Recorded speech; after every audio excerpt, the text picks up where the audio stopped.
Good afternoon, everyone. We are calling this meeting to order. Okay, thank you. We have 1.02, our VCCCD Board of Trustees ground rules and board vision for us to be able to just reference to at any time during our meeting. 1.03, Chancellor's recommendation of the agenda.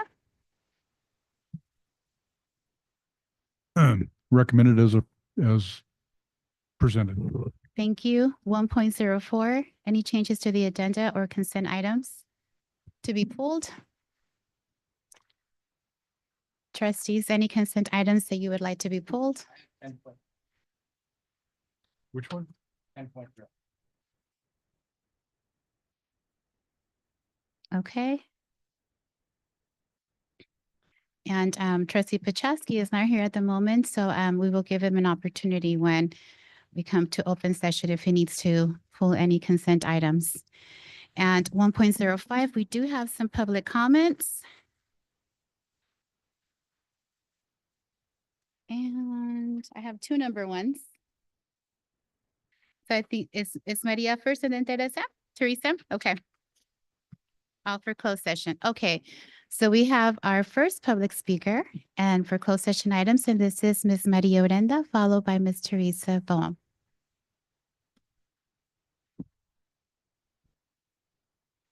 Good evening, members of the board, Chancellor McLennan, Maria Urenda, Chief Steward on behalf of SEIU Local 99, speaking on closed session item 201, Conference with Labor Negotiators, SEIU. We want to acknowledge that we are in a time-sensitive situation with regards to health benefits, the increase in premiums, and a fast approaching deadline for open enrollment. We are requesting that the board authorize management's team to agree to maintain the current health benefits employer contributions for this benefit year. This would allow us, along with management, to work together and have the time to have a better understanding of the budget for the upcoming year. We are very fortunate to be in a situation where this district has been financially responsible and therefore fiscally stable to be able to honor this request. Due to the uncertainty that is coming from the federal government, stability in health benefits for those who we represent, the classified unit, would so appreciate and value this request to be honored. We are expecting to meet management's team in the next few weeks, and we thank you in advance for the ability to be able to resolve this very urgent concern for our members. Thank you. Thank you, Maria. Teresa, followed by Constantino. Hello, I'm Teresa Bonham, president of AFT Local 1828. AFT Local 1828 declared an impasse on the compressed calendar negotiation. What this means is that after a good faith effort to reach agreement with the district, AFT feels there's little to no progress on reaching an agreement. In essence, we are at a standstill on major key issues. California law requires that we engage in mediation after reaching impasse, and AFT Local 1828 is hopeful that with the support of a state mediator, we will resolve the current impasse and make greater progress for the benefit of students in our community. The areas where we are stuck and do not currently have movement are in Article 5, compensation for teaching more student contact hours. If some faculty teach more student contact hours during compressed calendar than they would throughout a traditional calendar, they should be compensated. Additional contract days for counseling faculty. AFT brought forward the concerns gathered from our non-classroom survey specifically about counselors in the compressed calendar. AFT requested 2 contract days per month for counselors to collaborate with instructional faculty, academic programs, university community partners, and college district partners. Article 3, stipend for converting to a compressed calendar. AFT proposes a one-time payout for faculty to convert their courses to a compressed calendar. The district offered $500 to full-time faculty and a prorated amount to part-time faculty of the $500 offer according to the faculty member's load. This means full-time faculty would only be compensated $500 to convert all of their classes to the compressed calendar. Part-time faculty would only be compensated a prorated amount of $500 in total, depending on their load. Finally, the new appendix for compressed calendar. Scheduling short-term classes. AFT has asked that we include this appendix. Weekly student contact hours.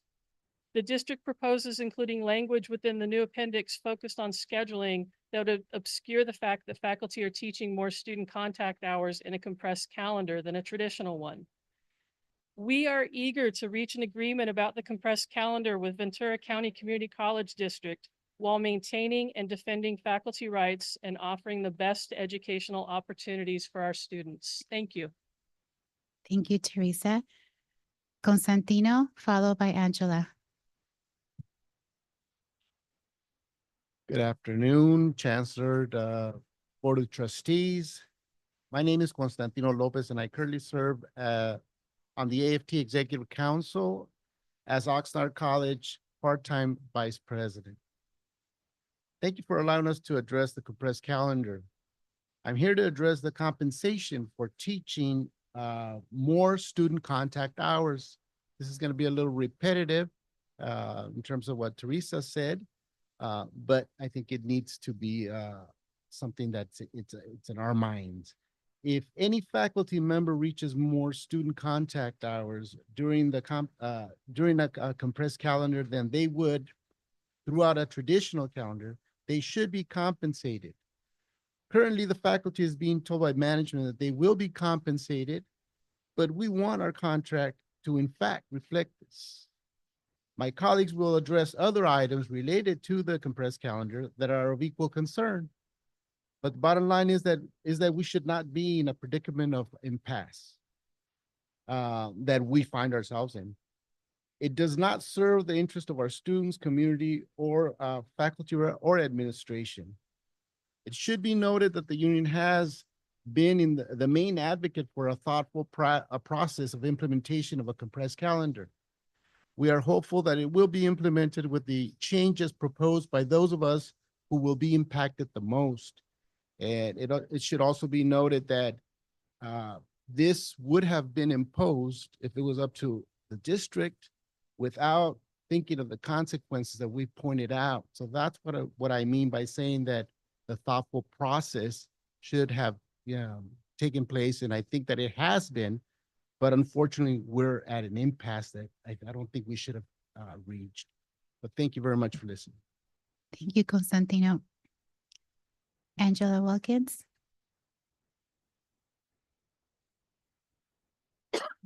Hi, good afternoon.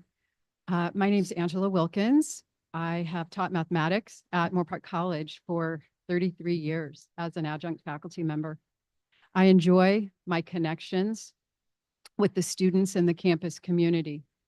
This year alone, I have attended a women's basketball game. We did not win.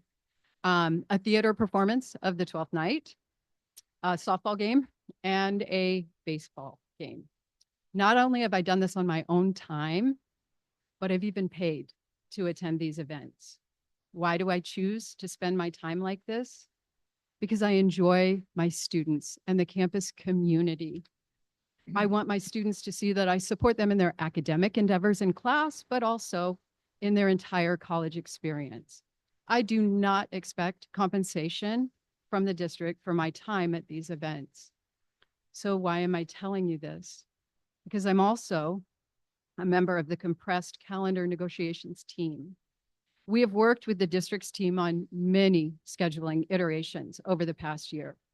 We have finally come to an agreement that under a compressed calendar, faculty teaching live coterminous courses will be required to teach more total hours in class than we are currently teaching under a traditional calendar.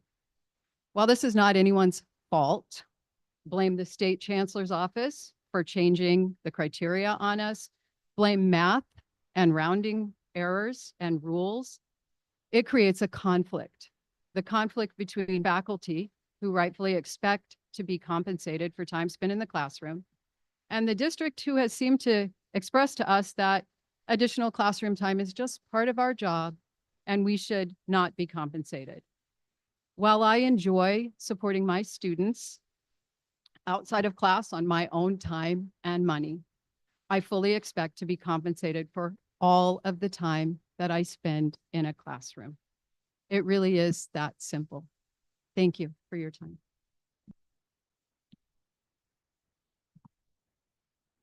Ms. Wilkins. This concludes any public comments for closed session items. Trustee Paczewski, there was an opportunity to have the trustees pull any consent items from the agenda. Is there anything you'd like to pull? We usually do it before, if you happen to know them.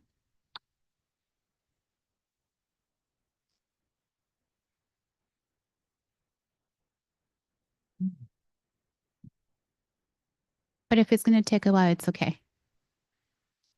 You know what? It's okay. We can do it then. I thought it was you. You had them like in a note. It's fine. It's okay. We'll do it when we come back. Okay, so with this, we are now the trustees going to close session. We will be resume at 6:30. Thank you.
It's great to see our room full, to see students also present this evening.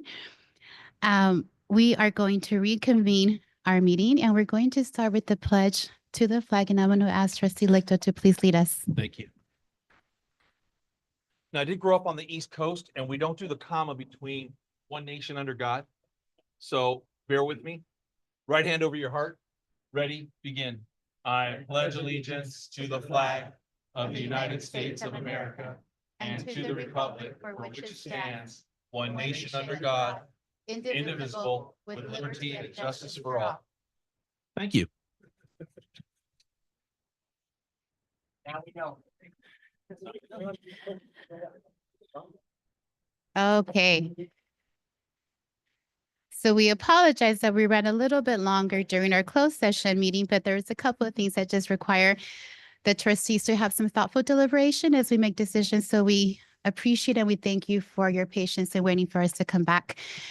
In terms of closed session reports, we do have a report out and it's in reference to 2.01 on existing litigation.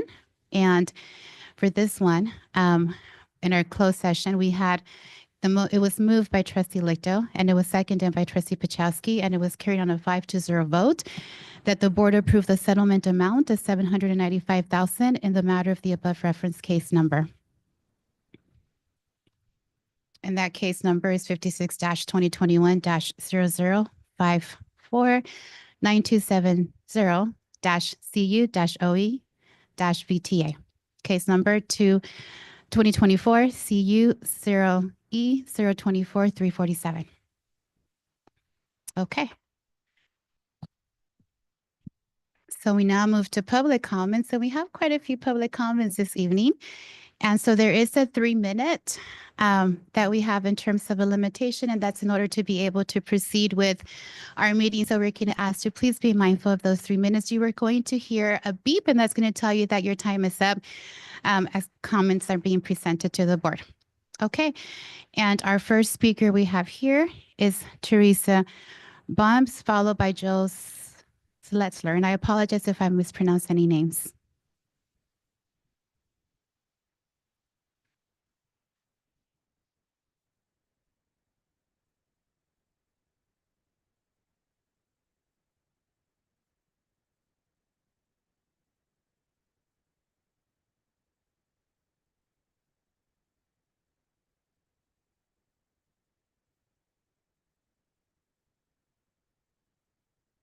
Teresa, I'm sorry to interrupt. I don't know if the mic is on.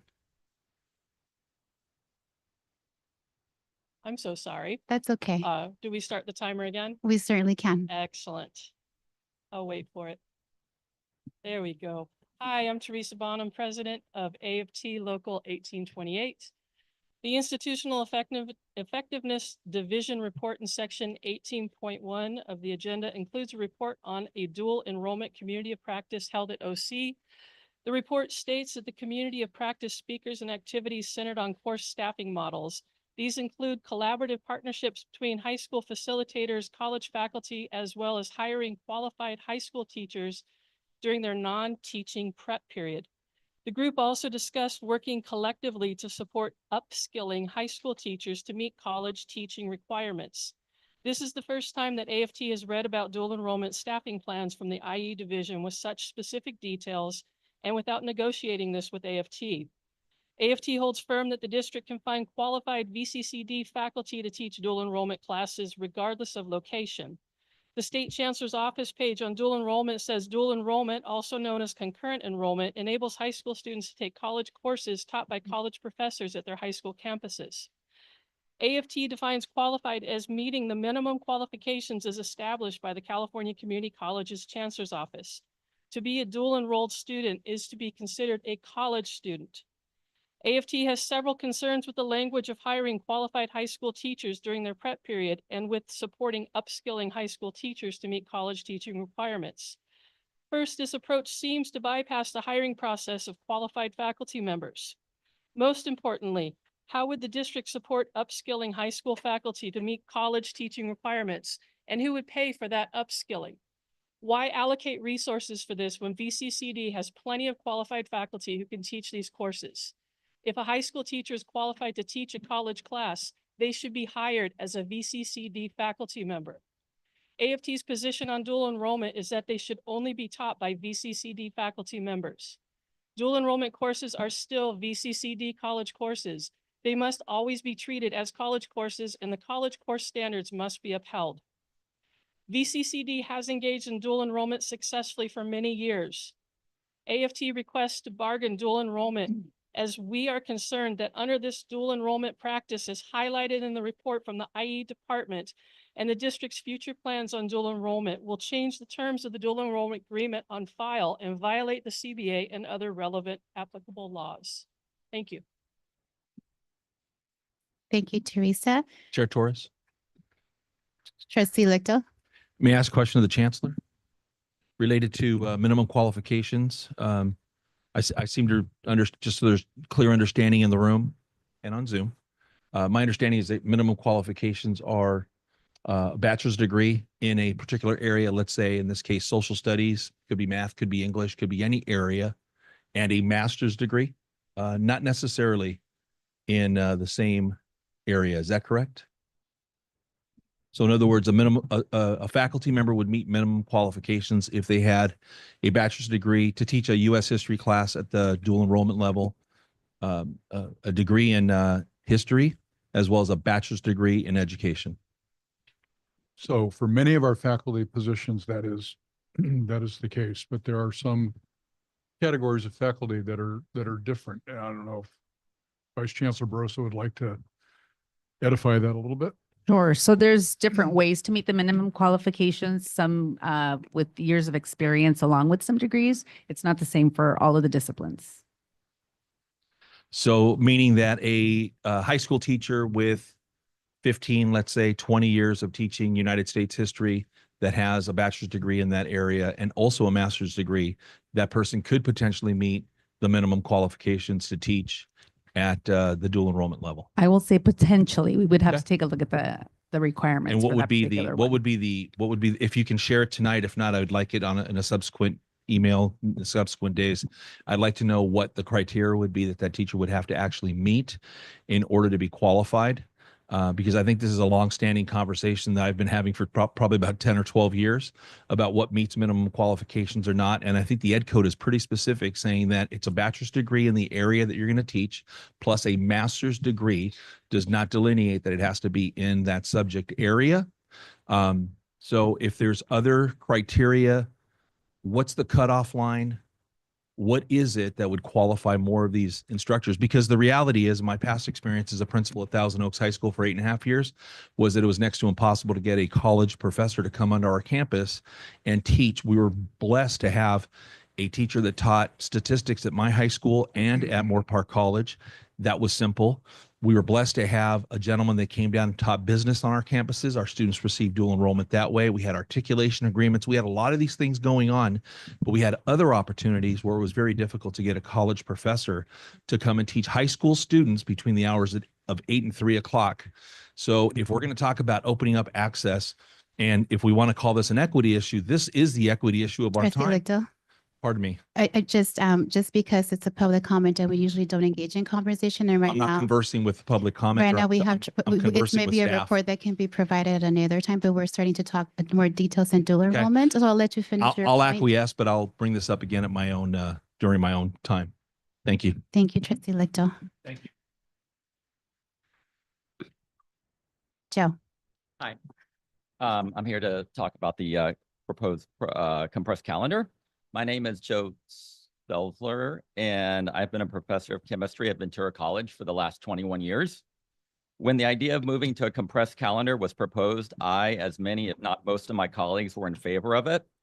We see at this time of the year, with 12 weeks completed in the semester and still 6 weeks to go, some students lose focus and their participation in class wanes. The compressed calendar seemed like it would address this and seemed like a pretty simple idea to me. Take the total number of minutes of class time for the semester and divide it by 16 weeks instead of 17.5 to get the class length. However, it turns out to be anything but simple due to state requirements. The total number of minutes taught will have to be increased, and the district is not willing to acknowledge this increase in workload with additional compensation, even though they know the change will bring additional revenue to the district. I don't have to speculate about the additional workload because as part of the negotiation process, the district and the union calculated the additional teaching for 15 sample faculty members. I am one of them. Depending on how courses are scheduled, I could be required to teach an additional 17.2 hours per semester. If you include the minutes that are related to my overload, it would be an additional 26.4 hours of additional teaching per semester for a total of over 52 hours per year. I remind you that a week of teaching for a full-time faculty member is 15 hours. So this would add an additional 3 weeks of class time per year, again, without any additional compensation. Meanwhile, the additional revenue is being kept by the district. It's not equitable or acceptable.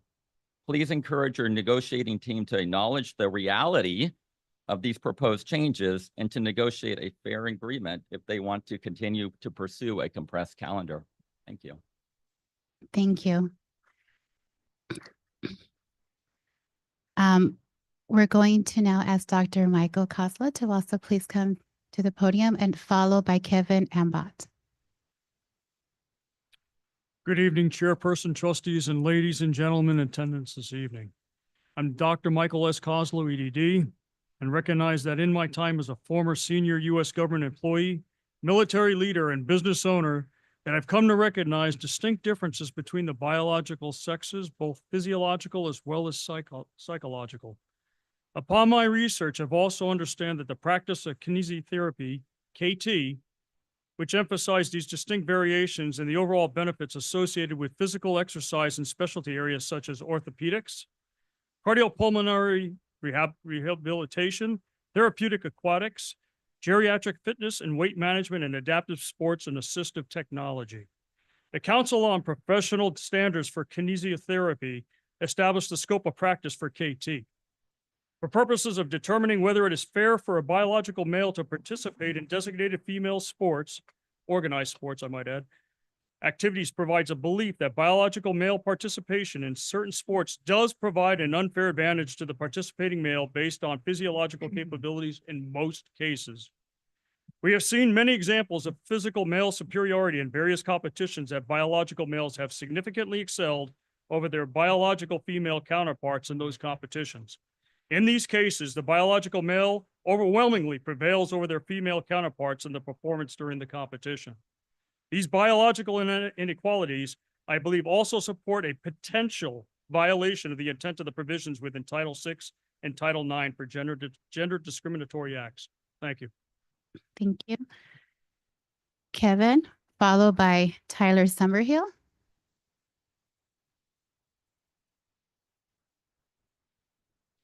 Tyler Summerhill, the first one.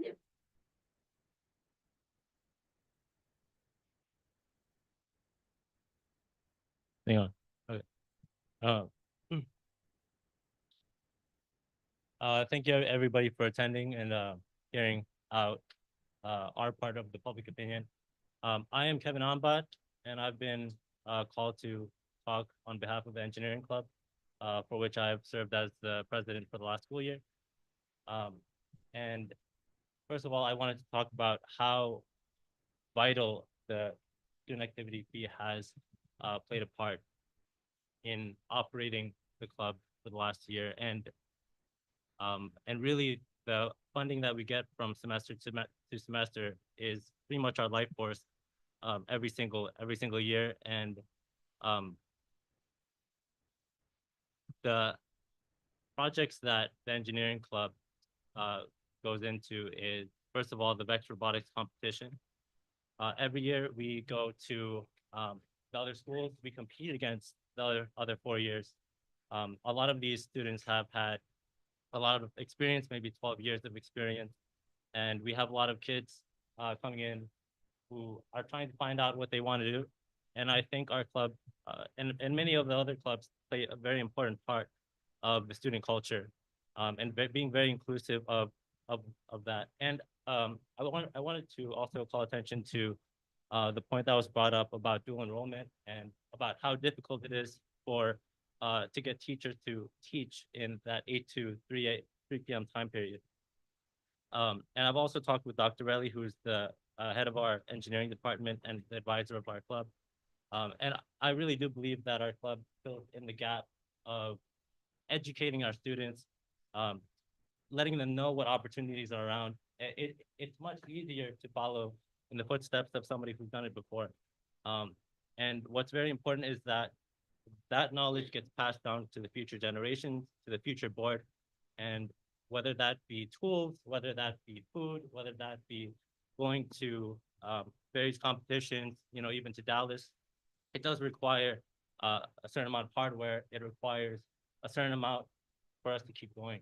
And so I do speak to say that I advocate for the increase of the student activity fee, because this really does empower a lot of the students here at Moore Park College to contribute to the community, whether that be through competitions or volunteering, on top of volunteering our time, but also volunteering at schools around us, and just getting the word out.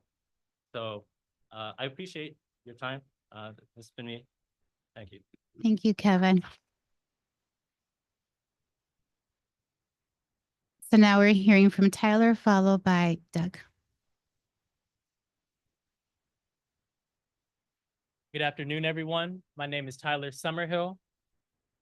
I'm the president of the main club at Moore Park College.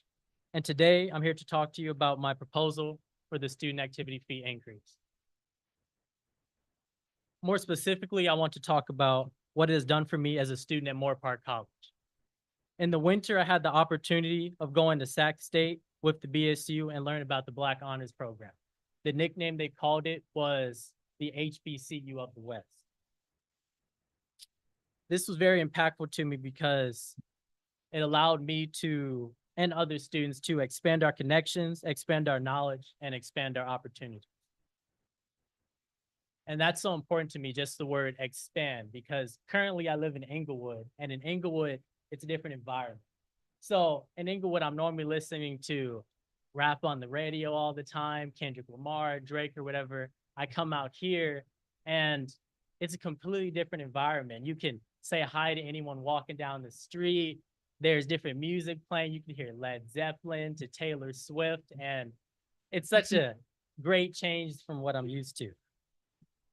Another example on expanding is when I hosted the event called LA Success Steel. We had an all Trinidadian themed band, Trinidadian themed dancers, and Trinidadian themed food. This is my favorite event hosted at Moore Park College because it allowed students to get an experience of the Trinidadian spirit and interact with people they normally wouldn't interact with, just in case they were shy or just didn't have a class with that student. So they was able to just mingle out on the quad. We had limbo, we had type of food I forgot, but it was like rice with some chicken and lots of different sauces. And we had Peter come out and make it. He was very excited about that. So I strongly support this proposal to increase the student activity fee because I believe there is nothing more important than placing a bet on the next generation.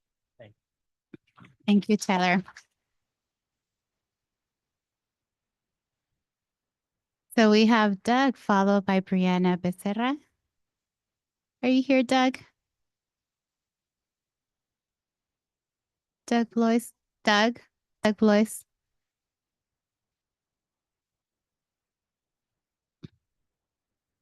Followed by Brianna Becerra. Good evening, Madam Chairman and board members, everybody else. My name is Doug Blois. I've been a resident of Camarillo for about 10 years now. I'm here to speak on the issue of women in sports and men in sports. And I just want to say that men were born men as a male, a woman was born as a female. Title IX protected and supported women in sports, and it was a great thing. We have to keep women competing against women and keep the men who were born as a man competing against other men and out of the locker rooms with women. Thank you. Thank you, Doug. Brianna, followed by Philip Feinblum.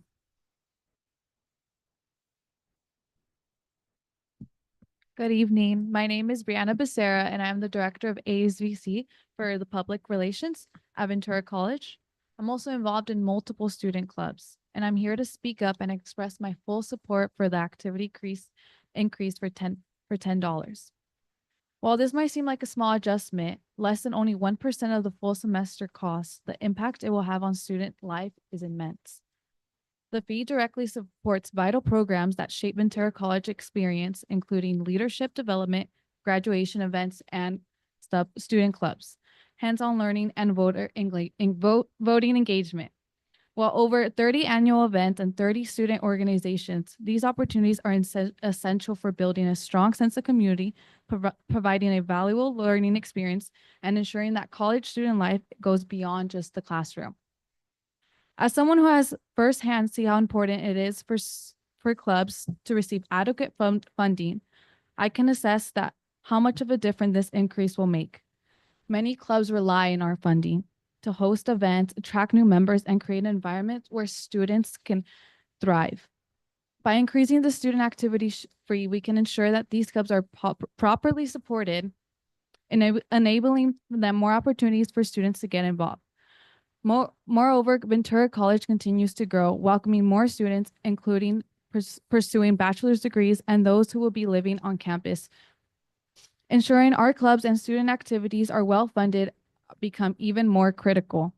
This investment to our student organization not only enriches our current student experience, but also boosts the image of Ventura College. This investment, it will attract more people and more prospects for students to want to come to more vibrant campus, speaks volumes about the institution and drawing in individuals who are looking for an engaging and supportive environment. This increase is not just for a small change, it is a vital step to ensuring a better student experience and a brighter future for Ventura College. I believe this investment is both reasonable and essential to continuing a successful community. Thank you for your time. Thank you, Brianna. Philip, followed by Matthew Munoz.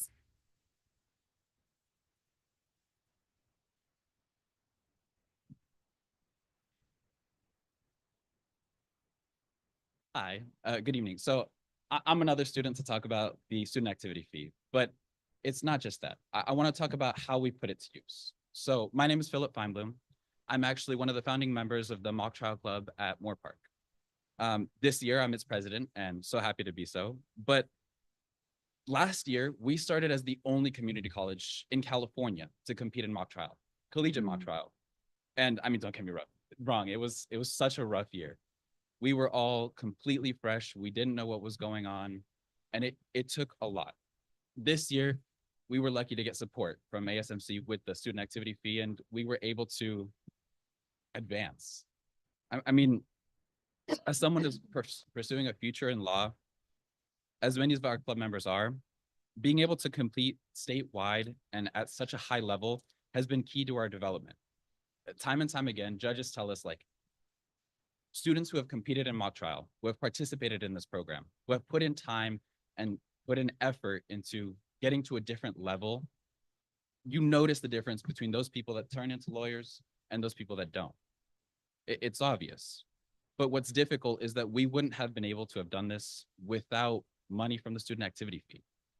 This year, compared to last year, we use this money. We put it to good use. We actually went to a competition, a preliminary round essentially against a bunch of different UCs, a lot of out-of-state teams, and we were able to practice, to hone our skills before actually going to a competition and going against these teams. The difference from then in November to our competition in February was insane. But again, none of it would have been possible without a financial backing. It's difficult. I mean, I started the club at the college, but I also started the club at the high school. The difference between high school and college mock trial is, again, it's huge. But the high school students, they couldn't do anything either. They don't have a coach. We don't have a coach. But what really counts is the effort that we put into it. Effort that's really being honed and focused by practice, by persistence, by support from the college, from the schools. And it would be really crucial to continuing the support by increasing the student activity fee. And I would really encourage you to consider that and to understand the impact that real students have from the money that's provided to us. Thank you.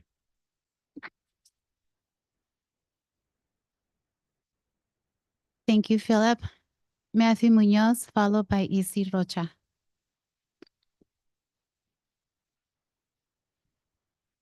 Hello. Good evening, everyone. My name is Matthew Munoz. I'm also here to talk about the student activity fee. I have two reasons why I support the student activity fee, two roles that I serve in. I serve as the Director of Student Advocacy for the Associated Students of Moore Park College, and I'm also the president of the Computer Science Club on campus. And both of those activities need the student activity fee. Let me start with the Computer Science Club, which I'm very proud to have been the president of this year. And we have gotten to do a lot of things because of the student activity fee. For example, last semester, we were able to go to a hackathon called ICPC that took place in Riverside College. And we were able to provide students free transportation to get to the college so that they can compete. Now, as you guys may or may not know, Riverside is pretty far from here, so the gas bills were pretty expensive. And thanks to the student activity fee, we were able to cover that for them. Something, an expense that, especially in this economy, may have not been easy for people if they did not have that being covered by the student activity fee. We also just went this past weekend to another competition in San Diego, and once again, we were able to cover the gas costs for our students that otherwise may have discouraged students from attending. I believe I looked at some of the gas prices, and some of the people were spending $60, $70. We were able to cover that for them just with the student activity fee that we have right now. If we were to increase it to $10, we'd be able to provide even more opportunities like these to our students. The other role that I serve in that would greatly benefit from the student activity fee is as the Director of Student Advocacy. As the Director of Student Advocacy for the Associated Students of Moore Park College, I am directly involved with giving out funds to the clubs on campus. For example, last semester, I was able to host Moore Park College's first ever Civic Engagement Day, which encouraged some of the local parties to come visit and talk to our students about voting and voting efforts such as on different bills and legislation. One of the main draws of our event was that I was able to provide over 250 meals to our students. Without the student activity fee, we would not have been able to provide those meals to our students that attended. And you may be thinking, oh, just a meal, that's not a lot. But for some of these students, even just one meal can be hard to come by, especially in this economy, guys. I'm sure you guys are seeing these prices. I mean, just last week, I went to go buy a sandwich. That thing was like $15. Yeah. But with the student activity fee, I could have gotten that sandwich for free. Now, that's not the only event that we had that took advantage of the student activity fee. Last semester alone, we had 30 events. And on average, at every single event, we give out at least 150 meals to students. Like I said, these meals, while they may not seem like a lot for some of you, because I know some of you in here are making good money, but it's not the students, not a lot of the students have the same wealth that you may have. These meals really could be providing them with meals that they would have otherwise skipped out on. And with an increase in the student activity fee, we'd be able to give out more meals. More meals, more gas, two things that you guys know are commodities right now. And we can provide these things to our students by increasing the student activity fee. So please join us, as the student activity fee is really important in raising it. The student activity fee is the key to student glee. Thank you. Thank you, Matthew. Followed by Izzy.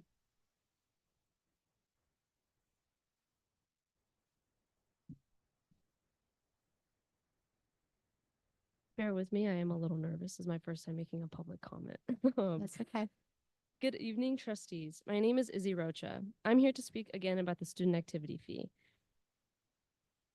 I am creative director of Latinx Club for Moore Park College, and due to my role, I have been granted the opportunity to work with my peers to create engaging events for students on campus because of the funding from ASMC.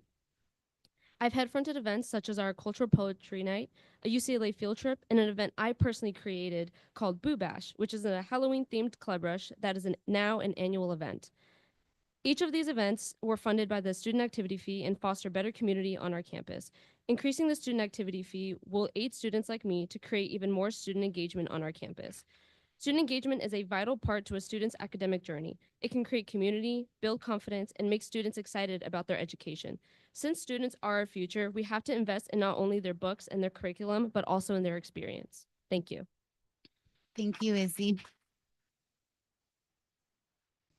We do have 2 additional public comments, but they'd like to speak at the time that the item is presented to the board, and that's on item 15.03. I do have to say, it's great to be able to see students at our board meetings. We rarely do we see students, and the decisions we make involve you. So an invitation would be, as your time permits and allows, because we understand you have classes, you can watch us online. You can see what's going to be brought forward to the board and come and let us know what your thoughts are. And it's great to be able to see you and to hear the voices of the students, because we were elected to represent the needs of the students. So thank you very much for being here. For the audience, I apologize. I do have a little bit of a cough, so there might be sometimes I might give the mic over to my fellow vice chair, my colleague, Trustee Lichtel. But I'm trying to move forward with the meeting. I do have my cough drops, take some water, or I might have asked for a recess, but I did want to let the audience know. So with that, we are moving on to acknowledgement of new employees on 4.01.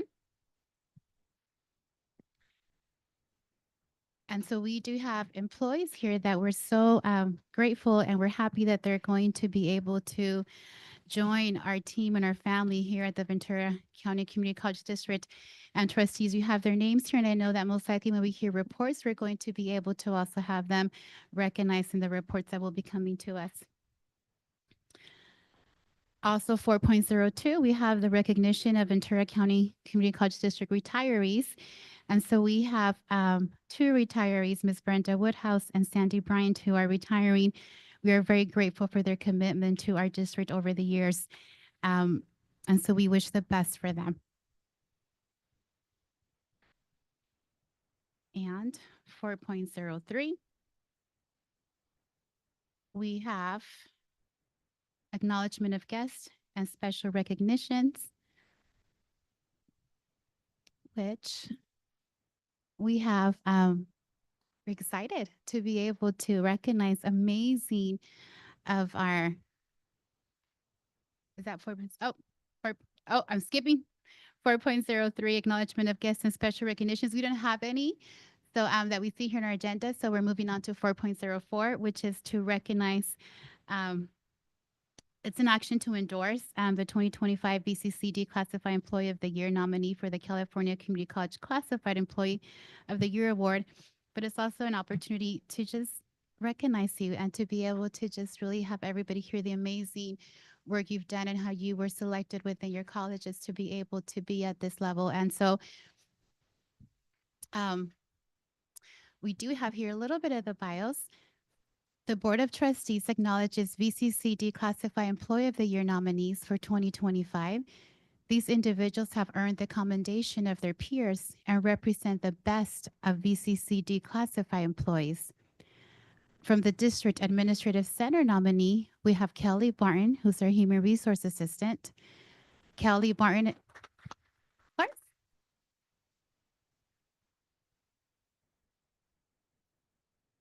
I'm going to embarrass you. I'm going to ask you to please stand by the podium as I read a description so everybody gets to see Kelly and the amazing work you're doing, and why you were nominated and recognized. Kelly exemplifies the principles of Vision 2030 through her dedication to equity, accessibility, and community support as an HR assistant. Her efforts in recruiting a diverse, skilled workforce directly impact student success by ensuring quality educators and staff. With professionalism, attention to detail, and an equity-minded approach, she streamlines hiring while upholding transparency and fairness. Beyond HR, Kelly actively contributes to district-wide initiatives, job fairs, and community engagement, including disaster relief and small business advocacy. Her commitment to excellence and collaboration makes her a driving force for equitable student outcomes. And if all of these attributes weren't enough, Kelly is kind, dedicated, warm, and has an unwavering positivity that is contagious. She treats every task, big or small, with pride and dedication, and every person, regardless of title or role, with respect and compassion. We are lucky to have Kelly on the VCCCD team. Congratulations, Kelly.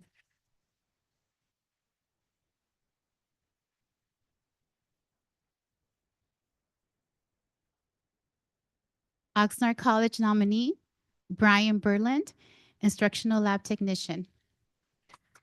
Oxnard.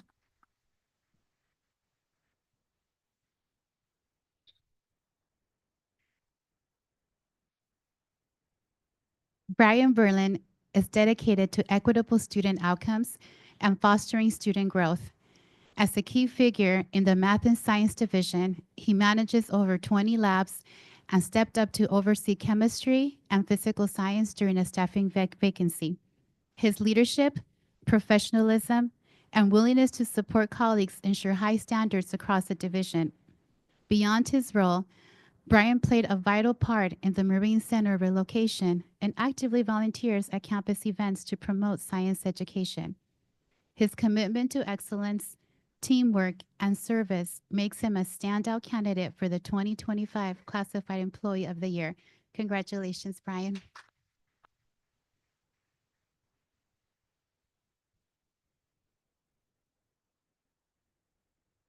Moore Park College, Dina Pele, Communications and Web Design Coordinator. Those are hard shoes to fill so far. Dina demonstrates a deep commitment to equitable student outcomes through her leadership in marketing and communication at Moore Park College. She promotes baccalaureate attainment, supports student success initiatives, and ensures clear, inclusive communication for students, faculty, and staff. Beyond her role, she actively champions diversity, equity, and inclusion through cultural events, LGBTQIA initiatives, and governance committees. A mentor to colleagues and student employees, Dina fosters a collaborative work environment while advocating for education and social impact through statewide organizations, union leadership, and community service. Congratulations, Dina.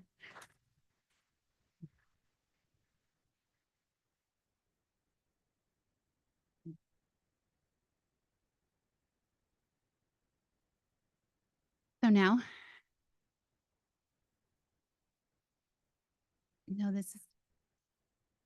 there's the fourth one.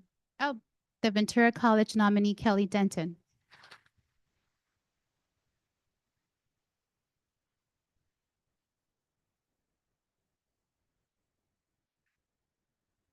Kelly Denton is a vital force at Ventura College, ensuring accurate course schedules, faculty assignments, and student planning systems as an academic data specialist. Her work directly supports equitable student outcomes, particularly in career education programs like nursing, paramedics, EMT, and police science. Kelly's expertise and attention to detail make her a trusted resource, and her quick action has prevented disruptions affecting hundreds of students. Beyond campus, she contributes to district-wide and statewide initiatives, shaping curriculum and scheduling improvements. A problem solver and leader, Kelly's behind-the-scenes efforts are essential to student and institutional success. Congratulations, Kelly.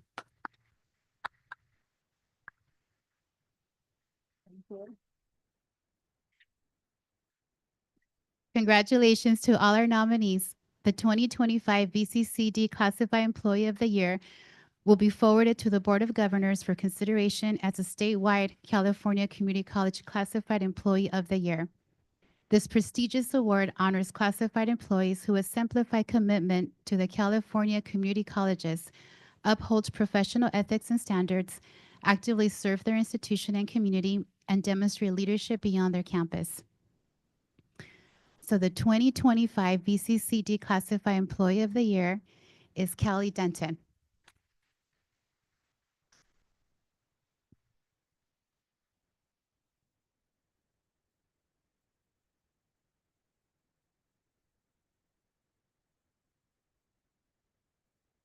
We do have plaques for everybody, so if you can come to the front and you are going to then be able to take pictures. I don't know if there's somebody from our district that's taking pictures. Are you from our district? Somebody from Moore Park.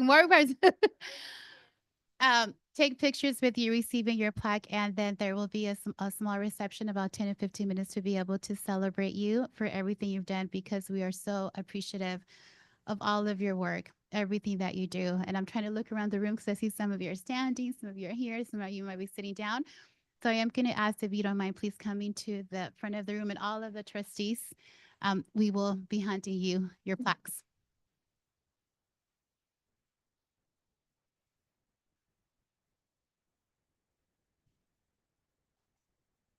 Lou, do you want to help me raise some of these, please?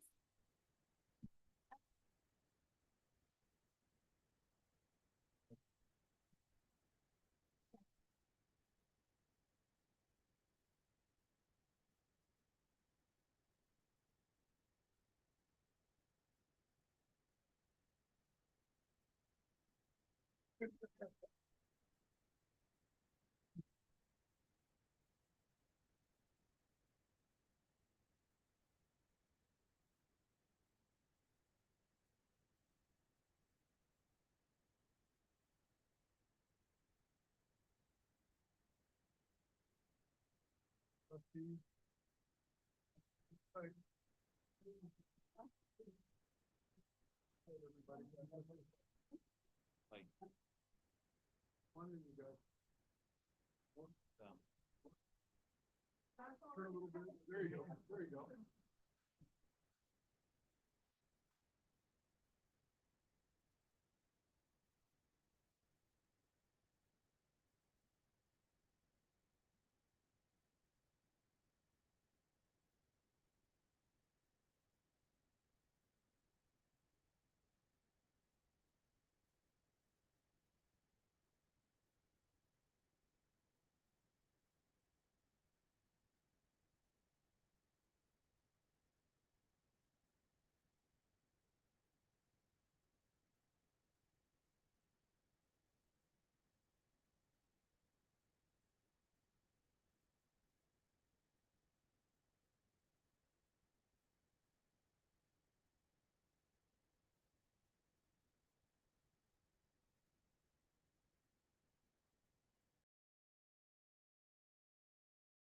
So we are taking a 10-minute recess to celebrate all of our nominees, and there's cookies and goodies in the back room.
We are reconvening back to our open session meeting.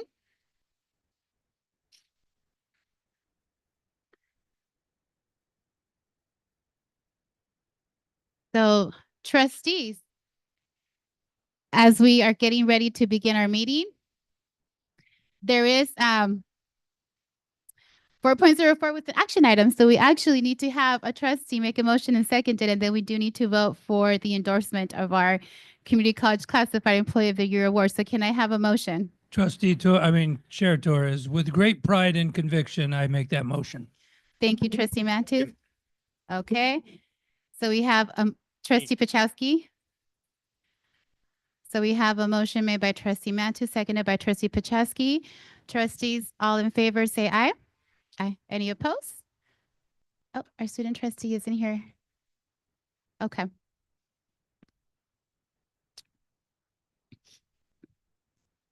So our student trustee isn't here. And we're going to wait for her because we want to be able to hear her advisory vote as we move forward with different items. I know it's going to be the reports at this moment.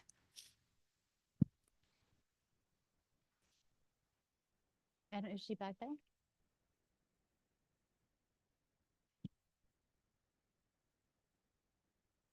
Thank you, students.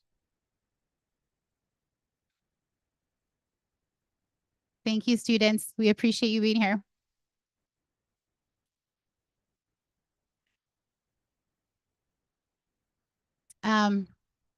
We're going to move forward with classified with our Senate consultation. And so we have 5.04 classified Senate President consultation reports. Ventura College.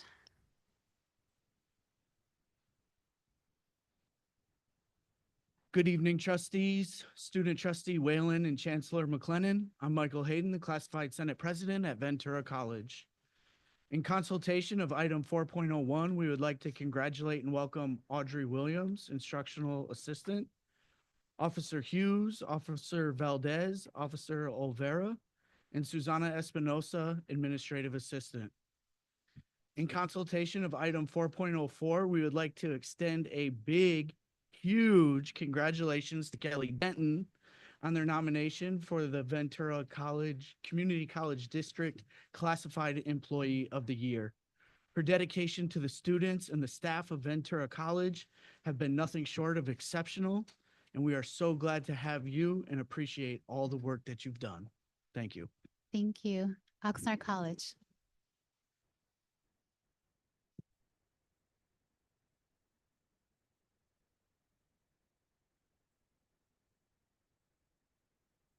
Good evening, Chancellor McLennan, trustees and student trustee Whalen. My name is Sergio Arana, Oxnard College Classified Senate President.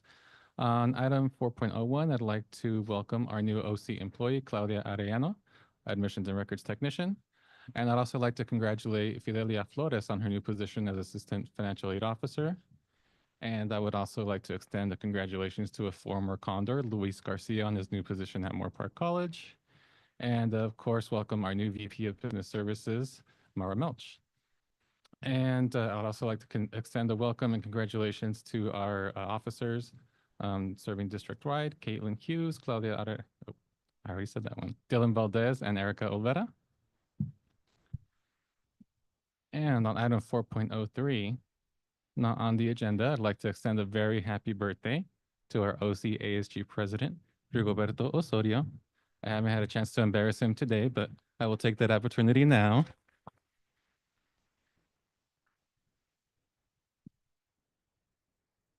And moving on to item 4.04, congratulations to our classified employees of, sorry, let me start all over. Congratulations to our classified employee of the year nominees, and especially to our Oxnard College nominee, Brian Berland.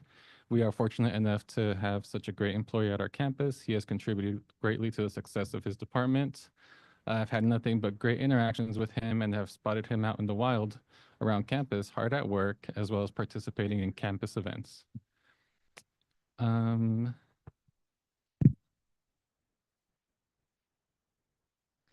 That is all. Thank you. Thank you. Moore Park College. Good evening all. 4.01 acknowledgement to new employees. I welcome to the district all new employees, but I'd like to specifically acknowledge my new Moore Park College colleagues. So welcome Luis Garcia, Student Success and Sports Specialist 2, supporting dual enrollment on our campus. Also welcome to Tiana Tapia, Zoo Operations Assistant. Tiana previously supported our foundation and did great work there, but it's wonderful to see her as an EDM grad return to our campus supporting our zoo. 4.02 recognition of VCCCD retirees. Huge congrats to my colleagues, Brenda and Sandy. Their collective and individual years of service is admirable, and we hope that they thrive in retirement. 4.04 action to endorse the 2025 VCCCD Classified Employee of the Year. Congratulations to all 4 of the people who were recognized by their colleagues. It's clear through their nominations and the statements read by Chair Torres that their coworkers and or managers really value the contributions that they give and the willingness to go above and beyond.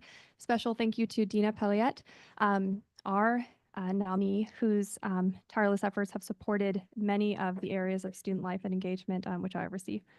12.06 action to approve permanent increase in assignment to athletic director position at Moore Park College. We're in favor of this change as it supports the employee and our college and students. Thank you. Thank you. Academic Senate President's Consultation, Ventura College. Good evening, trustees and everyone in the room. For 4.04, congratulations to Kelly Denton. We're really excited. Our pirate ship would not stay on schedule without her efforts, so. For 12.02 to 12.05, we stand behind the positions that are on the agenda to be approved. And for 11.02, curriculum is a lengthy and time-consuming process that involves careful consideration at multiple levels. Faculty can spend anywhere from days to weeks working to create, edit, and update new or existing courses as well as their related programs. This process is not undertaken lightly, and it is a core tenet of our faculty responsibilities. Programs are in a culmination of all the days, weeks, months spent on these courses and include additional time and effort to align with student, college, and community needs, as well as transfer obligations. Faculty are dedicated to providing quality courses and programs that meet the needs of our students, while also ensuring the external requirements are met, including state, legislative, and industry standards. We stand behind all of our programs that are up for approval tonight. Thank you. Oxnard College. Good evening, trustees, student trustee Whalen, Chancellor McLennan, and yes. So I just have a few things. 4.01, acknowledgement of new employees. Congratulations and welcome to all of the classified personnel and management across the district. Special shout outs to Fidelia Flores, who has a promotion to Assistant Financial Aid Officer. She's a valued member of the financial aid team, has been, just inspirational and committed, helping to start our Dream Resource Center and being invaluable for all students, especially the most vulnerable students. She also works with foster youth, etc. Luis Garcia, who is now at Moore Park Student Success and Support Specialist 2. We're gonna miss your Pokemon and Sonic sweaters, etc., but Moore Park can enjoy it now. And all of your skills, commitment, and dedication. Congratulations, Luis. And welcome to Mara Mulch, our new VP of Business and Administrative Services. We are very happy to have her and her new outlook and insights to our operations. 4.03 guest and recognitions. Please join me in wishing a happy birthday to Oxnard College Associated Student Government President Rigo Osorio. Rigo is a caring, strong leader of ASG. He's a diligent English major. We were talking about Shakespeare and Homer today, so I always enjoy our conversations. His contributions in campus final interviews, his feedback and insights are always welcome and refreshing. So thank you for lending your perspective, Rigo. Sapo Verde to you. I also want to wish Interim Associate Vice Chancellor of Human Resources, District Title IX Administrator, Equal Employment Opportunity Officer, Andrea Barrera Ingley, a very happy birthday.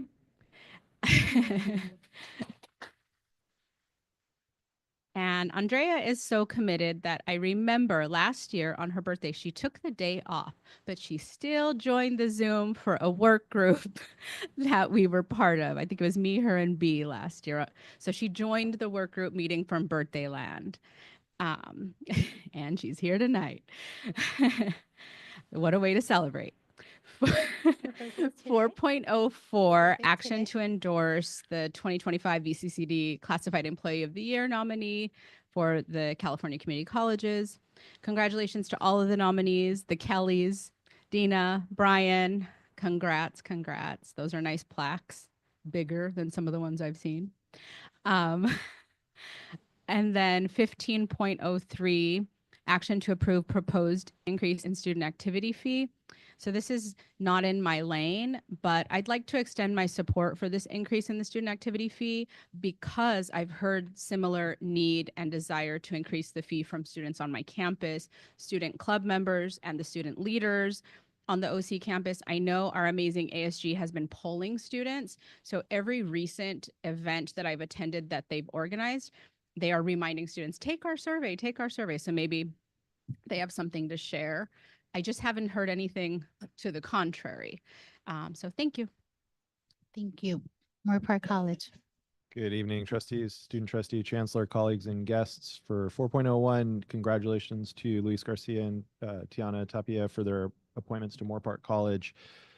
4.02, we are grateful for Brenda Woodhouse and Sandy Bryant's service to Moore Park College and wish them well in their upcoming retirements. Their presence at Moore Park will be missed. 4.04, it's great to see Dina Pillay on the nomination list for the Classified Employee of the Year. She absolutely deserves to be on the list with the other three exceptional candidates. In 15.02, I would like to extend support for the important proposal by Claudia Wilroy and Beth Gillis.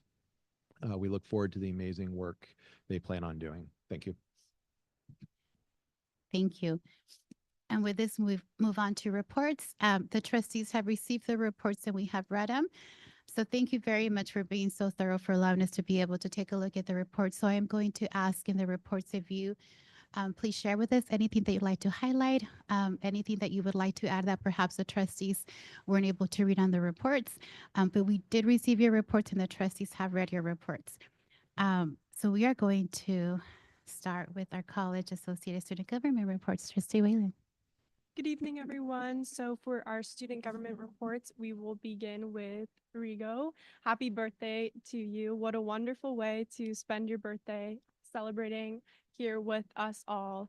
I just want to commend you on your dedication and your hard work. It does not go unseen, and I look forward to what the future brings you. And also happy birthday to your cat too. So I think that's super cute that him and his cat share a same birthday. So, and then following his report, we'll have the president from Ventura College, Kamea, and then the president from Moore Park College. Thank you.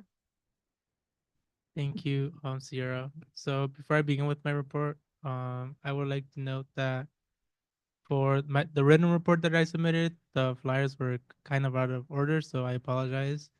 But with that, good evening, Board of Trustees, Student Trustee Whalen, Chancellor McLennan, and guests. For the majority of my report, I want to focus on board item 15.03, our proposal to increase the student activities fee from $5 and $7 to $10.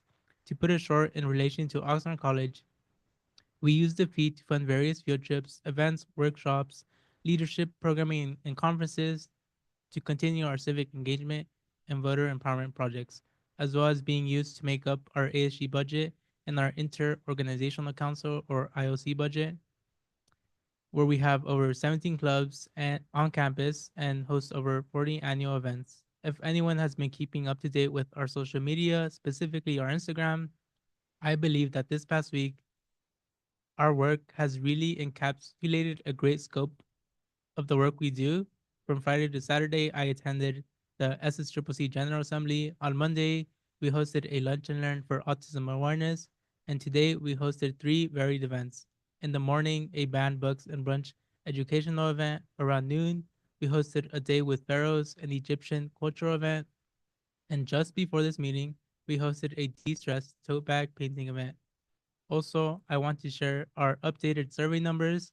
our ASG was able to survey 261 students, with 79% of respondents being in favor of increasing the student activities fee. With that, I urge the Board of Trustees to consider voting in favor of our proposal to increase the student activities fee to $7 across the district. Also, I was trying to keep this a secret, but I wanted to add that today is my birthday. So if the board decides to vote in favor of our proposal, I would be happy beyond human emotions, and that'll be my one wish for today. And like Sierra mentioned, it is my cat's birthday. It was actually, I had 5 cats born today from my original cat. One passed away, but in my heart, I always remember him. In addition, I wanted to extend my appreciation towards ASMC, which Tiffany's here. Shout out Tiffany. And then ASVC for keeping me company at SSCCC General Assembly. Words cannot put in. Oh, I don't even know what I was trying to say. Words cannot put in. Yeah, I cannot put into words the appreciation I feel towards them for keeping me company. Finally, I wanted to introduce our incoming ASG president for the 2025-2026 school year, Ariana Villalobos Castillo, who is sitting right behind me. So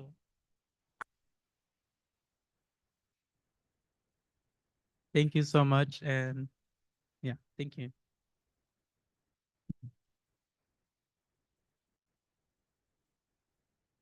Good evening, Board of Trustees, Student Trustee Whalen, and Chancellor McLennan and guests. I feel like it was very well covered amongst our public comment and our OSC ASGC president, our support for the student activity fee increase and how crucial that is for our campus. I would like to give you updates on our survey as well. We surveyed over 300 students across our campus with the majority support and approval for this fee increase.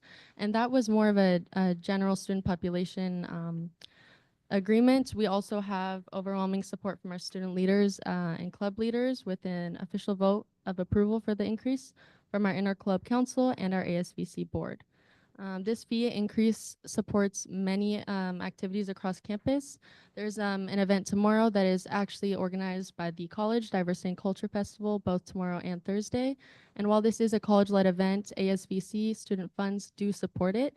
This is just one of many examples of what we do support with that funds.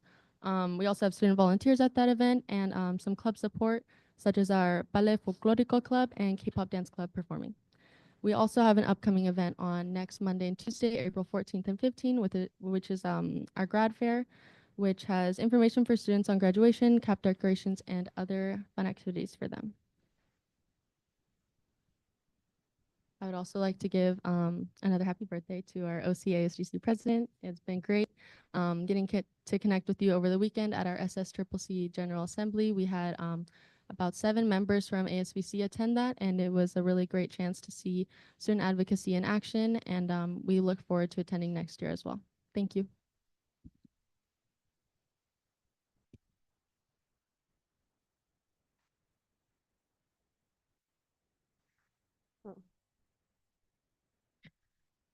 Hi, good evening, Board of Trustees, Student Trustee Whalen, and Chancellor McLennan and guests. My name is Marianne Venus Rogers. I am currently the president of the Associated Students of Moore Park.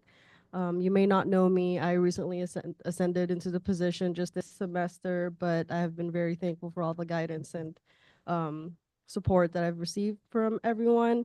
A couple things about myself, I guess, since this is my first time and first time meeting most of you guys. I am a student veteran, student parent, and I'm involved with a lot of couple other programs in school, and it's one of my biggest passions to see how the school comes together and how students come together. And so being in this position has been a great honor for me. And I also wanted to thank you for looking over our written report that was submitted to you prior to this meeting. And the couple things that I would like to highlight in relation to that written report is first regarding this past weekend's SSCCC General Assembly.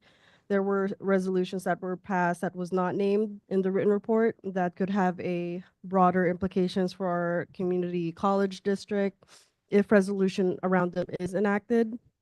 And one that I would like to call direct attention to you is the S25.12.01, which is a resolution titled Putting the Student Back into Student Trustee. This resolution asks SSCCC to advocate for the Chancellor's Office and other channels to update student trustee policy so that the role of the student trustee shall not be independent of the role of student government. It also asks the Chancellor's Office to make the student trustee a full member of their home campus's student government. As for ASMC, at our March 21st board meeting, the ASMC officers voted against supporting this resolution because we see that the forward-thinking, policy-focused work of the Board of Trustees is being in many ways distinct from the day-to-day student governance operations and advocacy of the ASMC Board of Directors. We also feel that this resolution was asking for an unreasonable commitment of time by a single student. And regardless, if language does change mandating that the student trustee also be a part of a campus associated student government, we will work with the Chancellor's Office or its designee to ensure that this student feels really supported. Second, ASMC is coordinating several campus events between now and the May Board of Trustees meeting, such as Earth Day and a Middle Eastern North African Heritage Month celebrations. And there is one activity that I would like to briefly highlight. On April 18th, Friday, ASMC is taking 33 students to explore the Fowler Museum at UCLA. And this field trip is coordinated in collaboration with our Latinx Club. And in addition to exposing students to past and modern art and material primarily from Africa, Asia, and, the Pacific and the Americas, we are building a Q&A with former Moorpark College students who now also attend UCLA so that field trip attendees may learn more about the transfer experience into UCLA. And finally, I would like to provide consultation on two other agenda items. It's the favorite topic for tonight for 15.03 action to approve proposed increase in student activity fee. We do feel very strongly about this item, and we request that you support this very item by approving this action. And also please note that the agenda item reflects outdated student survey information for Moorpark College. Currently, ASMC has to date surveyed 574 students, with 84% of the respondents, or 484 students specifically, indicating that they would support an increase of the optional student activity fee from $5 to $10. While the associated students of Moorpark College would support an increase, for this next item for 15.04 action to approve increase to parking fees effective fall 2025, the ASMC would support an increase to the parking services fee. We do think that an $8 increase in a year might be a bit unreasonable and recommend the Board of Trustees to approve an incremental increase, such as $4 this year and then $4 next year. And last but not least, happy birthday to you and your cat as well. I'm really happy to have been here for your special day with you. Other than that, that concludes my report. Chair Torres. Thank you, Trustee Little. I did have a question about an item from the Oxnard report, and I want to start off by thanking the student representatives for the comprehensive reports. It's very much appreciated. And I appreciate the fact that you all want us to raise your fees. You have my support on that. But I do have a question about the Somewhere Over the Rainbow event on May 10th at Oxnard College. Can I get details on that event? Yeah, so that event is going to be in collaboration with Diversity Collective of Ventura County. So previously they've hosted a Pride Prom, which this is what it is. That's just Somewhere Over the Rainbow, which is the title. So they've previously have hosted that at different locations, but this year they decided to host it at Oxnard College, and we very enthusiastically supported them. So yeah. it's great. I think that the college was asked to host that event, and I guess thank you for doing that. My question is it typical for a community college to have an age range for this kind of event from 13 to 23 years old? I'm not sure about that, but I know that I'm more than certain that that age range is a result of the range that Diversity Collective serves or they provide services to. So I know they have a youth group and then they go on until like I think the limit is 23, so that's why and it starts at 13, so that's why that range is that way. Yeah. Okay. I appreciate your thoughtful answer. Thank you. Thank you. I can speak to that if you'd like. Did you like more information? Or are you okay, Trustee Licto? Okay, so we can go to Sure, I AFT just- reports. I was, we're not hosting it, we're offering the space. We did this last year as well. It was a woodland theme. I forget the, so basically it's like an alternative prom because many LGBTQIA plus students don't feel welcomed at the traditional proms. And so that's why the age range is offering this alternative prom setting. It's not hosted by the campus. I believe we, have sponsored as far as allowing the space, but they do their own fundraising outside. So it's a collaboration. But I just wanted to clarify that we're not hosting. And that's fine. My question was about the 13-year-olds because in all my years as a high school administrator, I don't remember a 13-year-old ever at one of our proms. So that age and 23 as well, we didn't allow 21 and over. So it was just a question about, that's a big age range for this kind of event. So that was the question. Right. So there's various support groups. And I think it's really just like an alternative school dance where you might feel shut out and not welcome at a variety of school dances in that age range. So Yeah, it's still a that's why. pretty wide age range. So that's why question. Thank you. Thank you. Appreciate it.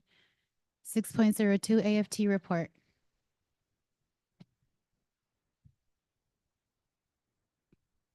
Happy birthday to Rigo and his cat. Thank you. 6.03 SEIU report. Good evening, members of the board, Chancellor McLennan and Student Trustee Whalen. Maria Orinda, Chief Steward on behalf of SEIU Local 99, representing the classified unit. We would like to recognize and congratulate the 4 classified employees of the year, recipients from Moore Park College. Once again, their names, so proud of them. Dina Pillay from Moore Park College, I said that twice, sorry. Oxnard College, Brian Burland. Ventura College, Kelly Denton. And from the district office, Kelly Barton. An added honor and congratulations placed on Kelly Denton from Ventura College being named the VCCCD Classified Employee of the Year to represent us all at the state level. All 4 have demonstrated attributes and exceptional service that goes above and beyond. They are truly the best of us in the classified service. SEIU Local 99 is honored to have all 4 recognized tonight, not only as our coworkers, but also as fellow union members. We wish Kelly Denton good luck and good wishes as they are moving forward for the state award.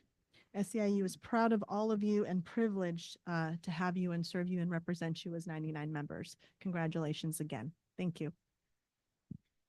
Thank you, Maria.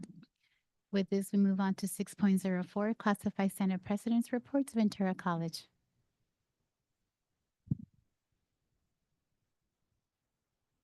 Hello again, everyone. Written report has been provided, but I would just like to highlight that the Ventura College Classified Senate elections are right around the corner.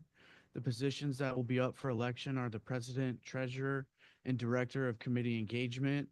Those elections will take place during the month of May with an onboarding session during the month of June, and will take over their assignment starting July 1st. Thank you. Thank you. Oxnard College.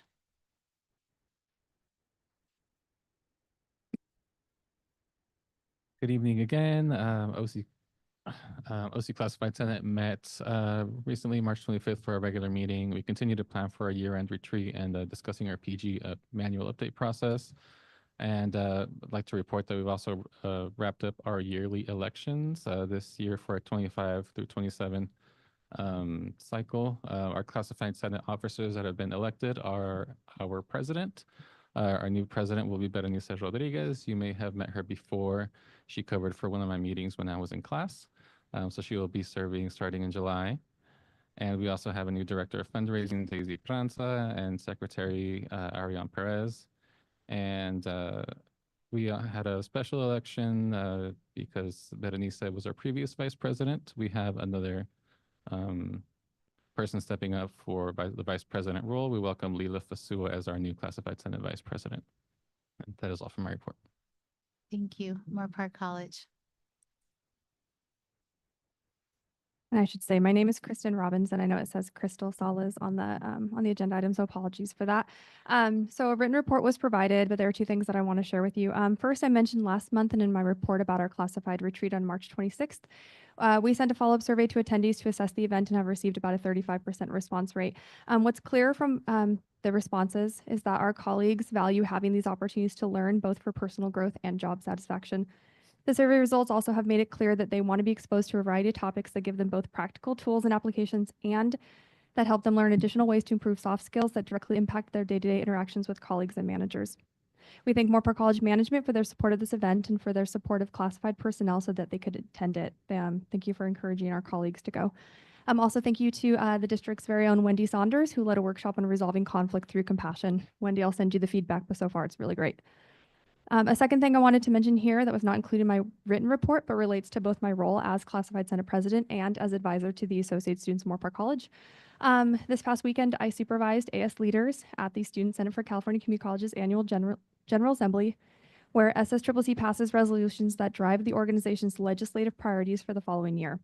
There was one resolution passed that directly relates to the work of classified senates and the district governance that I wanted to share, called S251202, or Advocate for the inclusion of California Community Colleges classified senates in Title V. Current Title V language does not recognize local classified senates, leaving these groups without a formalized position within the governance structure of local colleges and districts, despite classified representatives making up about 60% of the system's full-time workforce. This resolution called for advocacy in support of the formal recognition of the California Community College Classified Senate in Title V, with a focus on ensuring their roles and contributions are explicitly acknowledged alongside those of the Student Senate and the Academic Senate. In turn, ensuring classified senates are integrated into policymaking and institutional decision-making processes. I want to mention that this was actually authored by 4CS, not Moore Park College Classified Senate, but will obviously have broader implications if it moves forward. My experience at Moore Park College has been that classified voices are most often, if not always, brought into discussions on matters impacting the campus community and the areas that we serve, as are the key other stakeholder groups. However, it's clear that this has not always been the case for other California colleges, so we are happy to see the support by student leadership to have this enshrined in Title V. Thank you. Thank you. Academic Senate, Ventura College. Hello again. We have three major events happening on campus. Our Diversity and Culture Festival is a wonderful experience for all to expand our knowledge of the amazing individuals who live in the world around us. Earth Day celebration will be an engaging opportunity for us to learn about and raise awareness of how we can care for our Earth. And our leaders across the district have been working hard at preparing our Lavender graduation on April 25th from 5:30 to 8:30. This event brings joy and recognition for our LGBTQIA2S+ community in a space that they are being recognized not only for who they are and also what they have been working towards achieving. All are welcome, and we would love to have our Board of Trustees join us and our students district-wide in the celebration. Last week, we finalized voting on our updated Constitution for our Academic Senate. I want to send a special thank you to Deanna Hall, Carrie Lang, Ron Mules, Dan Clark, and Dorothy Farias for all of the hard work that went into updating the Constitution. The bylaws that we have worked on updating, well, they have worked on updating. I've supervised loosely, are currently at Academic Senate for review before they go to the population. And my goal is before the end of the year that we have that move through and get finalized as well. You found in the packet a new resolution that Academic Senate passed. This new resolution was included, it was regarding our program review process in which several department chairs and faculty reported issues of having items removed from their program review prior to moving towards the technical review processes. Program review is a way for programs to express needs that may not be able to be regularly met, demonstrate historical records, and also strategic planning efforts. There were incidents in which faculty reported having items removed without conversation. Additionally, some of these changes were expected to be made over the weekend, with receiving notice on Friday afternoon, with changes needing to be made on Sunday, with little encouragement of communication about the questions and concerns through the weekend if there were questions or clarification needed. Removal of items without communication demonstrates to faculty that there is not a desire to engage in participatory governance processes or working collectively to build programs and courses. Removal without discussion also removes evidence documentation within our systems. Faculty desire our administration to partner with us in all processes and look forward to opportunities to engage with us in processes that affect our day-to-day work. We understand at the time we had several new leaders leading processes that had been institutional practices for quite a while, and it was concerning that there wasn't further communication at the time to check in with those who have experienced program review regularly. There are concerns that faculty were expected to respond over the weekend with limited correspondence around these issues. There were concerns by faculty when this was addressed at the Department Chair and Coordinator Council meetings in October and November. This did not have further action or discussion between faculty and administrators when requested to do so. This is an opportunity for us as a campus to look for growth within processes and how to create more opportunities for us to build our communication across our constituencies. I will read the resolves per the directive of our Academic Senate. Therefore, it be resolved that Academic Senate formally condemns the administration's removal of faculty-generated programs initiatives from the program review process, recognizing it as a direct violation of shared governance principles, and therefore it further resolved that Academic Senate demands a formal acknowledgement from the administration that the shared governance process was violated, along with commitment to adhere to proper shared governance procedures in all and future review cycles. And therefore, be it further resolved that Academic Senate calls for the immediate restoration of faculty-generated initiatives and documentation that was removed from the 2024-2025 program review cycle, ensuring the integrity of historical records and strategic planning efforts.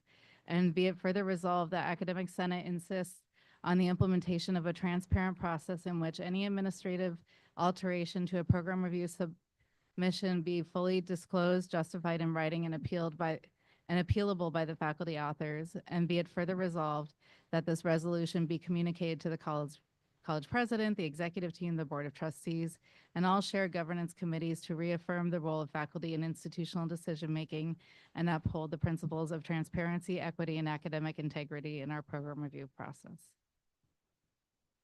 Thank you. Oxnard College. Thank you. My name is Dolores Ortiz. I'm the Academic Senate President at Oxnard College, and I have a few items. So our faculty will be a few attending the Great Teacher Seminar in the summer. A few of us are headed to the ASCCC Spring Plenary in Irvine later this month, and we will continue our support of the annual juried student art show by awarding several student artists. This month, we'll hear a presentation from the Ventura County Family Justice Center on domestic violence support for our students and campus community. And OC, as Rigo stated earlier, is celebrating diversity and culture this week. And he listed out a lot of the events. I want to highlight that today, faculty members supported 2 of ASG's many events. Professor of Anthropology, Dr. Ariane Melodonis, supported A Day with the Pharaohs, giving an engaging talk on archaeology and diversity in ancient Egypt. I was also honored to be asked to present on banned books earlier in the day. I was tasked with the tall order of discussing a list of 50 banned books. 20 minutes presentation, 50 books. So we reviewed themes among a list of those 50 books provided by ASG. We discussed why books are banned, what it means to society, and what is at stake. I'd like to invite all to attend a special OC Live tomorrow night. Just checking that. So this is called The Lioness Within, an evening with Graciela Casillas. So it's tomorrow, Wednesday, April 9th at 6 p.m. in our PAB. And Graciela is our own in many ways. So please join us for a conversation after a screening of this documentary about her life. You'll be able to meet Graciela, who is a pioneering, undefeated world champion in martial arts. Graciela is a Black Belt Hall of Fame inductee, a Woman of the Year, Inside Kung Fu Hall of Fame member. She earned international acclaim as one of the world's top martial artists and top self-defense instructors.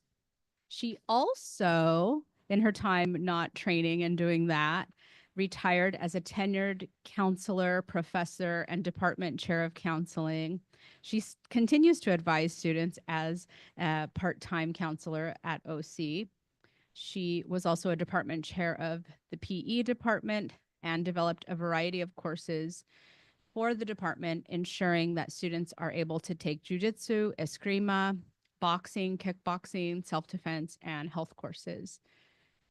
Casillas is the first athlete in the world of any gender to simultaneously hold world titles in 2 fighting sports, kickboxing and boxing. So that's tomorrow night. And then on Thursday, April 24th at 6 p.m. in our PAB, the Chicano Studies program invites you to a special screening of a powerful documentary, Mariposas del Campo. And Mariposas del Campo shares the poignant stories of indigenous Mixtec, Zapotec, and Purepecha teenagers from Mexico who are striving to change their families' destinies in the strawberry fields of Oxnard, California. Through a year marked by sanctioned racism and anti-immigrant policies, the film captures their journeys as they navigate cultural identity, parental expectations, economic challenges, and the justice needs of their migrant farm worker community. The screening will be followed by a Q&A with the directors and former students of Oxnard College who are featured in the documentary. I've also included a copy of our Academic Senate resolution in support of LGBTQIA+ students and employees, which I read at the March board meeting. Thank you. Thank you, Moorpark College. Good evening. I don't have anything for report tonight. Thank you. Thank you. Okay, President's report, starting with, is it Ventura College? Okay. Oh, yes, Chair, I'm sorry. Trustee Chancellor. In regards to the resolution that we received from Ventura College, I'm wondering if there's board consensus, and so a request I made is to get a district response to that resolution. I've heard the resolution, and I'm eager to hear, I guess, the position of the district in responding to those challenges listed. So I don't know if there's a shared response, but I don't want that to fall on deaf ears, so to speak. And I'd like to know where we're at and moving forward at that. Okay, just so I understand clearly, is it wanting a response from the district in terms to what the resolution is saying to the board? Okay. Trustees, is there an interest? I'll share a little bit. Well, Trustee Layton, and then I'll wait to the end to share my perspective. Go ahead. Okay. I actually had some questions, and I was curious, and I would love to hear from the district because I did read the resolution.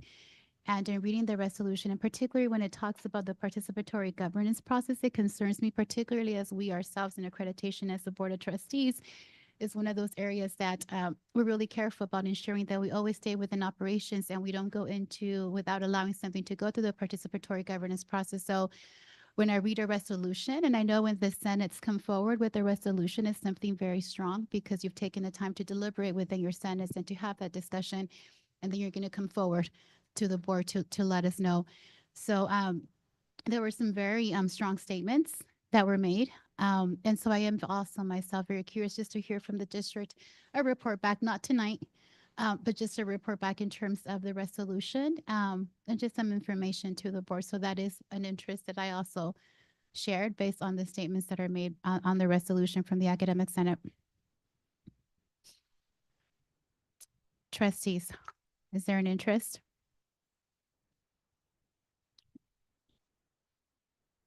Okay.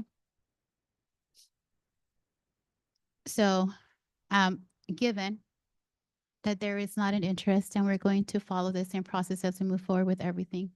Chair Torres, Trustee I would Licto? like to comment though, because Okay. I think that as I review this, this all seems very evaluative, which should not be managed, I don't believe, at this level. I believe we hired a chancellor to oversee staff and to manage those items. And I don't believe that we should be discussing necessarily or delving into these issues, which again, to me, seem very evaluative in nature.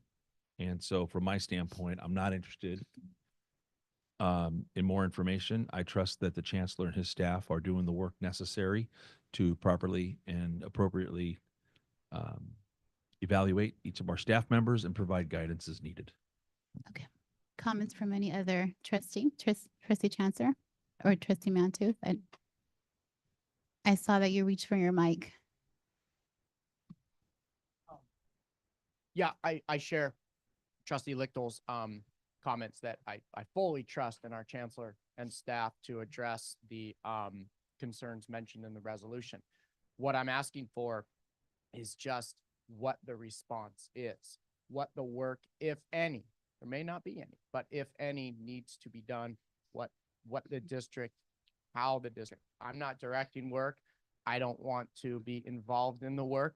I just want to I shouldn't say supervise. I want to oversee and be aware of the work that the district's doing. No different than any other update that we'd be receiving on sustainability or meeting student needs. That's all. And I would even be clear, I'm not asking for a report, just an update based on the resolution.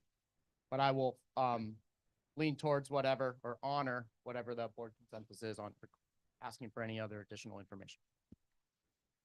Trustees?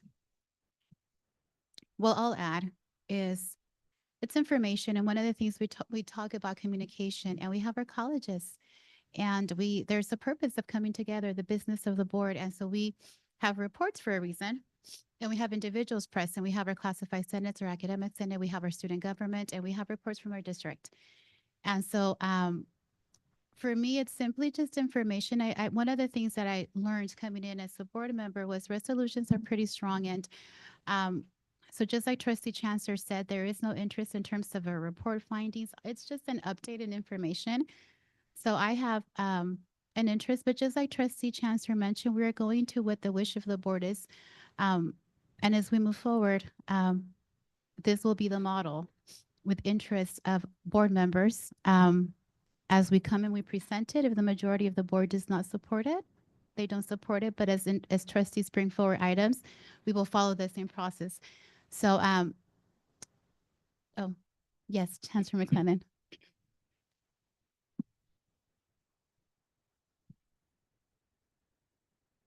Just as a matter of practice, you know, any number of, and we've heard them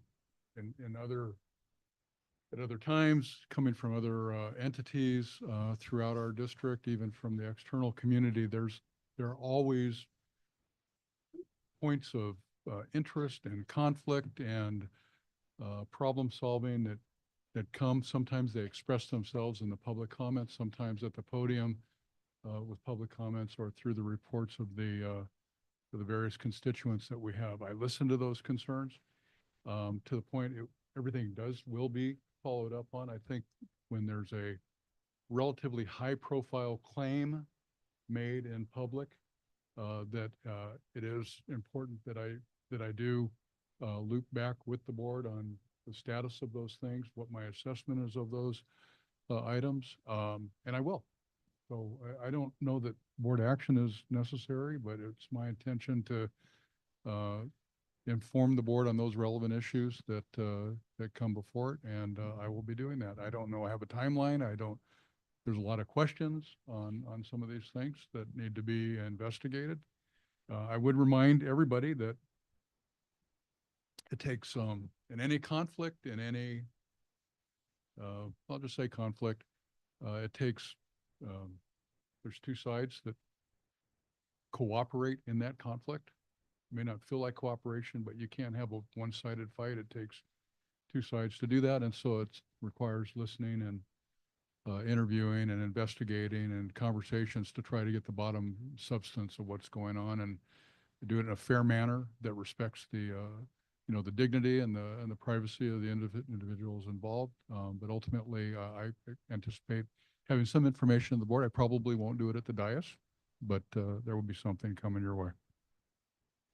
Thank you, Chancellor McLennan. I just wanted to say, I'll clarify with Trustee Pachowski. I think there's Trustee Mantooth, Trustee Pachowski, but Chancellor McLennan, I just wanted to thank you for your leadership at this moment and stepping in. And I just wanted to publicly recognize it in this moment. Truly, truly, thank you. Trustee Mantooth and then Trustee Pachowski. Yeah, only Chair Torres to say in echoing Trustee Lichtel that it's not something I want to wade into at the board level at this point in time. I think there will be further development on this issue, but I would not want to deter any of my fellow trustees from individually making that query, and which we regularly do with the Chancellor on issues through our email, and he's been very good about making sure that we're all copied on that. So I think just the follow-up request, if Chancellor McLennan had not said so, could be made by one of the or both trustees that were interested, and we would all get the counterpoint or different perspective that will ensue. Thank you, Trustee Mantooth. Trustee Pachowski. As the new guy on the block, one of the things that has been different for me is the notion of participatory governance. When I went to Sacramento for the Community College League effective trustee workshop, I made a point of attending this session on participatory governance because it's not a concept that I'm personally familiar with. I don't come from an educational background. I've worked in the private sector for the last 30 years. So it was with great interest that I attended that workshop. And I'd like to say that I think it's still taking a little bit of getting used to on that end. But one thing I have learned so far is that we as a board are not supposed to be getting involved in operations. And this to me seems like an operational issue. One of the things that I've learned in my 5 months on the board is that when somebody comes to us, either individually or as a group, with an operational issue, we should be directing them back up through the chain of command. And so I do find it a little bit troubling that the Academic Senate chose to pursue a resolution before, or at least it seems like, and I could be wrong, and I'll look forward to the Chancellor's update on this because I trust we'll get one. But it seems as though like the resolution was passed before anything was dealt with through the chain of command. I hope not. I certainly hope that wasn't the case. I hope that the Ventura College Academic Senate has spoken with the Chancellor before today, because that's what if the Academic Senate President had come to any one of us, that's my understanding is that's what the response that we should be. Have you run it through the chain of command? And so I look forward. I trust that the Chancellor is going to look into this and get it done and get us an update. And I thank the Chancellor for that future response. Thank you, Trustee Pachowski. We do have our President's report. And perhaps at another time, the Academic Senate, or there can be some information in terms of how Academic Senates function, and they have a right, they're independent and they have a right to be able to come to the board sometimes when there isn't necessarily agreement on certain things, but the Academic Senates can do best in being able to explain particularly, and perhaps that's something that could be arranged to provide more information because I think it's helpful. So thank you, Trustee Pachowski, for bringing that to our attention as we're also looking in onboarding of our trustees. I think that's really important to be able to bring that piece. So thank you for bringing it up. Okay, President's report, and I believe it was Ventura College who was starting. Thank you. Chancellor McLennan, Trustee Chair Torres, and trustees. First of all, I'd like to start by congratulating all the nominees for Classified Professional of the Year. And of course, on behalf of the rest of the administration and the VC team, I'd like to especially congratulate Kelly Denton. As it was presented before, we're very proud of her work as part of the institutional effectiveness team. She contributes greatly with her work, with her great work in all the data-driven decisions that we make, because we are constantly asking that department for information. And so I'm grateful to have her in the team, and we're very proud. So congratulations to Kelly. I'm happy to report on a couple things, just briefly highlighting from the written report that you have. Our topic for this month is AB 705 and the progress in AB 705 preparation and AB 1705, kind of a complex topic. I hope that the report that we provided presents to you just a summary of the work that has taken place, but more importantly, on the graphics, by the way, provided by Kelly and the team, see the incredible progress that have been made on student success, completion, and retention.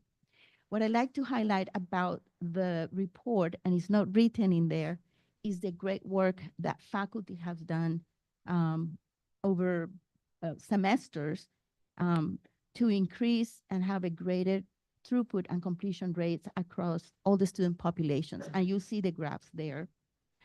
This doesn't happen overnight. There is a lot of faculty professional development that has taken place, including, and I think they're mentioned in the report, the faculty inquiry action teams.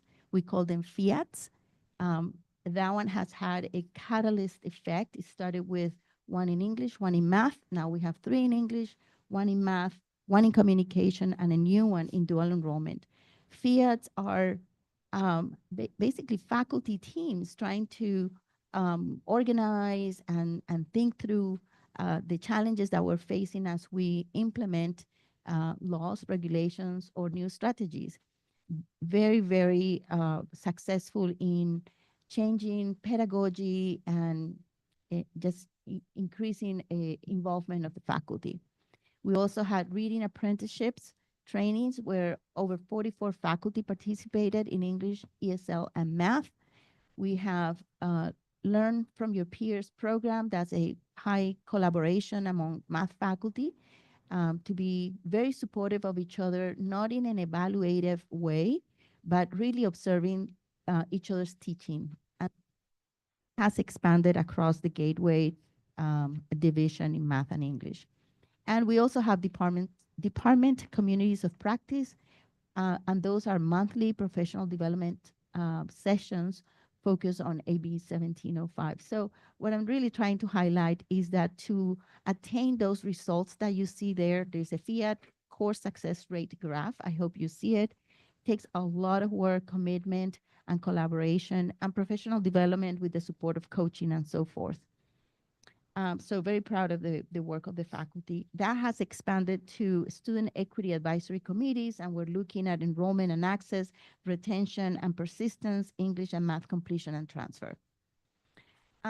Second, I'd like to highlight a tour that I took to the facilities of Limonera. All of you are familiar with Limonera in Santa Paula, hosted by Al Gillian and Betsy Chess. She's a community leader, author, and also a former Limonera board member. I learned a lot about the history of the Santa Clara River Valley and also the opportunities that we have in this partnership.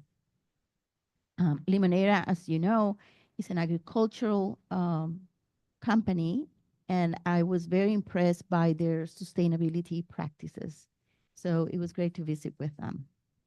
Last, just briefly, a comment. I am committed to participatory governance. It's a value that we uphold dearly in California community colleges. So yes, we will engage in productive, collaborative dialogues with academic senate, just trying to get some information to know what to respond once I have details and specifics. And more information to respond to. I will be working with the chancellor on that. Thank you. Thank you. Moore Park College, Oxnard College. Is it you, Julius? Is it Julius? Okay. Roberta. Good evening, trustees, Chair Torres, student trustee, as well as Dr. McLennan. Excuse me, I've got a sort of allergy thing going there, so I'm not infecting anybody, but I just have allergies. I want to start off, you should stick to bacterial infection now. I want to start off by congratulating our classified employees of the year, Kelly Barton, Brian Bolland, Kelly Denton, and our very own Jeanette Pillay. Campuses are supported, but also they are really refined and framed and contextualized by the hard work and the commitment of our classified professionals. So this is a moment for us to celebrate them. So many things going on in Moore Park College and this month, and I wanted to just call out a couple of things, and I hope that we'll see some of our trustees present at those events. Tomorrow is Multicultural Day at Moore Park College. I believe this is probably the 4th decade of this program.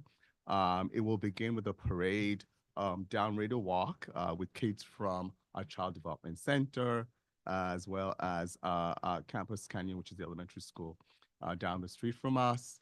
It starts with a bagpipe piper who escorts the kids, and it's just a very fun experience. Music, food, performances, lectures, opportunities to engage in an existing community. There is a keynote speech at 1:15, and that is by Dr. Clementine Nsengi. She's author of the book Spared, Escaping Genocide in Rwanda and Finding Home in America. And she'll be talking about her experience as a young woman during the genocides in Rwanda. The theme for our Multicultural Day this year is You Belong Here. And an emphasis on the fact that we're an inclusive campus, we're a welcoming campus, and we're a campus that invests in helping our students reach their full potential. Also this month, next Thursday, there will be a watch party for the Aspen Prize ceremony on our campus at 9 a.m. Light refreshments will be served, and 9:30 a.m. to 11:30 a.m. California time, a live stream of the event from Kennedy Center in DC will be taking place. We're very excited about that. As you know, this is our 2nd time being in the top 10, and we, as well as our campus community and the district, should be very proud of all 3 colleges, Aspen, eligible colleges, but we're very proud of Moore Park College. Also happening this month, April 26th, it's a Saturday at 10 a.m. We will have a scholarship reception. The college foundation will be awarding a little bit over $200,000 to about 150 students. There's a breakfast and then an award ceremony. Please, if you are interested, please let us know and we will welcome you. And it is open to the public and it's open to members of our campus community in support of our students receiving the scholarships.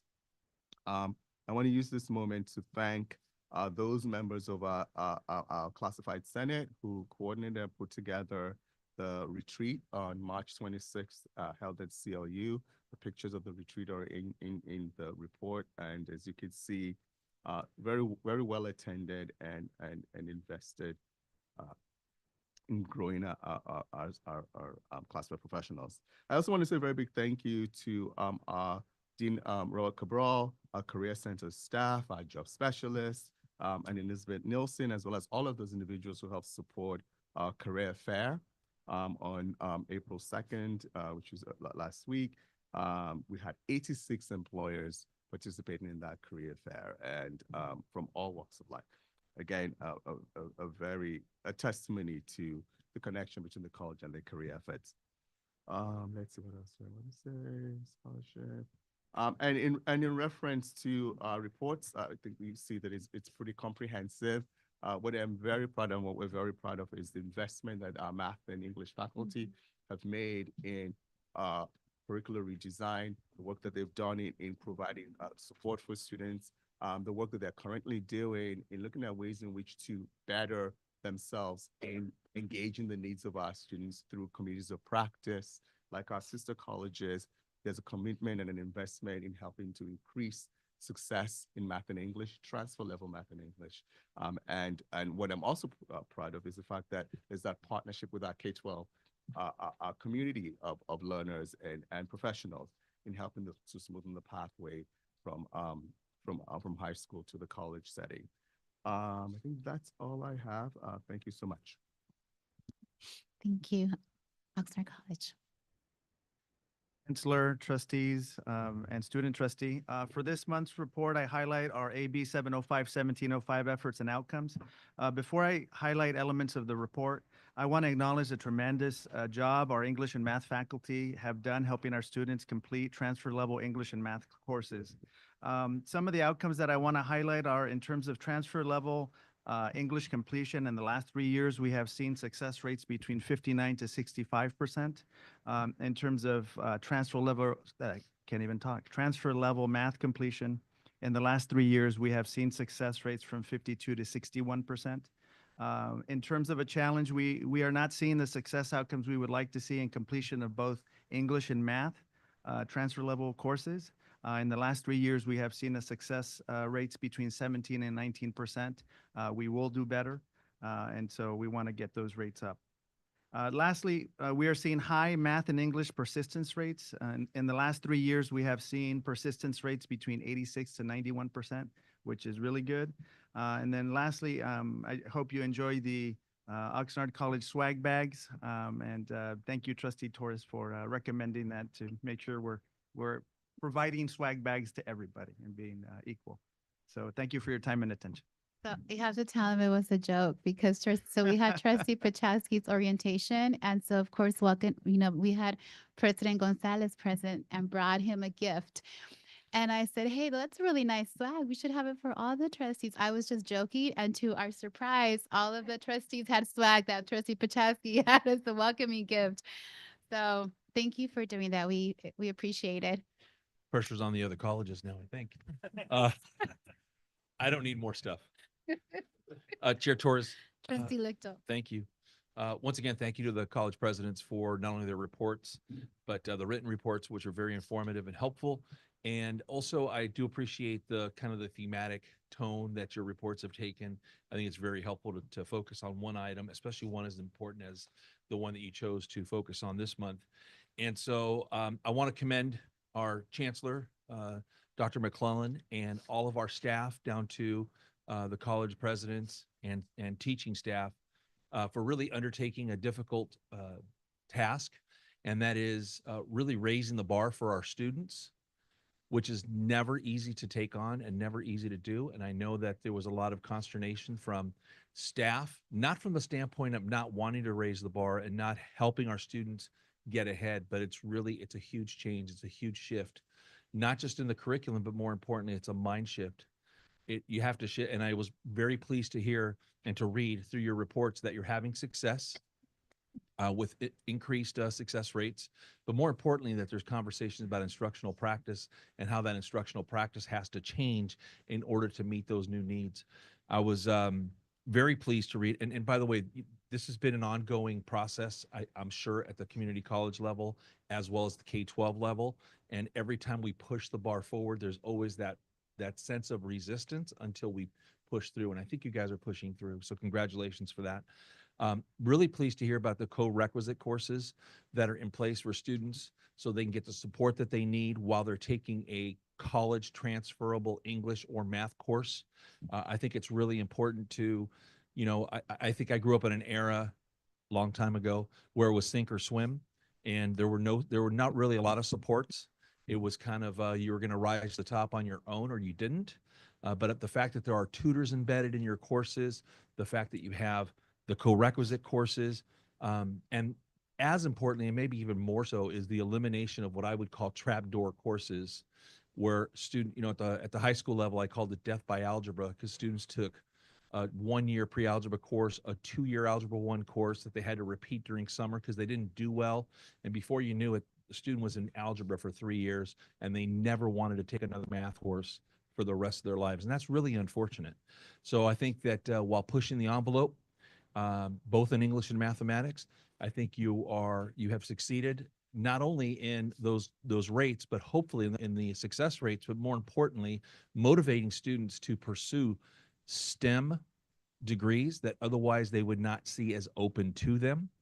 And though it is difficult to comprehend the idea that a student leaving a high school without taking a calculus course at the high school level or even a pre-calculus course would go to a community college and be compelled, if I understand it correctly, into a calculus course and be successful, is absolutely a tribute to you as the leaders on your campuses, but more importantly, the staff, the math staffs at your schools that are really, really doing the work. So on behalf of myself, and hopefully I'm sure I speak for the board, thank you for the work. Let's keep pushing the limits, and let's continue to provide opportunities for students to be not only successful here, but beyond. So thank you. Thank you, Trustee Lichtel. And I think Trustee Chancellor. I had a couple questions. Reports. Thank you.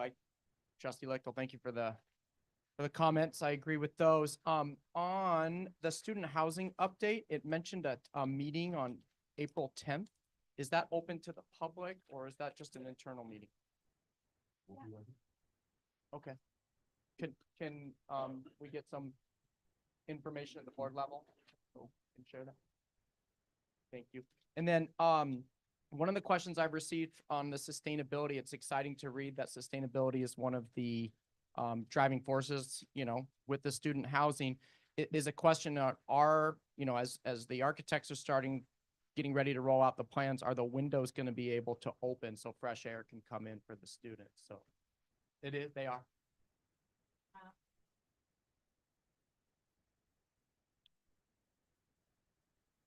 Okay. That's great. Okay, just want to make sure, because that was like at the forefront with, having fresh air rather than just HVAC recycled. Okay, that's great to hear. And I had a couple other questions regarding the AB 1705, but I'm going to save that sense of time as an email. So keep it short. Thank you for the reports. Chair Torres had to step away. She's having a little bit of a illness issue. Trustee Mantooth, any comments or questions regarding the president's reports?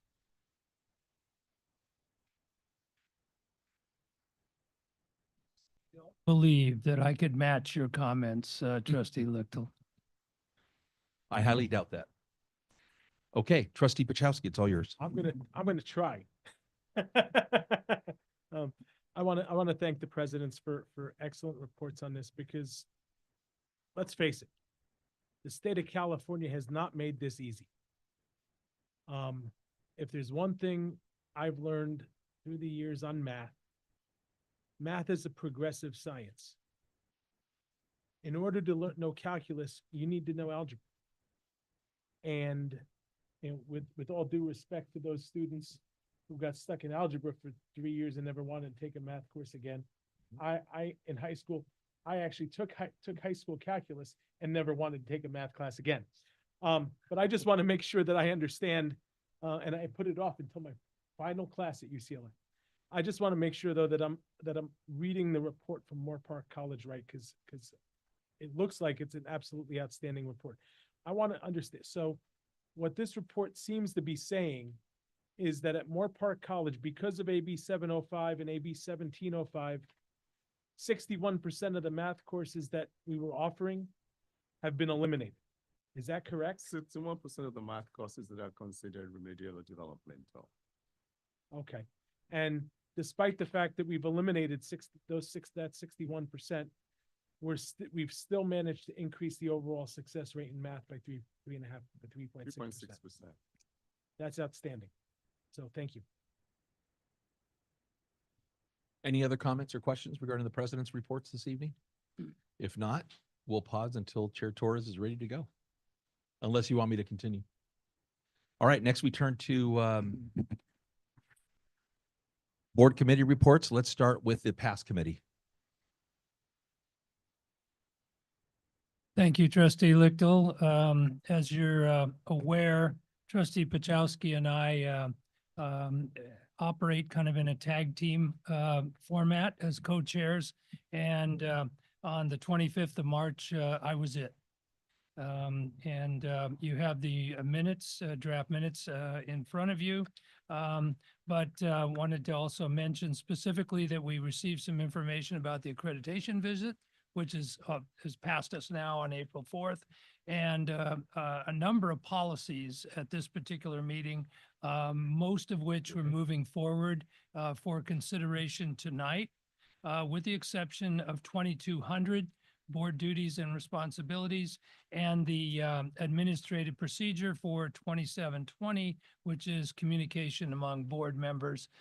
Those were pulled because we felt they needed additional interpretation and deliberation and possible revision for a subsequent meeting.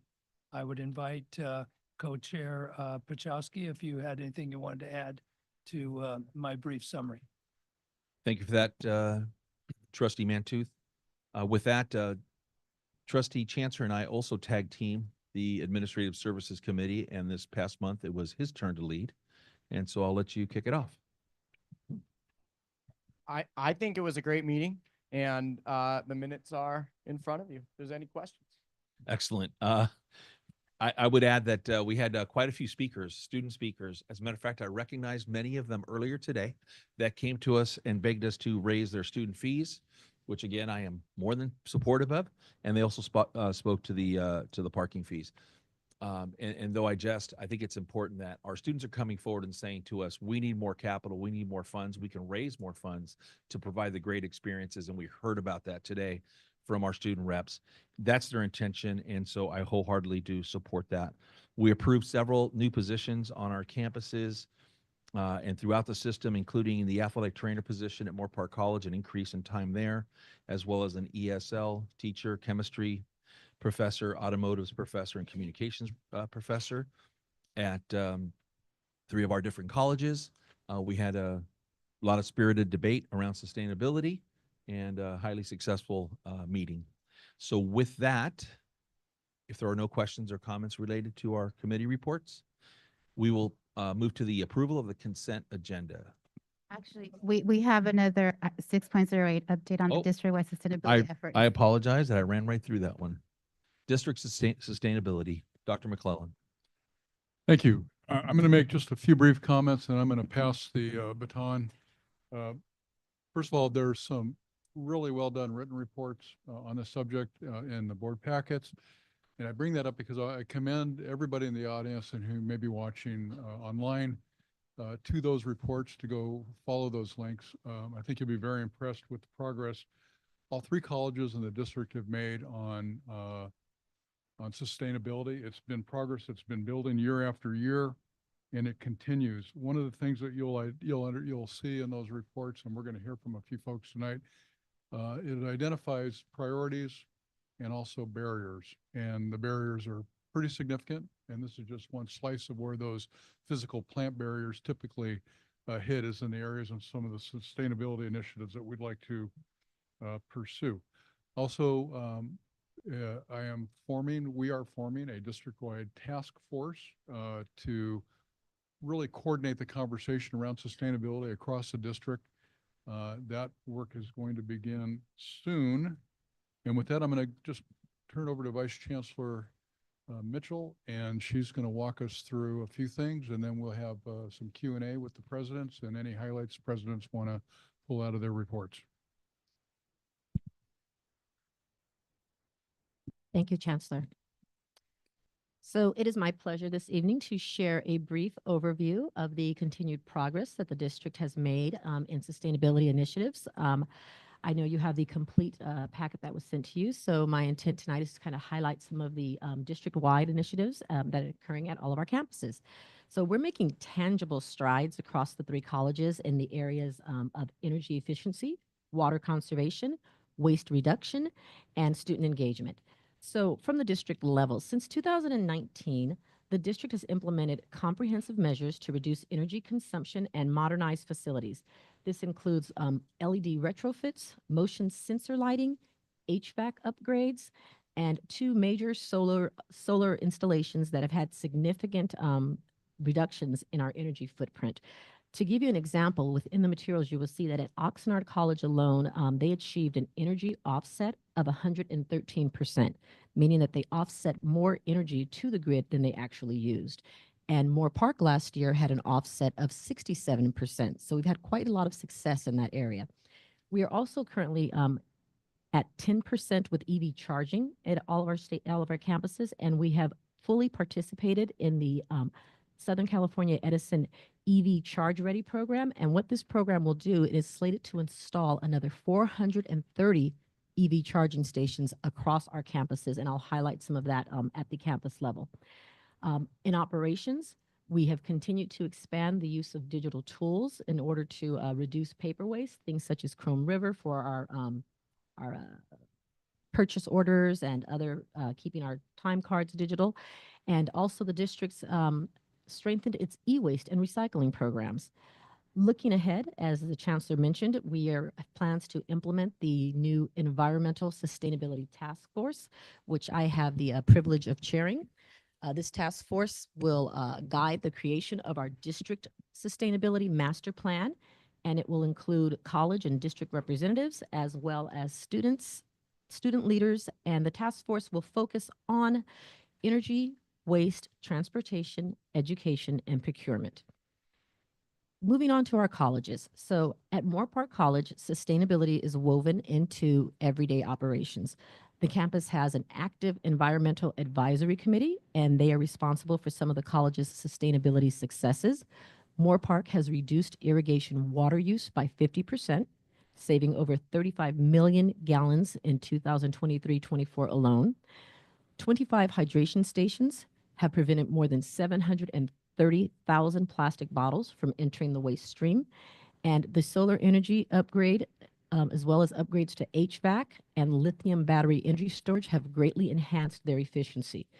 Some of the upcoming projects for Moore Park will include 156 new EV charging stations, and they are also replacing maintenance equipment with battery-powered alternatives. Some challenges at Moore Park continue in balancing basic infrastructure needs like HVAC replacement in 7 of their buildings with sustainability goals, such as installing artificial turf to reduce irrigation. This estimated investment for that turf is projected to be right around $10 million. So they're having some challenges offsetting the environmental sustainability goals with the need to also replace HVAC systems at the school. At Oxnard, since 2021, energy has dropped by 56%, including a 41% reduction in electricity use. This was achieved again through solar installation, but also through smart irrigation and some cloud-based IT upgrades to offset some of that use. Although some projects like the HVAC replacement and the LED conversion remain delayed, they are still in the pipeline at Oxnard. The college is now focused on installing HVAC control systems and expanding their hydration stations and evaluating composting and student-led food initiatives. Oxnard is also prioritizing collaboration across departments to align sustainability with grant opportunities and student needs. At Ventura, efforts trace back to their 2016 plan that set the foundation for measurable improvements. Recently, over 100 tons of metal and green waste have been diverted from landfills. The campus now has 20 hydration stations and is transitioning departments to a near paperless operation. Low-flow fixtures have been installed in 70% of the restrooms, and outdoor lighting has been upgraded to LED. The college also participates in the College Ride program, which offers students free public transportation to encourage carpooling and the use of our public transportation system. Looking ahead, Ventura College plans to finalize a new campus sustainability plan, and they will be installing 150 EV chargers at the campus. Prioritization on the sustainability in all future construction is also a part of their plan, including the new student housing. So some district-wide challenges that I wanted to mention or to highlight for the board. The lack of a state maintenance funding, because last year we did not have that, and also the lack of any local bond measure really limits our ability to complete costly large infrastructure projects. Another challenge that the sites are experiencing is in staffing. Staffing, as many of the sustainable initiatives are often staffed on an other duties as assigned, and many of these projects required specialized expertise. So we need to take a look at the staffing as we place these initiatives into our college campuses.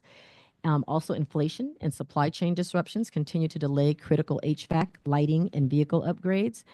And finally, just further demands for foundational repairs with sustainability projects such as artificial turf and drought-resistant landscaping, as we're looking at some of the facility projects that we need as far as improving our buildings and HVAC, that prioritization between the two becomes a challenge for our sites.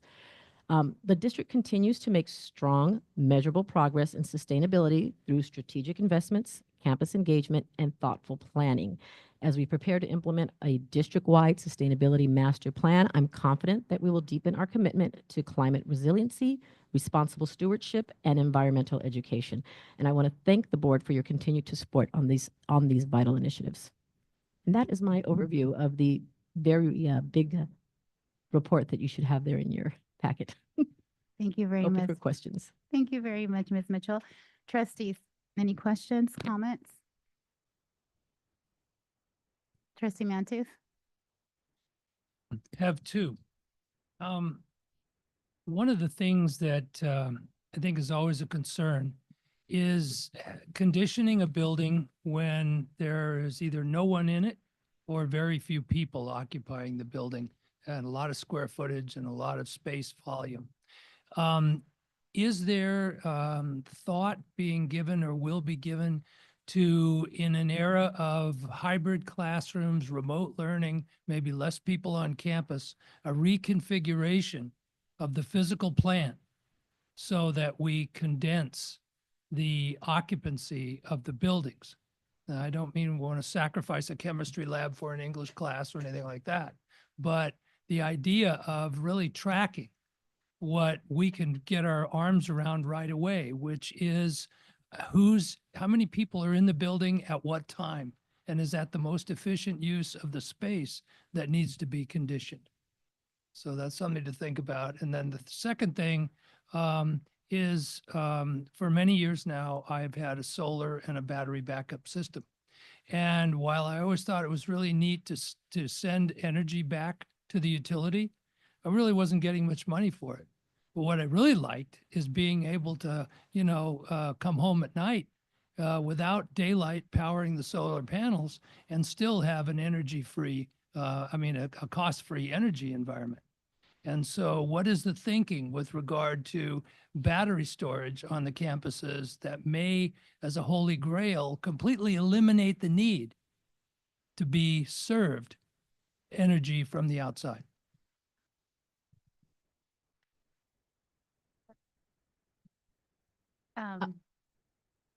Did you want me to respond to that? Okay. So I know we've given some thought to that question, Trustee Mantooth, about the batteries, and it's a complicated answer that we'd have to have an evaluation done. The way that our campuses are configured and the type of and the amount of batteries that we would need in order to make that happen, we'd have to figure out how to storage them, where to place them, how to connect them back. There's a lot of infrastructure upgrades that would need to take place. So that's something that would require quite an extensive evaluation. It initially comes off as kind of cost prohibitive, but we are looking at it and thinking about that. It is something that hopefully the task force will be able to take a closer look at each one of our campuses. It's something that the chancellor has identified as one of the initiatives or projects that he'd like for us to look into. Thank you. Any other trustee? Trustee Paczewski? I want to thank the chancellor and staff for getting this framework put together. It's my understanding that the task force is one of the things that the task force will be looking into is the feasibility of moving our campuses to solar. And as I've said now several months in a row, I think that that's something that's very important for us to take a look at, simply because I think it will save us money in the long term.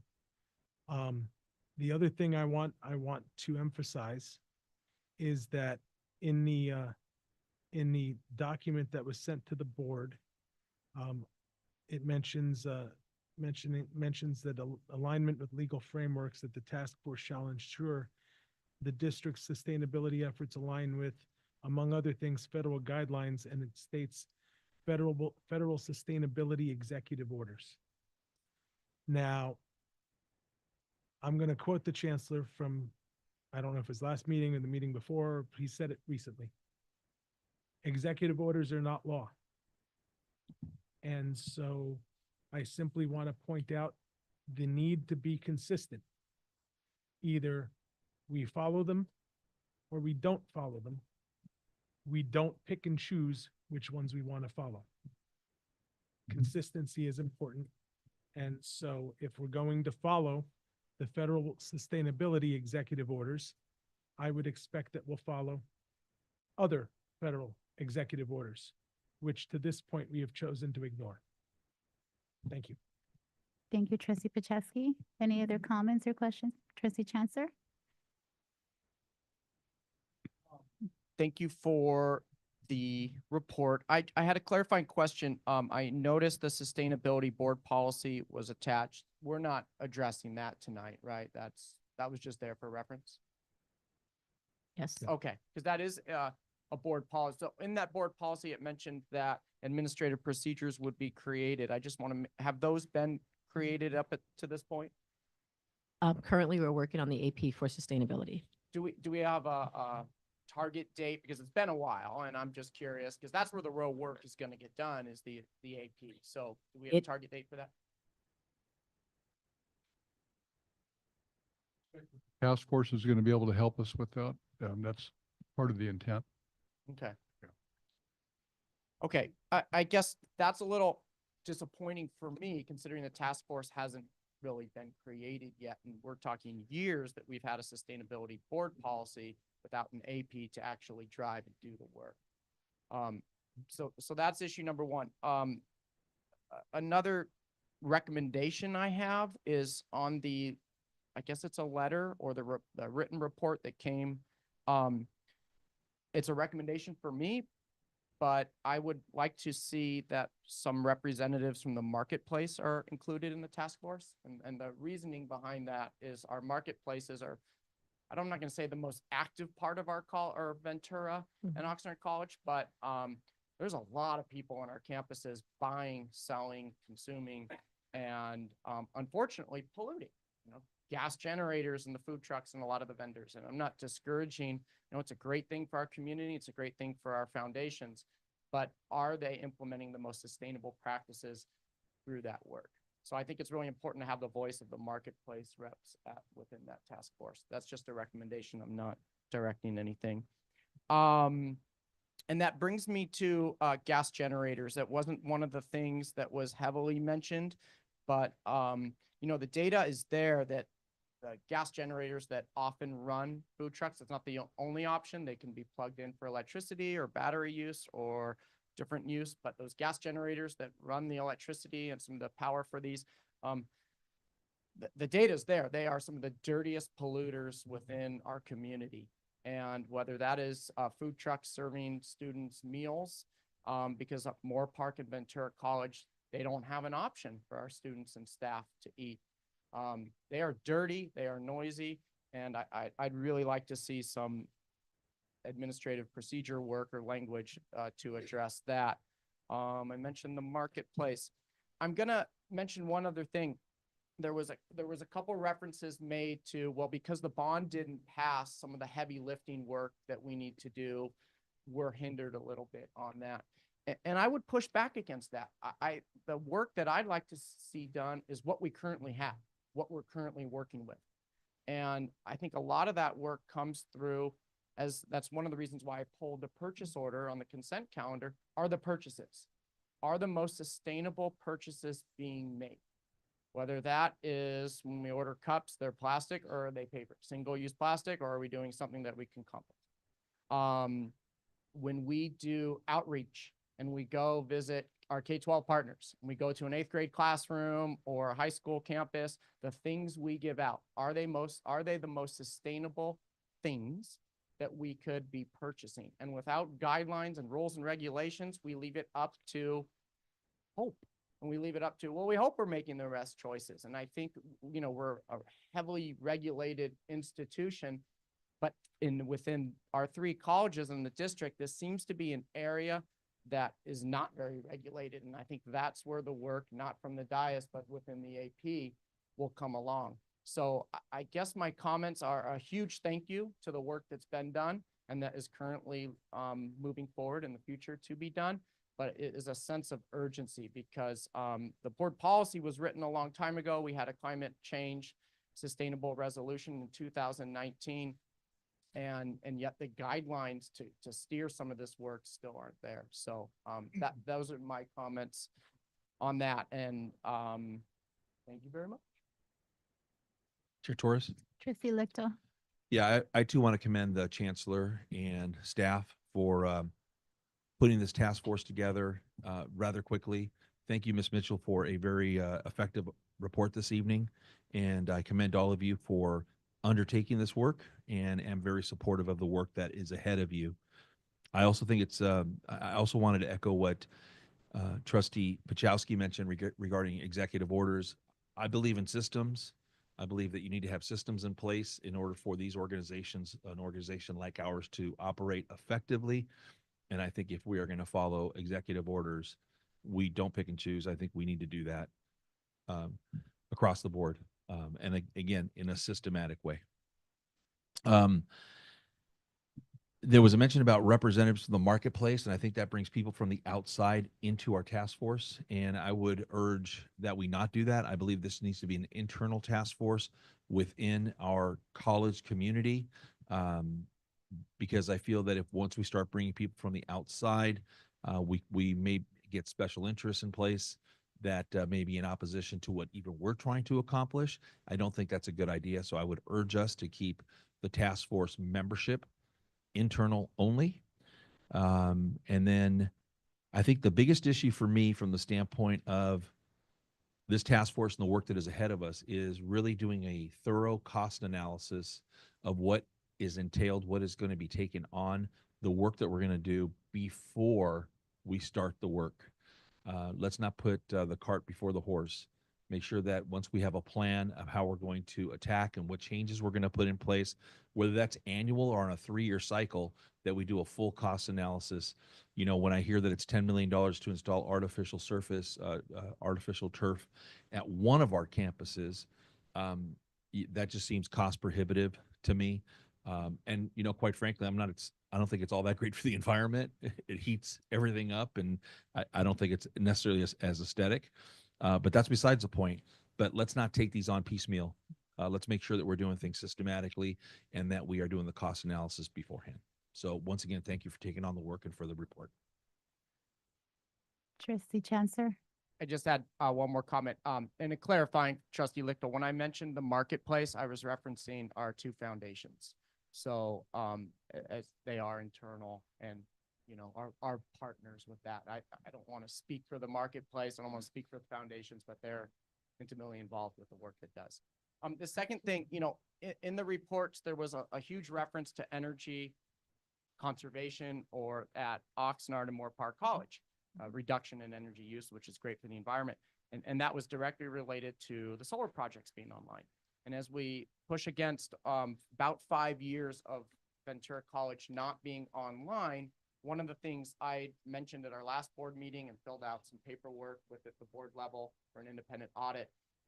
I'd like to get some direction from the board. This wouldn't be work that the district would do, but this would allow an independent auditor to basically find out what went wrong with these publicly funded projects involving millions of taxpayer dollars through our bond measures. If something has gone wrong, whether it's management, vendor failure, or bureaucratic delays, an audit can trace the issue and clarify who is or was responsible. And here's why it matters at the board level. The board has a fiduciary duty to ensure public money is used effectively and transparently.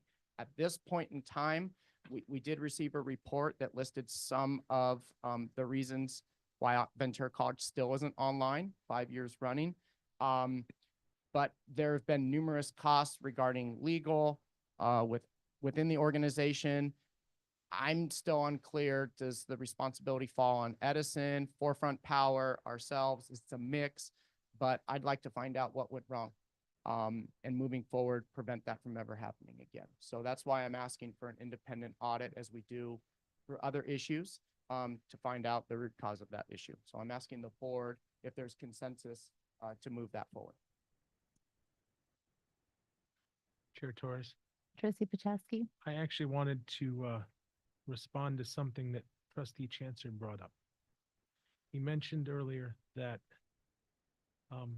one of the challenges we face on two of our college campuses is that the only way that students can actually have hot food is through food trucks.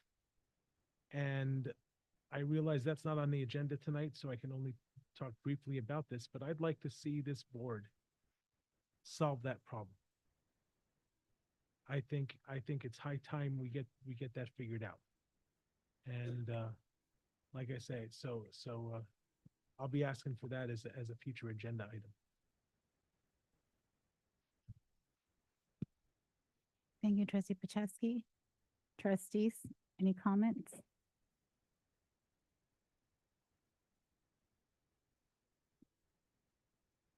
I wanted to say thank you for putting together the report and starting a task force. And I know that in 2019, when this resolution was passed, neither the two of you were here. I know I had to, I was coughing, so I felt bad around you. So I went to go get my mask. I'm not contagious, I'm fine, but I just wanted to be respectful. So,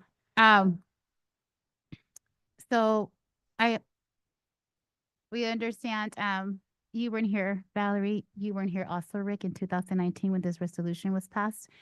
And so there's been many changes during that time. There was a pandemic that happened, and there was, where do we shift? Where do we go? Then we come back on campus. Are we hybrid? There were so many things that came our way that regrettably, but unintentionally, the sustainability efforts were not necessarily the main focus, but it is something that is being taken very seriously at this point. At such point that we have a task force to now look into the operation component, because at the board policy, we set policy, but the real work is going to happen at the campuses through operations, through administrative procedures, to really looking to see what is it that we can do. And I have faith and trust that we're going to look at things that are possible. And I know that in the report, perhaps there's some mentions of different sources of income that we could have supported, but nevertheless, we look for what we can do with what we have. And that's how we've always done in this work, especially in education. We're accustomed to working with limited funds. And so we find ways to still continue the work. We come together because this is definitely something that has been a priority to the board. And the district sees that as such that they have formed a task force to really look into this work. When items come to the board, and there's right now a question regarding, do we, as a board, do we want to look into an audit, consider that to come forward? There is, and it's actually one of the things we were talking earlier, Trustee Lichto and I, as we do agenda setting, how do we look at things? So when items come to the board, at what particular moment does it go on the agenda? What would that look like? And if for some reason at the next board meeting, if it can't be on the agenda, a response, and what would be the appropriate response? And so those are things that we're looking into to have a response for all of us trustees when items come to us. So that was the request that came from Trustee Chancellor to be able to have an audit. And so he requested it, I believe, was it in February? Was it in February to be able to come forward? And so what we wanted to do was present information, have a task force, provide reports with the hope to see if this was be information that would allow us to pause for a moment before an audit and get some of the information and some of the task force coming our way. And then at that point, being able to make a decision based on the task force coming forward with us with information. And for some reason, we felt this isn't up to the perhaps what we were looking for. Then at that point, say we would like to have an audit because we've given the district an opportunity, this task force, to really look into this work in even more detail information. However, I do want to be respectful in terms of the board. Trustee Chancellor, and asking you because it came from you and it's important to have your input and here with the board. So would it be okay to give the task force an opportunity to come together, present some information, see where we are, and then at that point, have more time to consider an audit report? So maybe I'm in outer space here, but to me, the work that the task force is going to do is not connected in any shape or form what this audit would do. This audit would basically come to the conclusion of why Ventura College solar project is not online, and it's been 5 years and those panels have been sitting there. So that's the work of the audit, not for the district, an outside agency to come in and say, where's the evidence? What went wrong? The task force is going to do everything it can to make sure our district is as sustainable as it feasibly can be, following the board policy. So those are completely separate. I don't foresee, and I don't think it would be appropriate for this task force to do investigative work to find out what happened with those solar panels and why they're still not operational. The task force work is more, do we want to increase? Do we want to look into battery storage? Do we want to look in procurement and look at single-use plastics? We want more refill stations. Those are the things I would envision, turf or grass, because turf is huge single-use plastic, maybe long-term, but a plastic's got to go somewhere eventually in the lifespan of that turf. So those are the things I would see the task force doing. This is simply, we have a challenge here, and that is these solar panels have been built 5 years ago and they're still not in operation. So for the board, so the question is that we have an audit, should we want an independent audit? There would be questions perhaps to know how much would it cost us if we were to have an independent audit? What would that look like? And if this is a direction as a board that we want to go, but I know that perhaps Chancellor McLennan wants to speak, or I'm not sure if he wanted to speak. Well, the only thing I would just, I guess it falls in the category of advising the board is you don't have on the agenda tonight to make that decision. So you really shouldn't entertain that. You might entertain whether it needs to be on the agenda at some point. And, we have a place in the calendar later where we might, discuss bringing that back. Just some general comments about, I've heard Trustees Chancellor's comment many times on the issue at Ventura College and looking to essentially assign blame, find the blame that's essentially what we want to do. And I've provided the board with quite a bit of information in the time that I've been here on maybe 3 occasions now, updates on the process. And last was a pretty thorough analysis of, where things, not only where things stood, but how we got there. So what I guess I'm curious about, and when we get to this point and have this discussion, what is the question that's being asked and not answered? And that's not necessarily a discussion for tonight.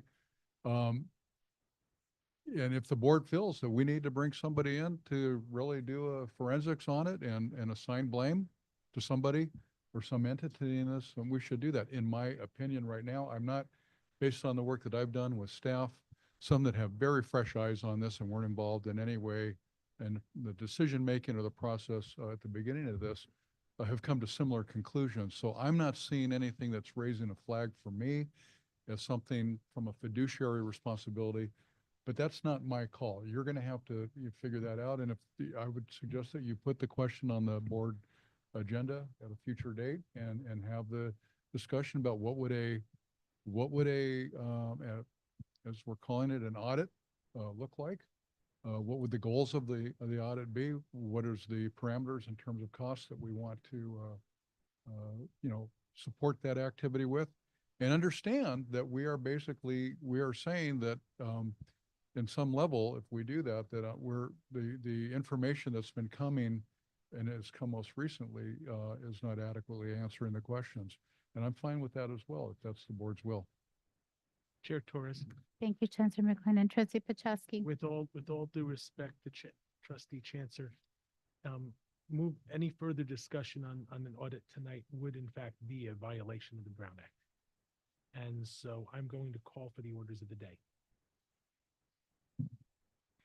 Okay. So any other questions or comments for Ms. Mitchell? Okay. So just to close the discussion, so this will be agendized to be discussed at a board meeting. And we're going to look at our calendar to be able to schedule it. And so we will have the discussion, Trustee Chancellor, as you know, our minutes are being recorded, it's live stream. It is a commitment that we are going to be able to have a discussion about as a board about the audit. So we are now moving on to 7.01, which is approval of the consent calendar. We had Trustee Chancellor that pulled 10.02. Trustee Pachaski, you weren't here at that moment, but Right, I'd like to pull 11.01 and 11.02, please. okay.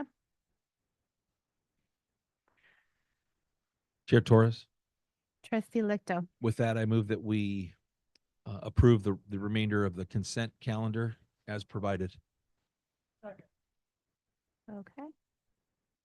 So we have a motion by Trustee Lichto to approve the consent calendar as provided with the exception of 10.02, 11.01, and 11.02, seconded by Trustee Mantooth.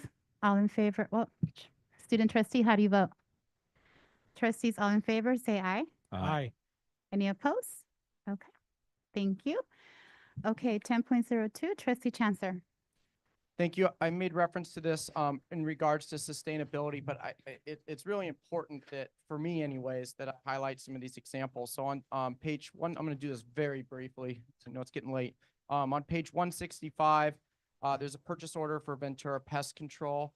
Next page, Amazon Capital Services, and this is for a blanket purchase order for food and supplies, basic needs, which is really important work. Another one that I highlighted is on page 172, outreach items for high school visits, campus and community events. There was one on page 173, landscaping assessment plan services. These are really important work, and I'm so glad that we're using resources for this work. But the reason why I'm pulling this item is to highlight without the administrative procedures to guide this work, are we fulfilling the sustainability goals that we have within the board policy? And the answer is, I don't know. So, for example, on the outreach items for high school visits, if we had some AP policy or AP procedures to go along with that, we may be the things we purchase for those visits would be sustainable. First, just this looks good, let's do that. So I'm not going to dwell on this. I think everyone hopefully gets my point, but this is where, for me, the sustainability real work happens, is in these purchase orders. These issues right here, every single dollar can be hopefully as sustainable as possible. So with that, I'll move to approve. I think it's 10.02. Yes, 10.02. Thank you for listening. Thank you, Trustee Chancellor.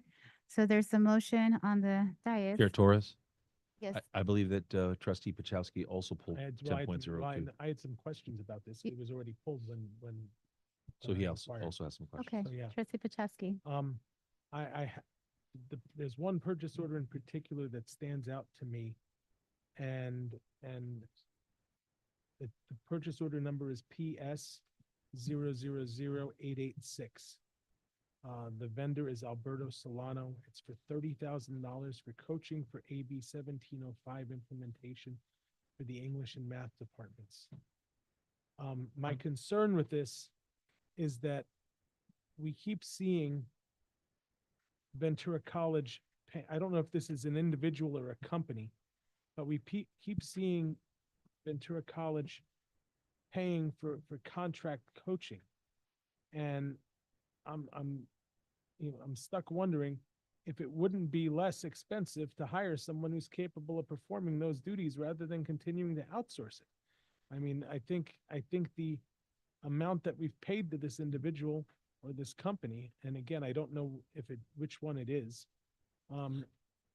in excess of well over 100,000, if not approaching $200,000.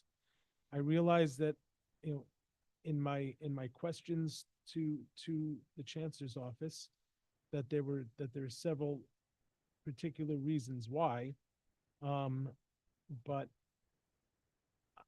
I'm still not happy with the answer that I received.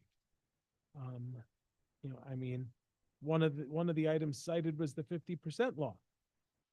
Well, if we're concerned about the 50% law being spent on salaries and benefits of classroom instructors, whether we're spending money with an outside contractor or not, would necessarily affect whether or not we're meeting the 50% law, I would think.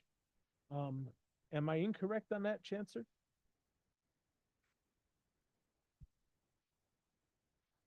I don't know that that's the best example in this particular case. Well, it was something that was If cited the, in if the funding, response. well, I'll try to answer the question in this particular case. I believe the funding for this one is categorical funding. So and that means it's special funding. It's not in our general allocation. It's supplemental funding that comes for a specific purpose to do certain things. In this case, I believe this is around AB 1705. Haven't looked at it lately. And so. This specific one is 1705. Yes. Okay, and so, without going into the full scope of the work, I know it's working across multiple divisions, multiple faculty, on initiatives that are really an area of specialty that it would be, we would not look for a permanent employee to do this work on an ongoing basis. It's episodic, it's focused, and it's specialized. If this were to the 50% question, I think maybe wasn't fully the best reason in this particular Well, case. there were 4 reasons cited, but Yeah. that was one of I them. think it's really the expertise and the specialty for this one. If it were coming out of general funds, though, then anything we do on the staff side, it does come into the equation with classroom instructional faculty. But I don't know that that's as relevant in this particular case. It really is a specialized focus of the consultant. And maybe Dr. Laurita Habib can add to this, but I want to say that there's maybe 14 or 15 disciplines or faculty groups that are working on this project, and it seems to be growing, which is why we're bringing more resources in to help with that, which is a good thing. As you saw with the 1705 report that we just saw, this is work that's taken people with expertise to help our faculty move in this direction to go there. So I don't know if you want to add anything to that, Dr. Yeah, no, I appreciate the question and the opportunity to explain.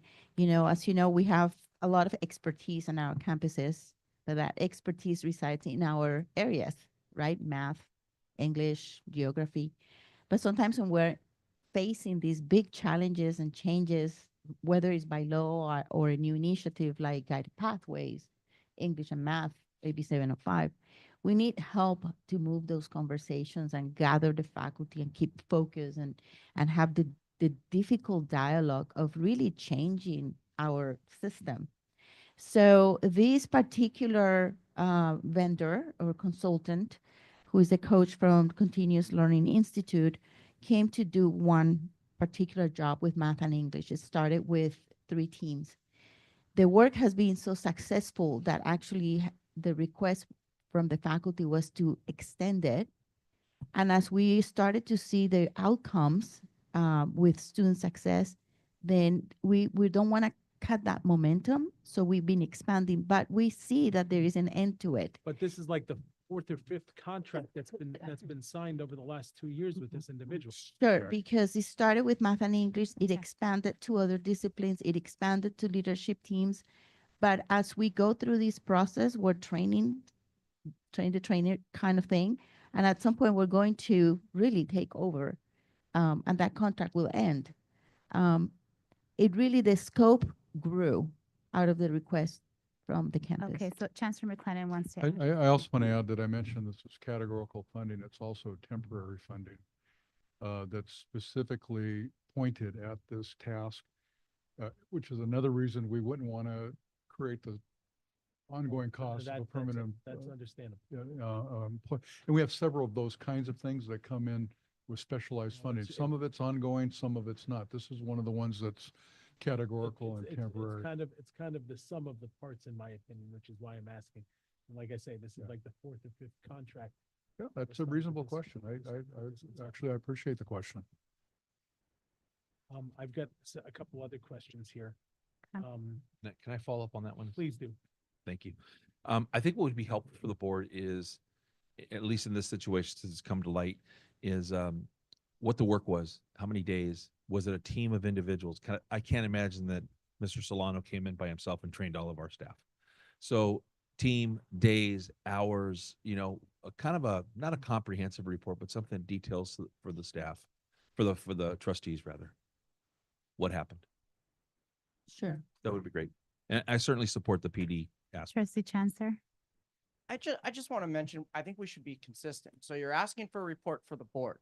Is there board consensus? Because when I ask for it, I'm very careful to say, I think we should get board consensus to do that work. And you're asking as one trustee for that. I know Trustee Pachowski has some concerns, and I do as well. But I think these directing work on behalf of the board as a vice chair, I think it's inappropriate. And I think we need to follow that protocol out of respect for all of us. That's my only comment on that, is just to just quickly poll, like, is this something we want to do? Okay, well, is this something we want to do? Or I can email the chancellor tomorrow and ask for the same information.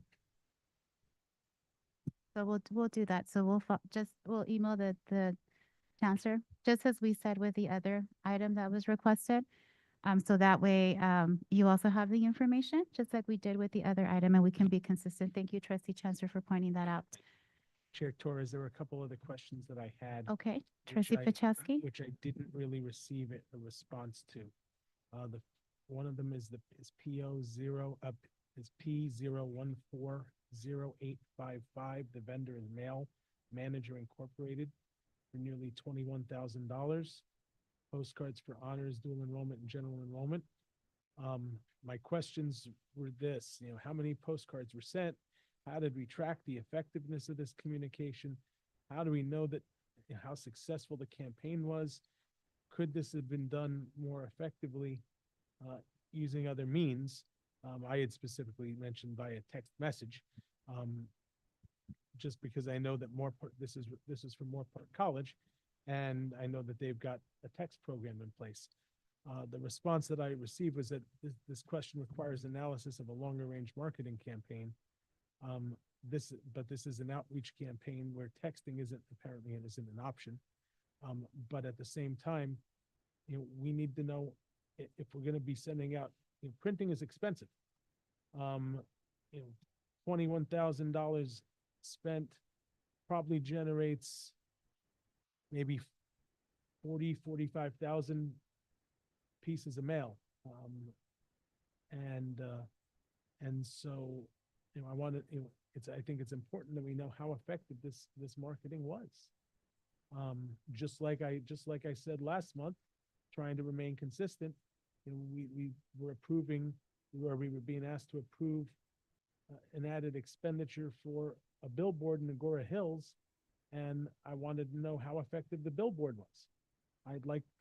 We need to be measuring our marketing, and so I've got that question on that particular item, and there was another one. Let me see which one it was. Let me find it. Hold on. Where I got a similar response. It was PO 0138682 for Gannett, California, in the amount of $30,000. It was a targeted campaign for student retention. Again, how successful was it? What percentage of the students who were targeted have been retained? If this is student retention, we should have text numbers for these students. Wouldn't it have been cheaper to send out multiple text messages? Then I don't even know what the medium was on that particular expenditure.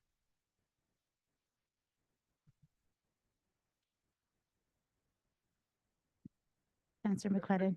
As I'm listening to the questions, and I really appreciate the curiosity, and even some of the ideas about what might work better, but I want to, again, I don't know if this is advising, reminding, any one of these activities could have operational questions around it. And we have a professional staff that are considering all the options and ways of doing the things that we're doing and trying to do it in the best, most efficient, effective way that they can. And I don't, as much as I know about what's going on in the operations, it would be hard for me to drill into one specific thing and say it should be done this way, or it should be that way, or we ought to have this data. I think it's beyond the capacity of staff, frankly, for the scope of the operation to anticipate all of the operational information that is being asked. I mean, we really are, as we get these questions, we're definitely And trying to be. I respect that. And so I guess my point is that at some level, my job is to task the leadership of this district, which includes everybody in front of you and many of the people behind them, to do the work that's being done. These POs that you have are expressions of that. We could have some disagreement about operationally, is that the best way to do it, or is there another way to do it? My guess or my thought is, or my experience is that many of those things have been thought through and at the decision-making level to get it to the point we're doing. Is everything perfect? Is everybody making the absolute best decision? To Trustee Chancellor's point, are we making the best sustainability decisions, or are we making the cheapest decision? Maybe there's a trade-off there that we need to consider. I think we're going to, hopefully with this collection around the district-wide, approach to that, we're going to get our hands around that. Beyond that, I really don't know how to respond to some of the detailed sort of operational questions that are being asked. We're being asked to approve these expenditures as a board, and we have a These are fiduciary responsibility. expenditures that are within the at least ones here. They are coming to the board for acceptance and approval. Many of these funds are spent prior to the time that they come to the board because of the authority granted to use our funds this way for these purposes. So, we can talk about that in terms of going forward if that's the best way to approach it. But yeah, I don't know. I don't know that critiquing operations in this way is the most effective way to have this conversation. And I wasn't necessarily critiquing operations. I wanted to know how successful it was. And that's a fair question, and we can, we'll do our best to respond to those things. Absolutely. Okay. Trustee Lichto. I'd like to make a motion that we approve 10.02. Okay. So we had a motion on the table already by Trustee Chancellor before to approve 10.02. And that's when it was mentioned that Trustee Paczewski had a couple of comments also on 10.02. So would you like to second it, Trustee Lichto, then? I'll second. Okay. So we have a motion to approve 10.0. Motion made by Trustee Chancellor, seconded by Trustee Lichto. Student Trustee, how do you vote? Trustees, all in favor, say aye. Aye. Aye. Any opposed? Okay, thank you. So with this, we move on to 11.01. Trustee Paczewski. Thank you, Chair Torres. I'll be honest here. With respect to 11.01, there was exactly one reason why I asked to pull that off the consent calendar. And that has to do with Board Policy 2510. Board Policy 2510 defines how curriculum should be approved. And I don't think that this body should be approving something as important as curriculum on the consent calendar. So with that, I'm going to move that we approve 11.01. Okay. Thank you, Trustee Paczewski. Okay. So 11.01, motion made by Trustee Paczewski, seconded by Trustee Lichto. Student Trustee, how do you vote? Trustees, all in favor, say aye. Aye. Any opposed? Okay. Motion passes. Thank you. 11.02, Trustee Paczewski. Oh, Trustee Chancellor. I have a family emergency I have to address, so I'm going to excuse myself. Okay. Thank you. Thank you, Trustee Chancellor. Hope everything's okay. Trustee Pacheski. Yeah, there's a few items in 11.02 which I had some concerns about. The first one is the new credit program, Associate in Science, Modern Policing. My concern with that particular program simply has to do with the fact that it's my understanding from talking to our Ventura County Sheriff, Jim Fryhoff, that the state has not yet established the criteria for the modern, for what needs to be required as part of a modern policing degree. And so I'd like some more information as far as that particular degree goes, as far as where we stand in relation to the state requirements. And if the state has already determined what those requirements should be, does this meet that standard? If the state has not yet determined those requirements, I would suggest we either hold off on approval of that or go ahead and approve it with the understanding that we're going to make a quick pivot in the event that the chancellor's office at the state level turns around and changes the requirements. So I'd like to know what the status is from the state on the requirements for modern policing. Okay. Chancellor McClellan, is there somebody that can respond to Trustee Pacheski's question?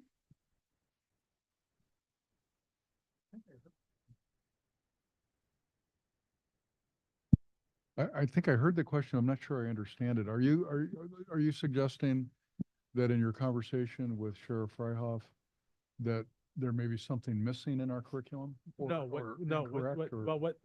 the sheriff seemed to indicate in my conversation with him was that the state may not have actually gotten to a point of saying, these are the requirements that have to be in the degree. And therefore, we may be putting the cart in front of the horse. Yeah, we don't have Claudia. That's the concern. Is anybody here that can speak to that? You Okay, want to thank come to you. the microphone, Yes, please? Thank you. Gregory? Looks Thank like there's some information here related to Bill 89. That might be some part of the answer, but please, sir, you're the expert. You. I'm always pleased to defer members along. As it's up to you, trustees or chancellor, please. Okay, thank you. Yes, indeed, the trustees exactly right that the statewide task force that was authorized under Bill 8089 has not yet completed its work.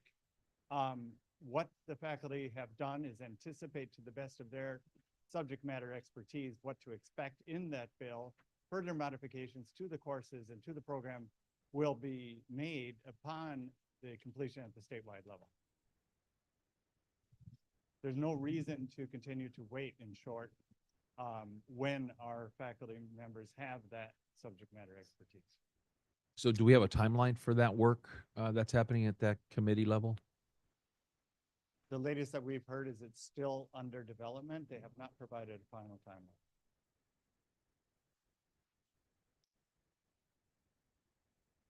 So I guess from the standpoint of a high school student entering our system and believing that this system is going to lead to this program is going to lead to something in the future that's going to be beneficial and lead them down a pathway of earning a policing degree of some sort, criminal justice, what have you.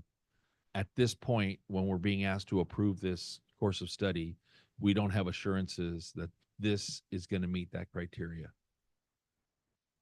I can assure you that we have confidence in the expertise of our faculty to develop what they've deemed necessary and appropriate for the students who will be served by that degree. So I think this, what I don't want to end up in is, and I don't want to get operational, but I don't want us to have this conversation 2 years from now, and then the response is, well, it was well intended, because great intentions that lead a student to delay their matriculation from community college to a 4-year degree, for some students can be rather traumatic. So I'm glad that Trustee Pachowski caught this item. I wasn't aware, but it does raise some concerns for me as well. Unless there's more information that can kind of provide us with information that this is going to work for our students. What I'm hearing is that at this point, we believe it will, but we're not 100%. There's no criteria. Please. Chancellor McLennan. So help me understand, this is this isn't a policing credential as somebody would receive through the post academy, for example, in terms of that credential. This is a transfer pathway for a baccalaureate degree. And so is there, I guess I'm just trying to understand, is there risk that this would not lead to transfer in some way, waiting on this final, and who's doing the work at the state? Is this a statewide curriculum committee? Help me understand that. I think the first question, Chancellor, I'll defer to the Academic Senate President, the leader. But the second question, I can tell you that the committee at the state level is composed of members of the law enforcement community, the Academic Senate, the California State University Faculty Administration, California Association of Community College Registrars, Student Senate. It's a very wide net that's on the task force that might actually suggest why the development of the state guidelines has been delayed since 2023. And then to your first question, Chancellor, I'd ask that our Academic Senate President respond. Talking with the faculty who actually created the program, they were explaining that part of the issue is that with the police force the way it is, especially when it comes to the ethics classes that are covered under this new degree, that any hires past August of this year are going to be affected and not going to be able to be hired without those courses, which is part of the reason why those were developed early on. And the state, as Dr. Anderson was saying, the state tasked the community colleges to create this degree, and they've been actively engaging in the development of the degree. They used the California Community College suggestions in creation of the ethics class that is going to be required for all police officers. And if the police officers that are currently serving in the community do not have these two classes, they are going to be decertified and removed from the streets. So that's part of the necessity to move things forward. This degree pattern has been extensively talked about in their advisory board, which included the Ventura Police Department, the Ventura Sheriff's Department, Campus Police, Probation, and the Oxnard Police Department. And all of those individuals on the advisory committee were in approval of the curriculum as it currently stands, with the understanding that if there are changes that need to be made, that the college is working directly with the state agencies and will be continuing to monitor that, but they have stood behind the curriculum that has been put forth. May I ask one more question? So this really does have a time-sensitive Yes. nature to it in terms of actually impacting people who are in the roles right now. Yes, according to our faculty who created this, they were saying that as of, I want to make sure I have it, as of August this year, if they need to start taking these And courses. without any disrespect to Sheriff Fryhoff, and I know him personally, was he a part of this group as well? I do not have that information if he Okay. was, but the Ventura But you Police do have Department was widespread there. support from local law enforcement Yes. agencies that have been intimately involved with this in terms of moving it forward. Yes, and they voted on February 14th. Okay, well, that's encouraging. Thank you. Thank you, Rachel. Regarding this as well. Trustee Pacheski. The other question that Sheriff Fryhoff did raise was he was concerned as to whether or not his post-academy graduates would be able to potentially receive credit for identical coursework that was done through his academy.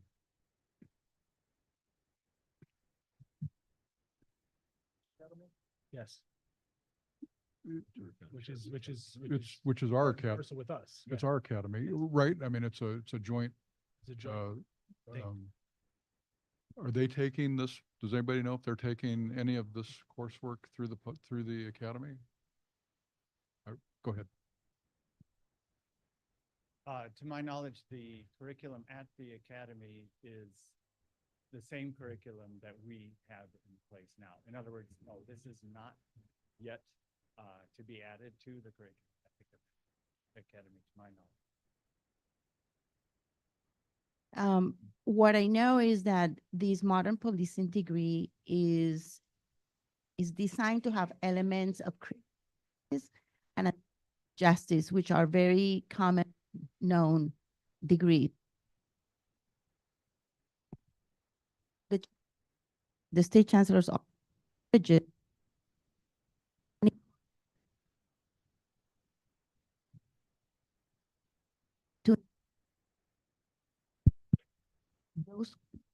those colleges, thank you.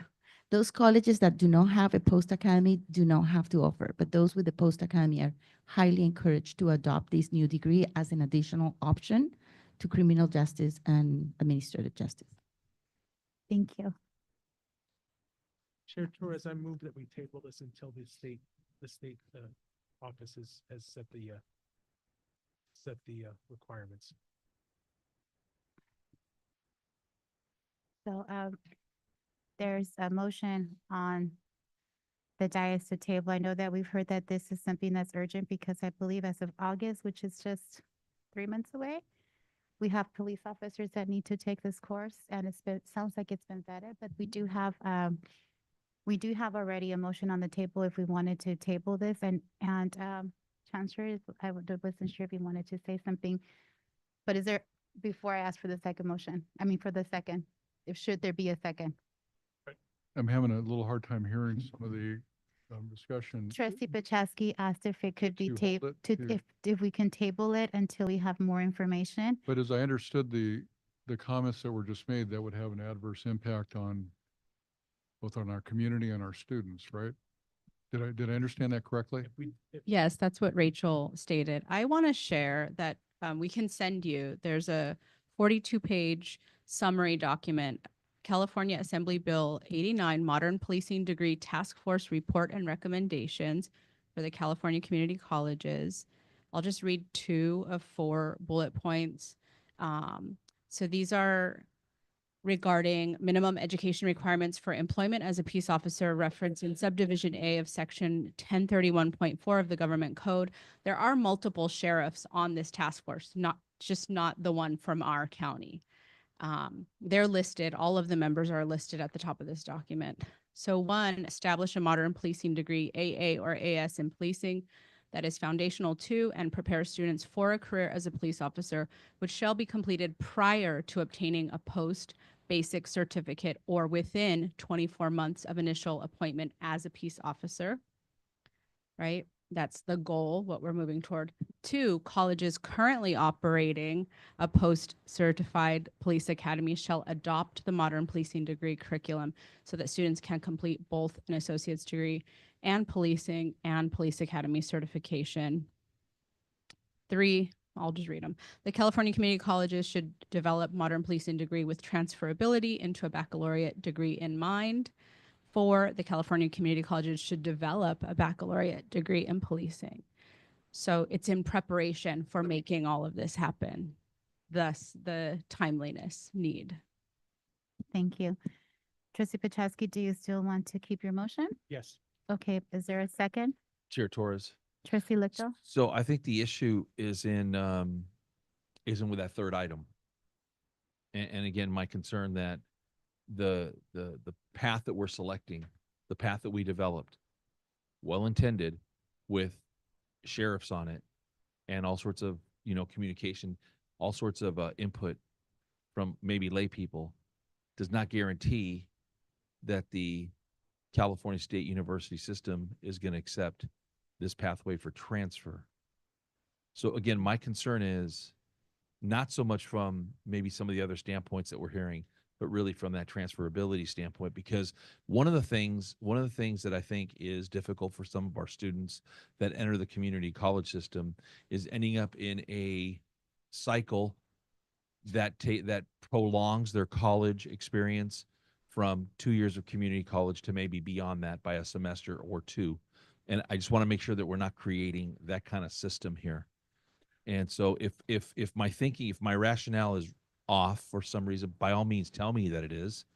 But my concern is that if we're developing a program for transfer, that it doesn't sound like at this point, because what I went to the California State University Long Beach website, and it's the requirements aren't functional right now, and I assume it's because this committee work hasn't been completed.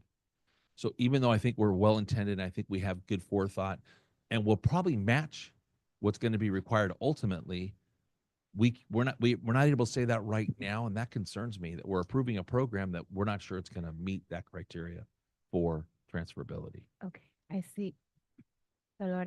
It's not lay people. I want to list for you the groups. These are groups, not Okay, let me take that individuals. back. Let me take lay people And back. it's an associate degree, not a The baccalaureate. individuals that Right. were on the committee, I'm sure did a wonderful job. Correct. But the point number three was transferability. It's supposed to transfer.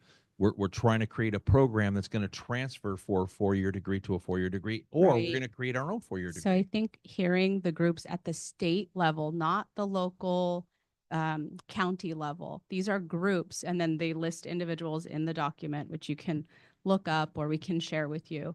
So these are the list of groups that have been meeting since November 2022. Academic Senate for the California Community Colleges, Peace Officers Standards and Training, California Police Chiefs Association, Peace Officers Research Association of California, California State University Faculty and Administration, California Association of Community College Registrars and Admissions Officers, California Community Colleges Chief Instructional Officers Organization, California State University Chancellor's Office, State Senate, Student Senate for California Community Colleges, the Institute for Criminal Justice Training Reform, Urban Peace Institute Chief Student Service Officer / VP of Student Services, Association of Chief Human Resource Officers. So certainly And not those lay indivi- people. Thank and those, you. and those individuals have yet to set the standard. Yeah, I was going to say thank you for that information, but can anybody in this room tell me that this program is going to meet transfer requirements for a student leaving one of our community colleges and going to a Cal State for a degree in either policing or criminal justice? I mean, that's the point. And if we can't say with certainty that that's going to be able to happen, I don't want to put our students into a system, into a program with a promise, because I believe in under promising and over delivering. This is the opposite potentially. So unless we know for a fact that this is going to lead to a transfer, a successful transfer to another college that's going to lead to a degree that a student wants in criminal justice or whatever the topic is, then I'm having a hard time approving this myself. Trustee Mantuf. Some clarification on the motion to pull this, to table this. We're just tabling this particular class, correct? This particular degree, the Associate This- in Science this- and Modern Policing. Okay, but there's more to this agenda item. Yes. Okay, so is there any issues with any of the other approvals that are contained within this item? The only other one would be on the sports management AA. Okay, well, maybe you would want to consider amending your motion so that we could at least get some of the content I would be that is happy- not I would happy- objectionable to anyone approved. I would be happy to move that we approve the curriculum for Ventura College with the exceptions of the Associate in Science and Modern Policing and the Associate Arts degree in Sports Management.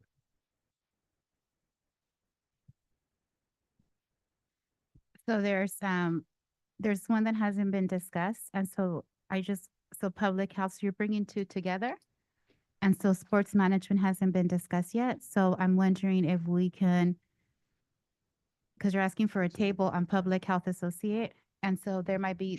Trustee Mantooth asked to clarify and approve the ones that are not. And how about if we and you can make another motion. I'm wondering if we can make a motion to approve what's on the curriculum with the exception of public health associate. what I just And then did. a sports management, it was the table. Is that what you just did? We just did.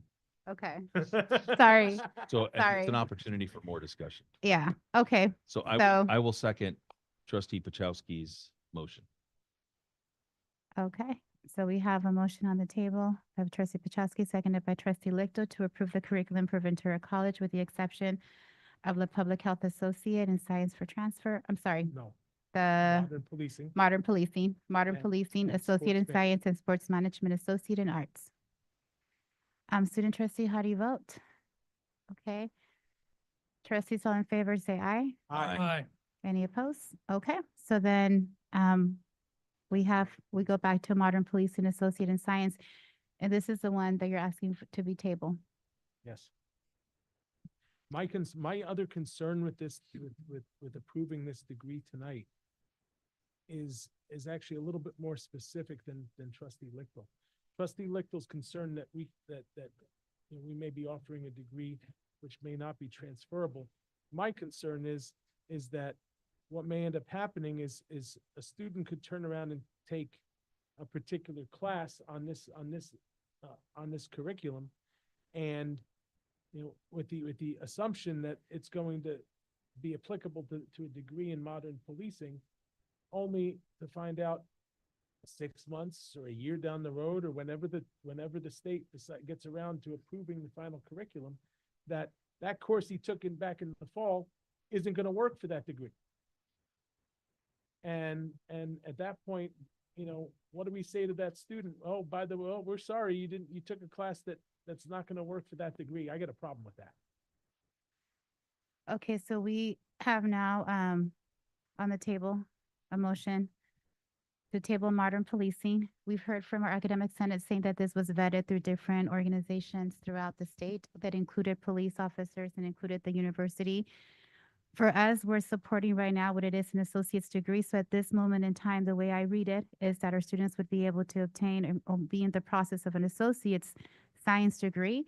What's that question is the baccalaureate, and that's something's being discussed. But at least for now, for some of our police officers that are currently patrolling, this is something that they're going to need, and our colleges would be in a place to be able to support them, or any student who's interested in the associate science degree.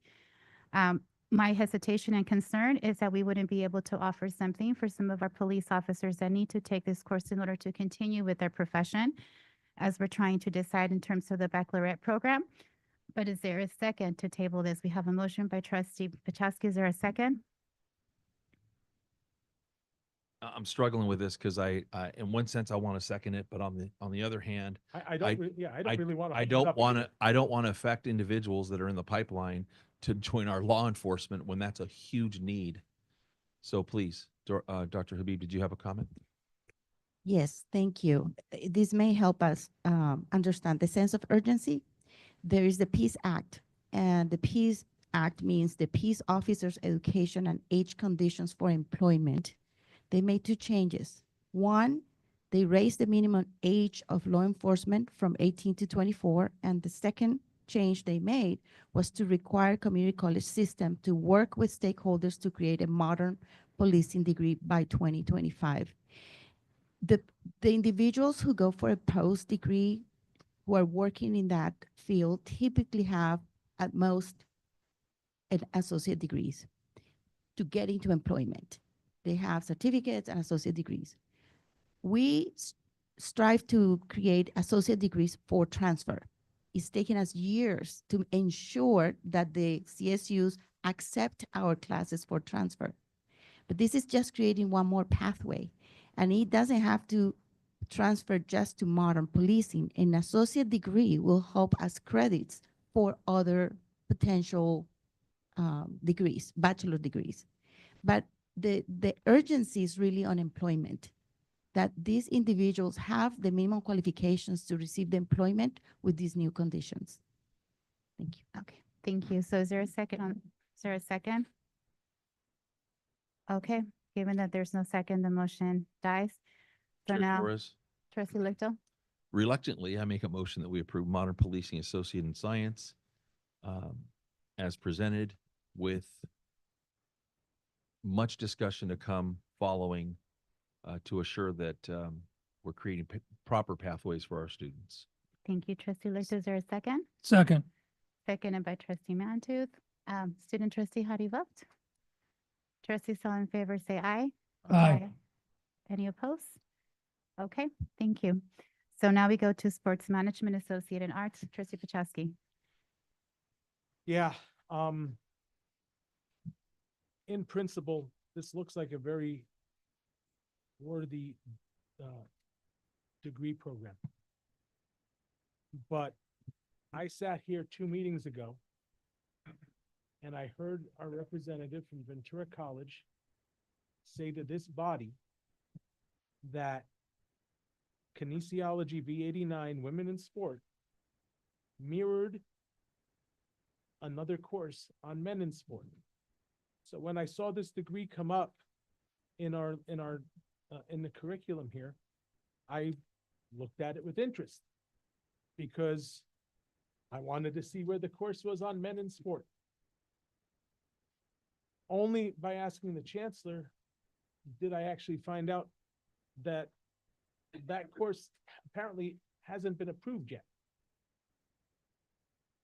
And I'm afraid, frankly, that by including kinesiology 89 in this degree, without including the mirror course on men in sport, that we could be running afoul of Title IX. Because we're showing preference to one sex over another. And that doesn't even begin to go with the fact that it took until 6:45 tonight for me to get an answer to the question that I asked last month, which was or 2 months ago, which was how does kinesiology V89 define a woman? And the first answer that I got earlier today, frankly, was filled with educational gobbledygook. And so I had to ask the question again.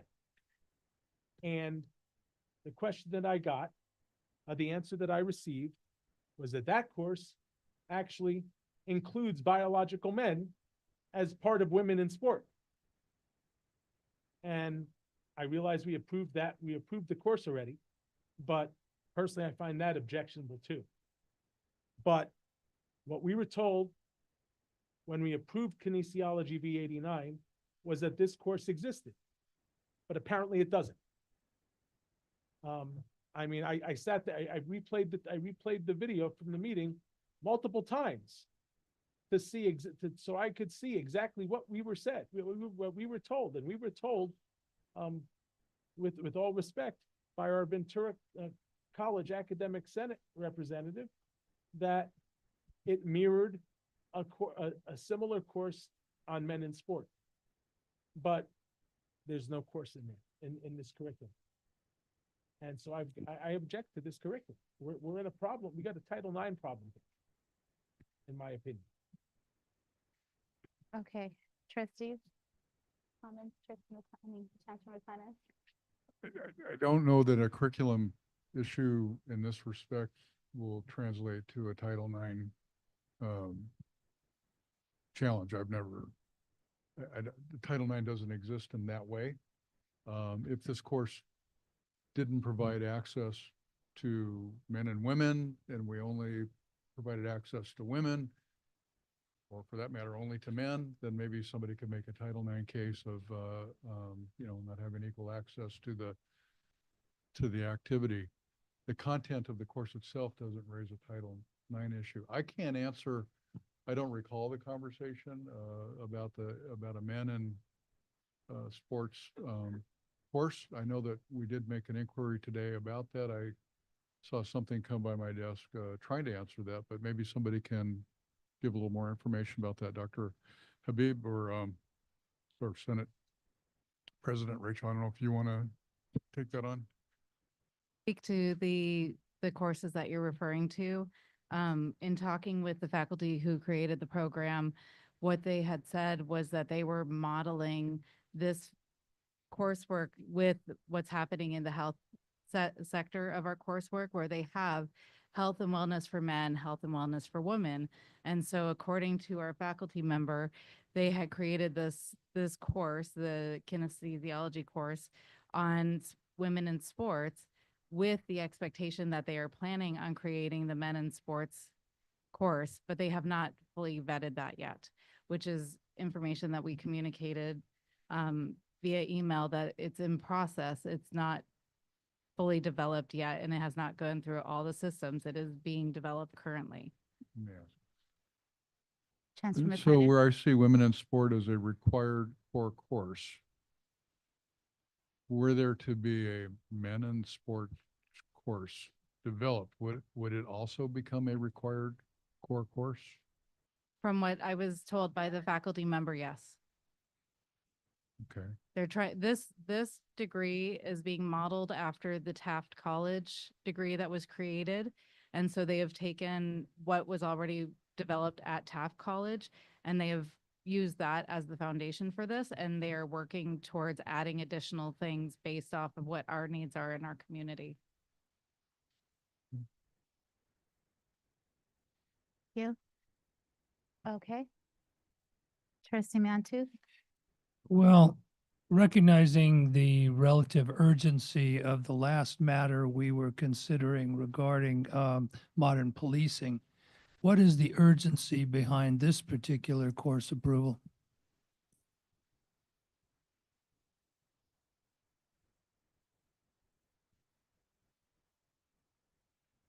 I know there are people out there that can answer this question, but let me say there may be, I don't know if there's a catalog issue or a timing issue with enrollment in a program like this. Is this something that can be brought back next month with further information, or is there urgency tonight? So, and this isn't my campus's curriculum, but just in general, it's a strict timeline. It has to go through so many processes to go through PG, and really it's a faculty issue and matter and area of expertise. But still, we have our own internal checks and balances. And once we approve courses or degrees, we're actually not even able to offer them yet. It's not hot off the press and then you offer it. It has to appear in the catalog first, and then later you can actually offer it. For financial aid, for students who receive financial aid, it has to appear in the catalog first, and at a later time you can offer it. And so not approving it after it's been through all of this faculty expertise, checks and balances process, campus level subcommittee, academic senate, district council on curriculum and instruction, arriving here might delay it for a year or more. So that would be the urgency. Can I ask a follow-up? Yes, Trustee Okay. Mantooth. The reason for my question wasn't because I oppose this course by any stretch of the imagination. But it seems like there's a little bit of insufficiency in how much we can count on the component male sports course and how much reassurance we're getting. Is that a fair statement? I think so. Okay. If we were to table this until the May meeting, would that jeopardize the rollout of the course and the timeline that you talk about? Just so that we could have some either additional testimony or reassurance or actual validation that the talked about men's sports course will materialize.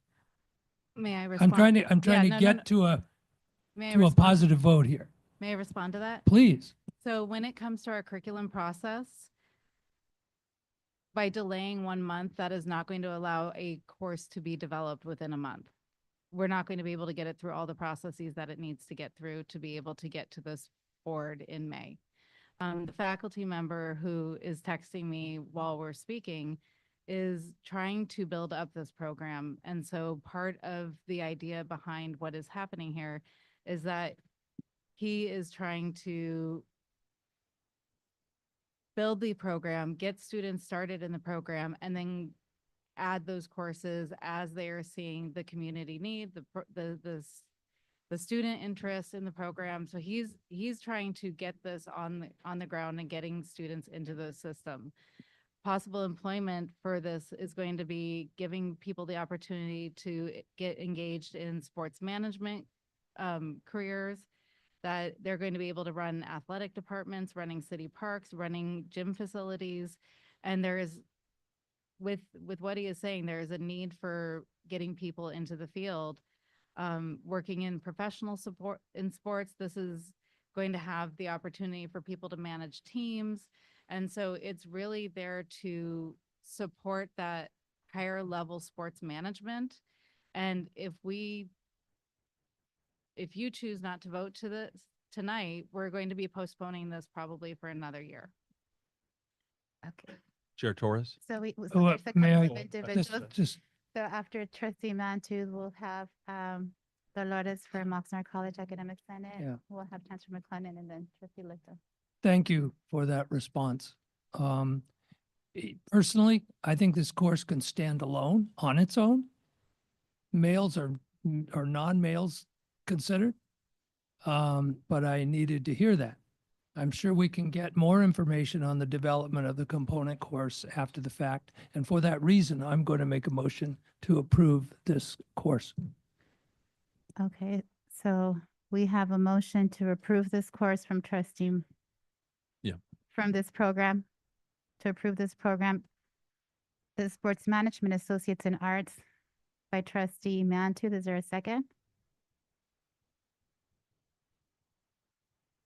Okay, given that there isn't a second, okay.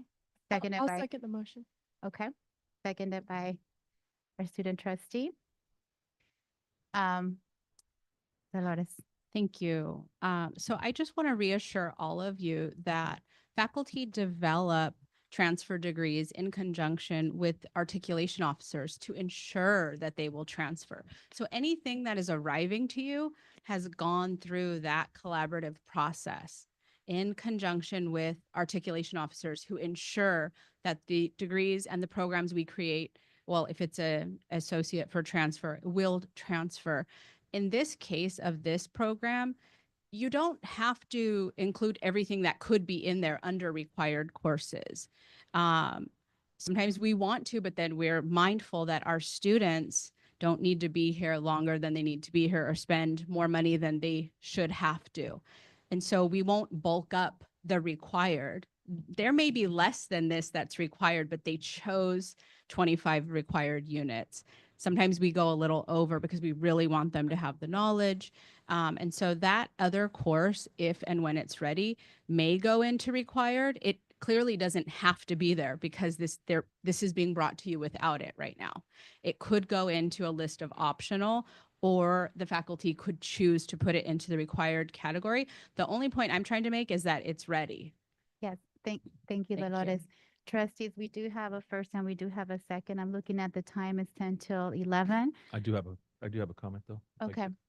So this is just a point of clarification because I think it's important I think accurate language is really important. And so it was stated that our curriculum is modeled after the Taft curriculum. And I understand that model doesn't mean mirrored. However, I do want to point out the differences between the two because I think it is relevant. So as I look at the Taft curriculum, they require 15 credits, required core, 15 credits, does not include women in sport. I'm not against the women in sport course. I'm trying to seek clarification, and a statement was made that we're basically modeled after this other program. Our core is 25 credits, does include the women in sport course. So I don't think it's a consistent statement to say that we're modeling it after the Taft program because that's pretty radically different.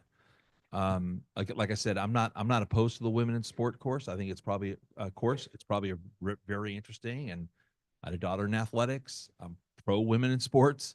Trustee Pachowski's issues, I think, are well taken from the standpoint of what is the course, how is the course going to define that? I think that's valid. It's a valid question in this day and age. It's not in opposition to what's happening in society or in support of. It's an important topic in today's age. So I think it is a valid question from that standpoint. So, it's not consistent to say that we're modeling after the Taft program when there's this many differences. Perhaps the courses, yes, but not the course requirements. So, you know, like I said before, the women in sport course isn't a required course. I don't know if that would change Trustee Pachowski's outlook on this course of study and this degree program. I just want to say thank you. And we do have a motion. And so I want to just continue as with the meeting. I think we've had a discussion already sufficient to be able to hear perspectives. For myself, I will say just as a board that there is a process and we have a participatory process. We have our academic senates that go through this work very intensely to do this work. And then it comes to us as a board. And so there is that sense of the coursework being done, being vetted. And that's one of the major things in terms of us as a board that we appreciate. So with this, we have a motion made by Trustee Mantooth to approve the program, and we have a second by student trustees. So I'm going to do a roll call on this one in case there's a need, because there might be. So Michelle, can you please, student trustee, how do you vote?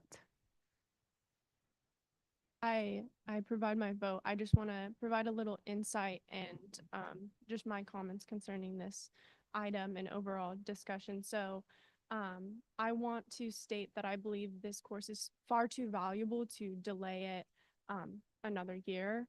I also want to provide my insight on the ongoing discussions on definitions concerning gender identity and biological sex. But before I go into that, I do apologize. I know the time, but I just want to contribute my thought to the conversation. I just want to highlight how important it is to have these discussions, but to maintain a level of respect and empathy while having these conversations. I just want to set that as a reminder as we continue with this. So these conversations are incredibly important to have. But again, these terms, they aren't just terms, they are actual students that we represent when we want to work through the details of the course and how this course defines really how it will be taught, referring to women in sports. So I also want to say with this reminder that our students as elected officials and as educators learn from how we choose to move through these conversations. And I just want to highlight how important it is to have these conversations, but maintain that level of empathy for our students. And so regarding to this discussion, I want to make a distinction between gender identity and biological sex. So the gender identity, I'm sure I don't want to be redundant or patronizing in any way, but I'm sure we know that gender identity is a social construct compared to the biological sex, which is biological. And I want to make the point that the course is woman in sport, which is important when we refer to the course, because the term woman falls under the broader category of gender identity rather than biological sex. So the biological sex term would be female. And this gender identity is not solely determined by biological sex. So sometimes someone's biological sex can differ from their gender identity. And I think this is a very important distinction to make as we continue conversations around women in sport.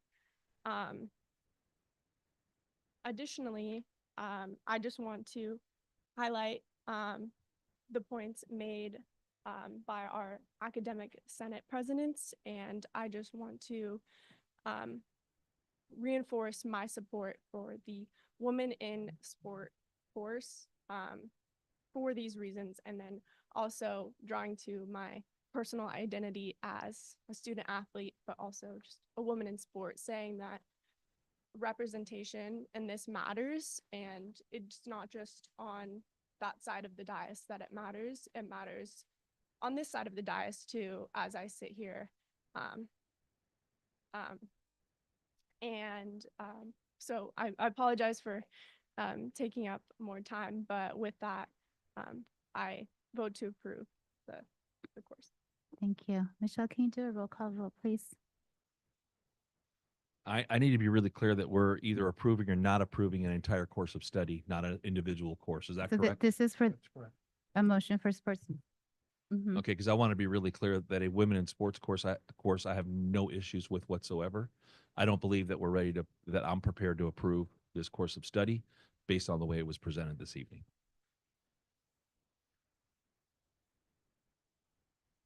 That would be a no.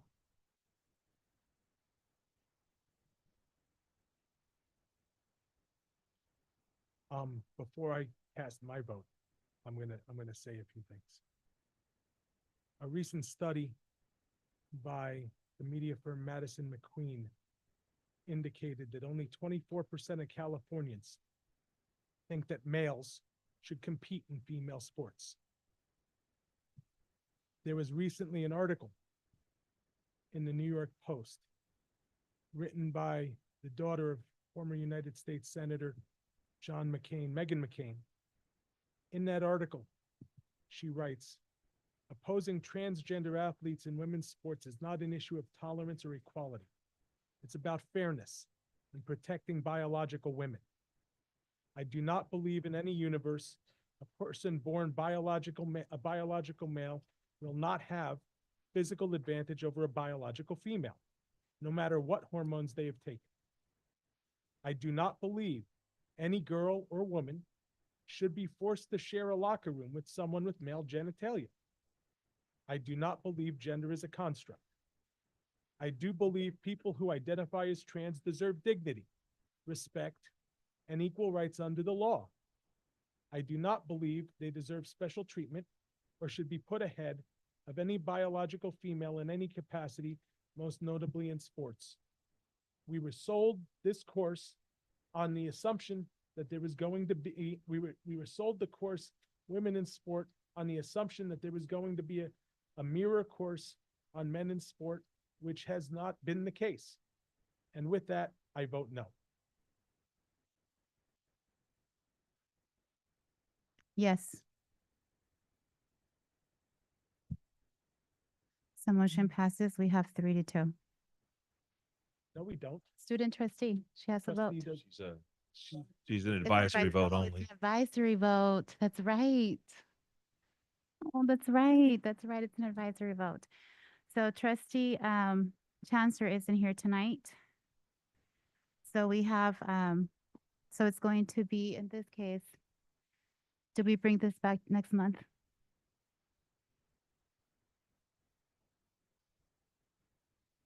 So many procedural things that happen. One of the questions I would ask our Senate to share with the board is, I am a very impatient person. I know that. Some people say I'm patient. I'm very impatient. I want a program to be developed tomorrow for a community need that I see out there. And I know if I come to the faculty and ask for that to happen, is it going to happen in 1 month? Is it going to happen in a year? How long on average does it take to build and launch a 2-year program? Well, first of all, it's going to depend on how much time that faculty has to develop. But it's more than months. It's It's probably a months. year. It's months, long it's a road. year, it's a long road. It starts with the individual who is developing the program, developing the courses. So When with this case, in looking at the Taft curriculum, they were fortunate that they had that curriculum to be able to build off of, so they were not having to invent everything using, limited resources. So they were very fortunate that they had a starting point further down the road than others. Yeah. But in order for us to look at this program, if you delay that vote tonight, this is most likely going to take another year Okay. before the program can be offered, which means we're going to have a whole delay of enrollment and getting students into this degree pattern. I understand. And I haven't looked at the tape of the meeting or the video of the meeting, but if we are telling the board that something exists or something is as part of this, and I'm not saying, I don't know, I really haven't ran this down. I didn't have time today to go look for it. And if it doesn't exist, it probably isn't going to exist next month, correct? That course will not exist next month. I'd really like to say something. Regardless if the course exists, if there's plans for it, it doesn't need to exist. This is not my campus. This is not my campus's curriculum. It does not need to exist for this course to pass through. Taft, Trustee Lichtel, which you were looking at, I think you're trying to compare the two. You might notice that they don't add up all of the degree units. They're only doing their major coursework and they do these 25 to 27 units. But at that college, the students still need 60 units total to earn an AA.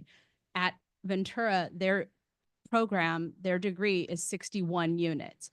It's just shuffled differently of what's required or if it's optional.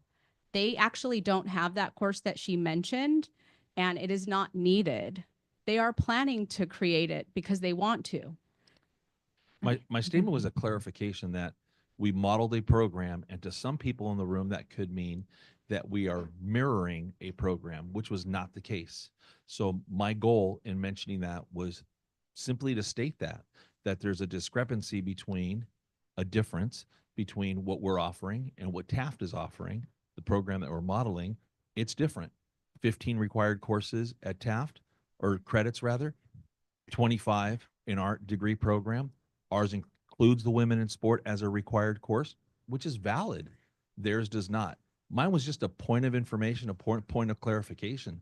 That when we make statements like that, it's really important to say that we modeled their courses and built our own program, as opposed to we modeled their program, because that's not what we did. We changed it, which I'm okay with. I'm okay with us being different than Taft. However, it was a point of information that wanted everyone in the room to understand that we don't look like Taft. Our program doesn't look like Taft, nor does it have to. So for trustees, Chair Torres, trustees, I'd like to make a motion. and I'd like to just make a comment just before the motion. I think if Trustee Chancellor were here, he would say, let's be careful not to go deep into operations. A lot of the times there's been comments, and I'm not saying we are, but sometimes there's comments where we'll say to the staff, if it's regarding the budget, whether it's sustainability efforts, which is an audit. I have full trust on the staff. I have full trust on the team that they're doing their work. I don't need to have as much information. Information can come to me along because this is a very intense process. With curriculum, it is the same. And as I'm listening to the conversation, there comes a sense we're looking at a word. And yes, I understand words make a difference, but the whole conversation has been about somebody mentioning model, mirror. But we also need to look at the spirit. And when we talk about coming together as a district, and what spirit was I mentioning? There's been times that I could have said something different. I said it one way, but the intent is really what matters. And we have one of our academic senate presidents that was here, and she used the word modeled or mirror. And the whole conversation has been about mirroring. And so I feel as this conversation is continuing to unfold, it's starting to look deep into the operations about why did you do this? I need to have more of this information. And it's sounding like a lot of the times when we talk about being consistent, is being consistent all across, because he's not here right now. He had to leave because of an emergency, but perhaps he would be saying, interestingly, because on my sustainability, there's all this feedback coming to me in terms about, it sounds like operations. So I believe that right now, the question was, it's a 2-2. And so at this moment in time, I'm looking for some direction from our chancellor in terms of what happens. I'd like to make a motion, Chair. Trustee Paczewski. First, before I make my motion, though, I want to point out that we are perfectly within our duties under Board Policy 2510, which states that the board will consult with the Academic Senate with respect to curriculum, and we have an obligation to reach by mutual agreement. That doesn't mean we have to accept everything they give us. That's the board policy. Now, with that said, my motion, I move that we approve the Associate in Arts and Sports Management with one change. That kinesiology V89 is moved from the required course list to the list of additional courses.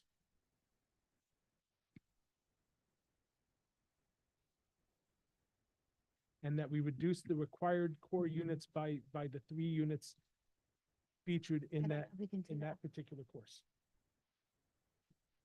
I don't think we can. If I'm not Trustee Matthews. mistaken, you do not have the ability under the Brown Act to revisit this if you have voted against it. Voted in the majority. No, there was no majority one way or another. It was a tie vote. But I voted yes. And because I voted yes, I will exercise my right to revisit this, and I will echo your motion. And I will second your motion. Thank you. Okay, so there's a motion on the table and there's a second, and I do want to give feedback from our chancellor. And I want to make sure that I have the motion written down correctly. So what I heard, there is a motion to reprove the Sports Management Associates of Arts degree with the exception of having KNV 89 in this program. Is that correct? Basically moving it from the list of required core courses to the additional courses that where you're selecting 3 courses from the following that would be included in that list.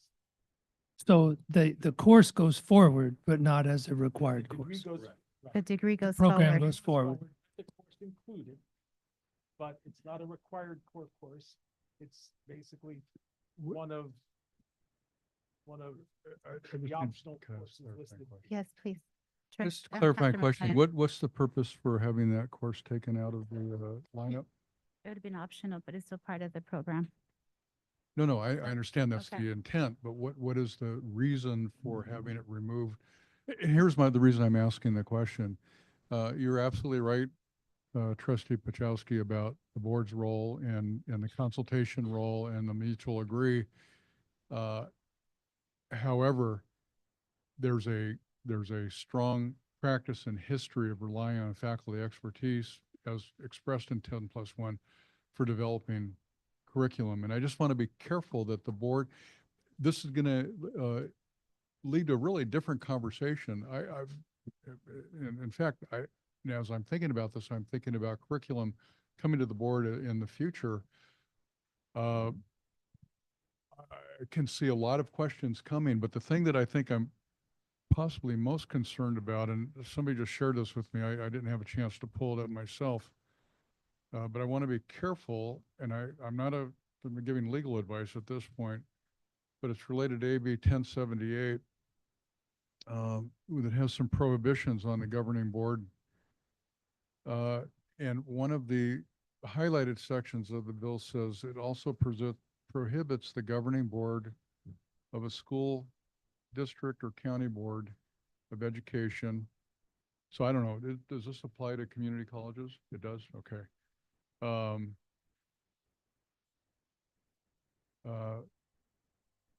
The use of, prohibits the governing board from prohibiting the continued use of an appropriately adopted textbook, instructional materials, or curriculum on the basis it contains inclusive or diverse perspectives. So the basis of my question, based on the discussion that happened leading up to this, it could be on the public record that we've created at least the impression that the reason this course is being excluded from the curriculum, from the lineup of the curriculum, is specifically that it's based on, that it contains inclusive and diverse perspective. That's not my opinion. That's not my interpretation. That's the language that's used in this particular statute. So I think we're treading into some really slippery slope area when we're revising curriculum from the dais after a group of faculty have spent possibly at least a year, maybe 2 years, looking at a program and bringing it to this point. It does say something about the future of these conversations and needing to do them differently and have information and questions asked ahead of time, possibly before we come into the room, to have these conversations so that staff can be prepared to answer the level and the depth of the questions that have been asked here tonight and the comments and the commentary that's been made. So I just not sure what to do with that. To your point about bringing it back next month, we could try. I'm not sure what would change. I don't know that, but for the reasons I read, that removing that course out of the curriculum lineup or displacing it would be appropriate. Trustee you, Mann. Yeah, may I ask a clarifying question? We have approved this, have we taken this vote yet? No. No. Okay. Assuming we approve this, we have approved the course, but its designation is a little bit different. That doesn't preclude an item coming back next month to move it over into the required coursework category when we have a full board. And we don't lose the work or the timeline. No, that's true. It's just that if anybody's watching and they're paying attention to the narrative and the conversation, we could find ourselves in some trouble from a statutory perspective. I do understand and appreciate what you're saying. I'm just trying to save as much as I possibly can. Chair Torres, Trustee Lichtel. I appreciate the motion that Mr. Mantooth brought forward in the second. I too do not like manipulating and managing the curriculum from the dais. I don't necessarily see that as our role. I was hoping that your motion would go further in defining what our course of study would look like to more mirror what Taft had put forward, which is what we were told to begin with, that it was modeled after the Taft curriculum. And so my concern is not a particular course. My concern is that I'm being told the program was modeled after a particular program. And when I look at it, it doesn't look the same to me based on criteria. And if I understand you correctly, and I agree, sometimes it's a matter of how things have been represented. Correct. Which don't sit well. But I don't have an interest in citing the Taft program. This is our program. And it's going to be better. No Which is doubt. why we have all three colleges in the top 55 in the country. So I think for Trustee Sass, as I'm listening to the conversation, there is something that, like you were saying, Trustee Lichtel, when we start going into this is the way it's going to look like, and it goes back again to other things that we have in our budget, almost like directing. I know that's not the intent. My hope is sometimes, we ask for that believe into our colleges, into our district. And as this course came forward to us, or this program is really done with the intent they're creating, they're being innovative of different things that they are doing. I too, like Trustee Lichtel, I don't really want to go into dictating what is it that it's optional, what is not, because that's us going, in a sense, for me, like in the operations component, although I know it's within our jurisdiction and our board policy, but we've never done this. And I think to the point that Trustee McLennan said, Chancellor McLennan, is that we've never had this. And I want to say thank you, Trustee Pachowski, for raising questions, and Trustee Lichtel, because it's taking us to a point of looking into things, information presented to us, curriculum that we've never looked at ever before. And as you're bringing perspectives and points of view, just like Chancellor McLennan said, it's a good way to see it. I think of our students. I think of all of the ones that are ready to go work in, sports at the city. And that's because I work with students. And I look into our colleges and being able to produce something that's going to be helpful for them. And I kind of look at that end, like, what is it that our students need? What can we provide to them? How can we work together and come unified?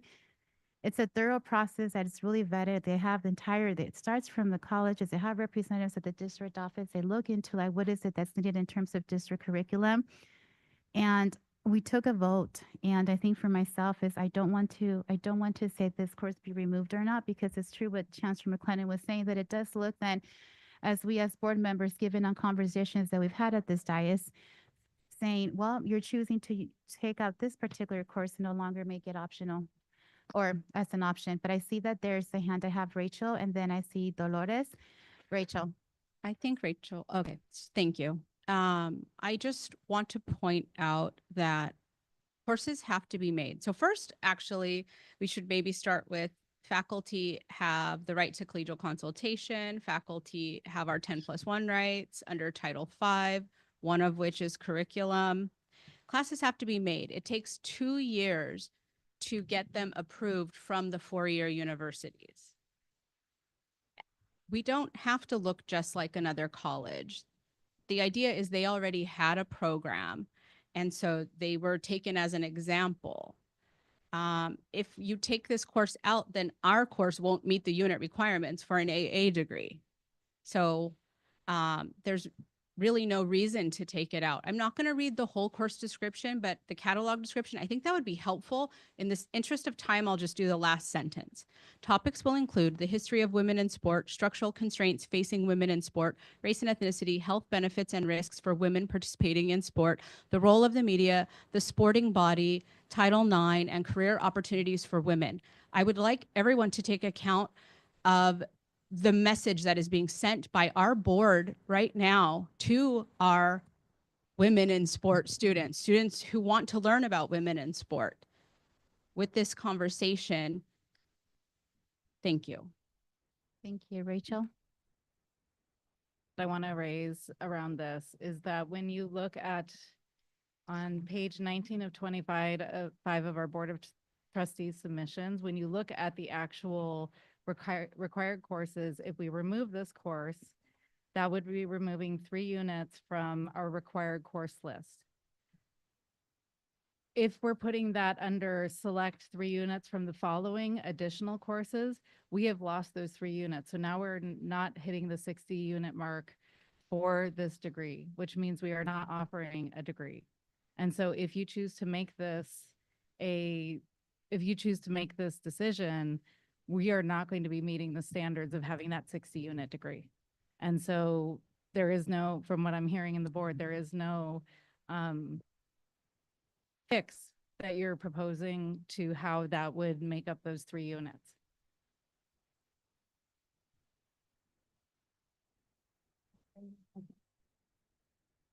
Can I add a comment? Oh, Flavia. Thank you. These are difficult conversations, and I appreciate the passion that we all carry.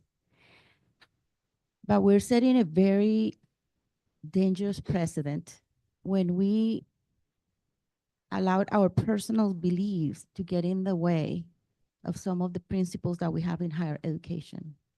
Curriculum is in the faculty purview.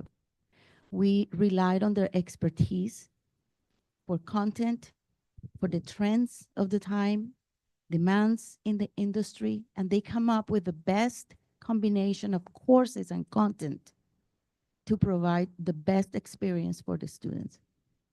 And we will find disagreements in many other subject areas.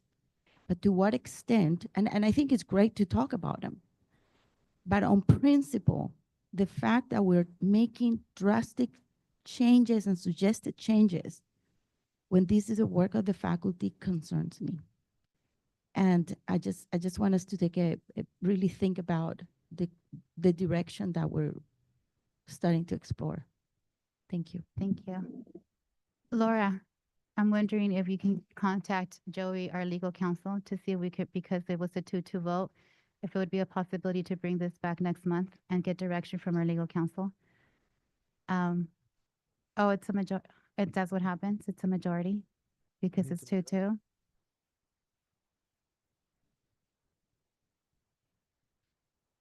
Okay. Chair Torres, I just wanted to make sure, just to really make sure. Chair Torres, Trustee Mantooth, and then we also have No. Matthew from. okay, not only in the interest of time, but I would recommend that we move to the question, take the vote, and then it's possible that someone who votes in the affirmative may want to make a follow-up motion. Point of order. Okay, May I make a point of order?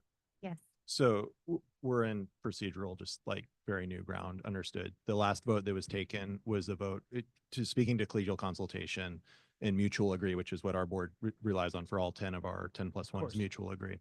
And so the last vote was saying that the board does not agree with our proposal. And so the way the law is written is it doesn't go forward, which just happened. So that doesn't go forward. The next vote that I've heard come up was that a proposal from the board to modify the curriculum. Now, Title V is very clear, which is, it's not the law is ed code, and then Title V has the force of law. So the force of law is very clear on this. In instances where the governing board elects to provide mutual agree with the academic senate, an agreement has not been reached. Existing policy shall remain in effect unless continuing with such policy exposes the district to legal liability or causes substantial fiscal hardship. So the agreement happens in both directions. And so what I'm hearing from the board from the second vote is let's just change it. But that hasn't been agreed to by the Ventura Senate. So the change needs to be agreed to on both sides. So I would, just for the point of order on mutual agree, I would encourage the board to not take that vote and override the Title V, which is the force of law. Thank you. Unless it needs to be a back and forth. So I would recommend that the board just sends it back to Ventura College and see where it goes from there. Thank you. I Chair appreciate that Torres, very much. Based on the chancellor's concerns and the point of order from the gentleman from the Moore Park, it's Moore Park, right? Moore Park Academic Senate. I'm going to withdraw my second and have it sent back to Ventura College. So we have a withdrawal from this. It was an attempt to try to move the degree forward in a compromise, but I think it would set a dangerous precedent, and I think we have to kick it back to the Ventura College Academic Senate. So Chancellor McLennan. I'm sorry, Chair Torres. Hey, my voice is starting to go out. That means it's late. We will bring it back next month.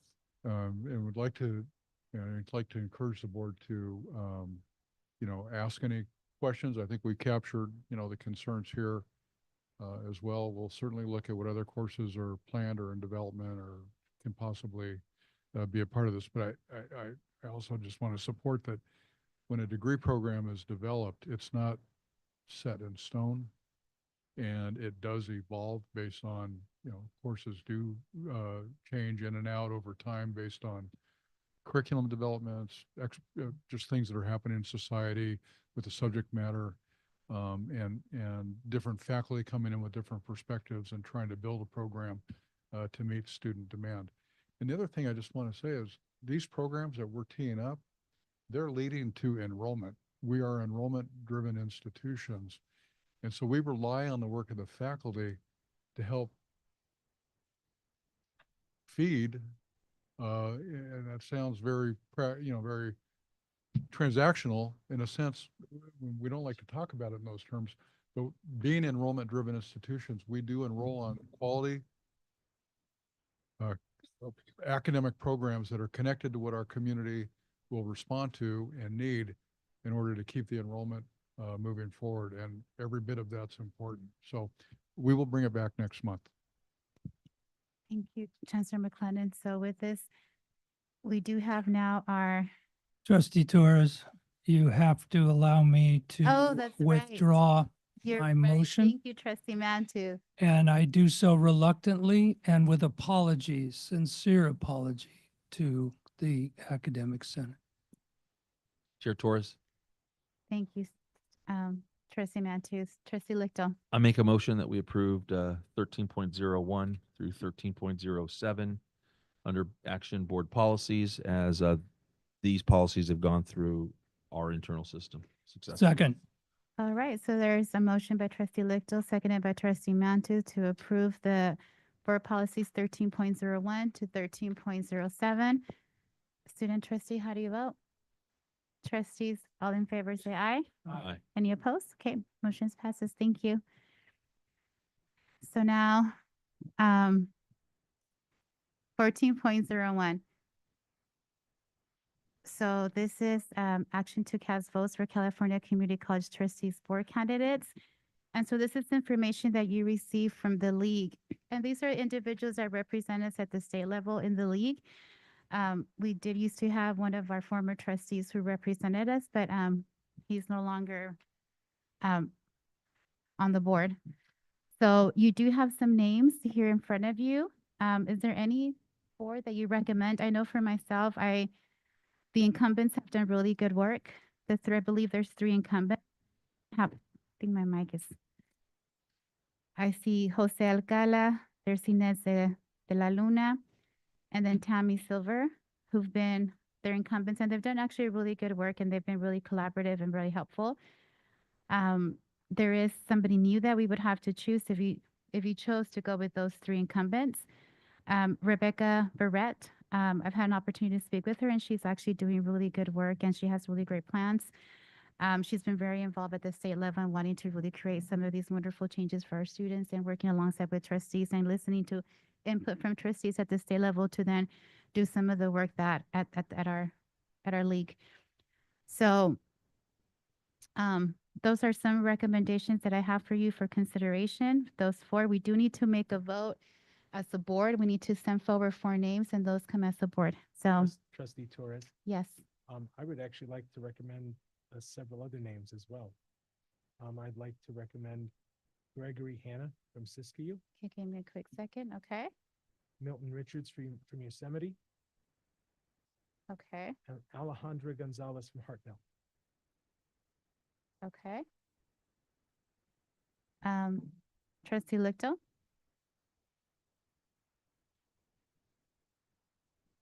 There was Gregory Hanna from Siskiyou, Milton Richards from Yosemite, and Alejandra Gonzalez from Hartnell. I don't have any other recommendations. Okay. So we need to decide because we have Rebecca for consideration. We have Alejandra. Those, we have Jose. We have Ines. We have Milton Richards. We have Gregory Hanna. And we have Tammy Silver. So we can only send 4. So I'll let you know the 4 that I have. Jose Alcala, Inez de Luna, Tammy Silver, and those are the incumbents that have been there. And then as somebody coming new to the board, the recommendation I had was Rebecca. Trustee Pachaski recommended Alejandra Gonzalez and Milton Richards and Gregory Hanna. So then we need to choose 4.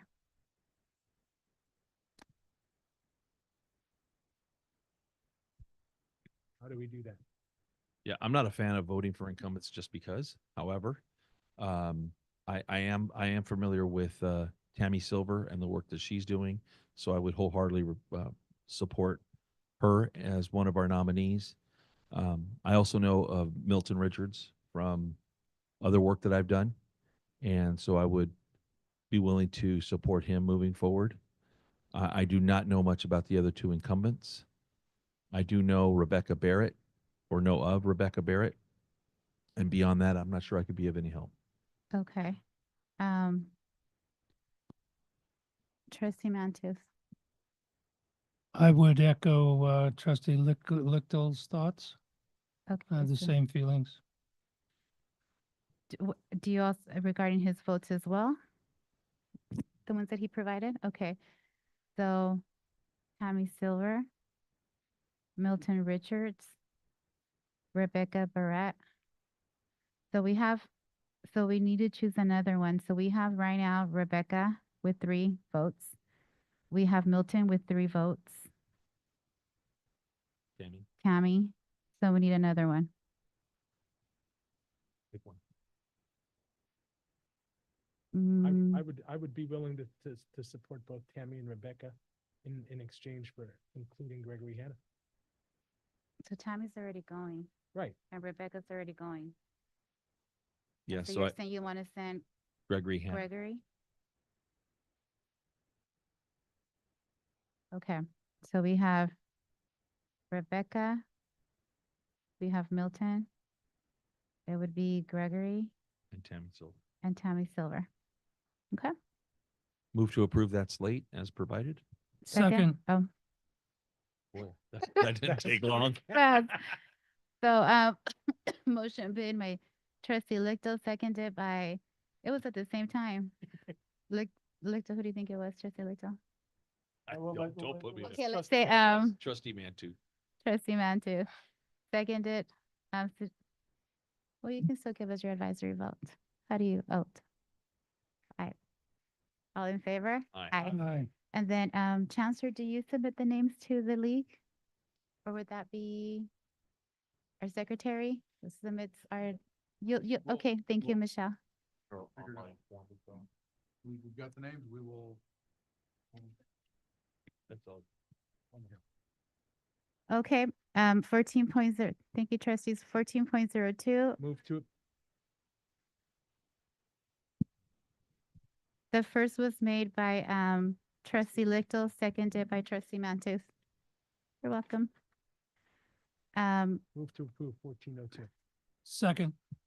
All right, trustee Pachowski moves to approve 14.02, seconded by trustee Mantu. Student trustee, how do you vote? Trustees, all in favor, say aye. Aye. Okay, aye as well. Chair Torres, I would like to make a motion to approve items 15.01 through 15.04. Okay, we do have actually two speakers. We have, well, no, We just did. 15.02, which one are you asking? We did 14. Oh, yes, we did. We Yeah, we did right now. I thought you were asking about 15.02. So there is two public comments on 15.03, so we can approve, if it would be okay with you, to 15.01, 15.02, and 15.04.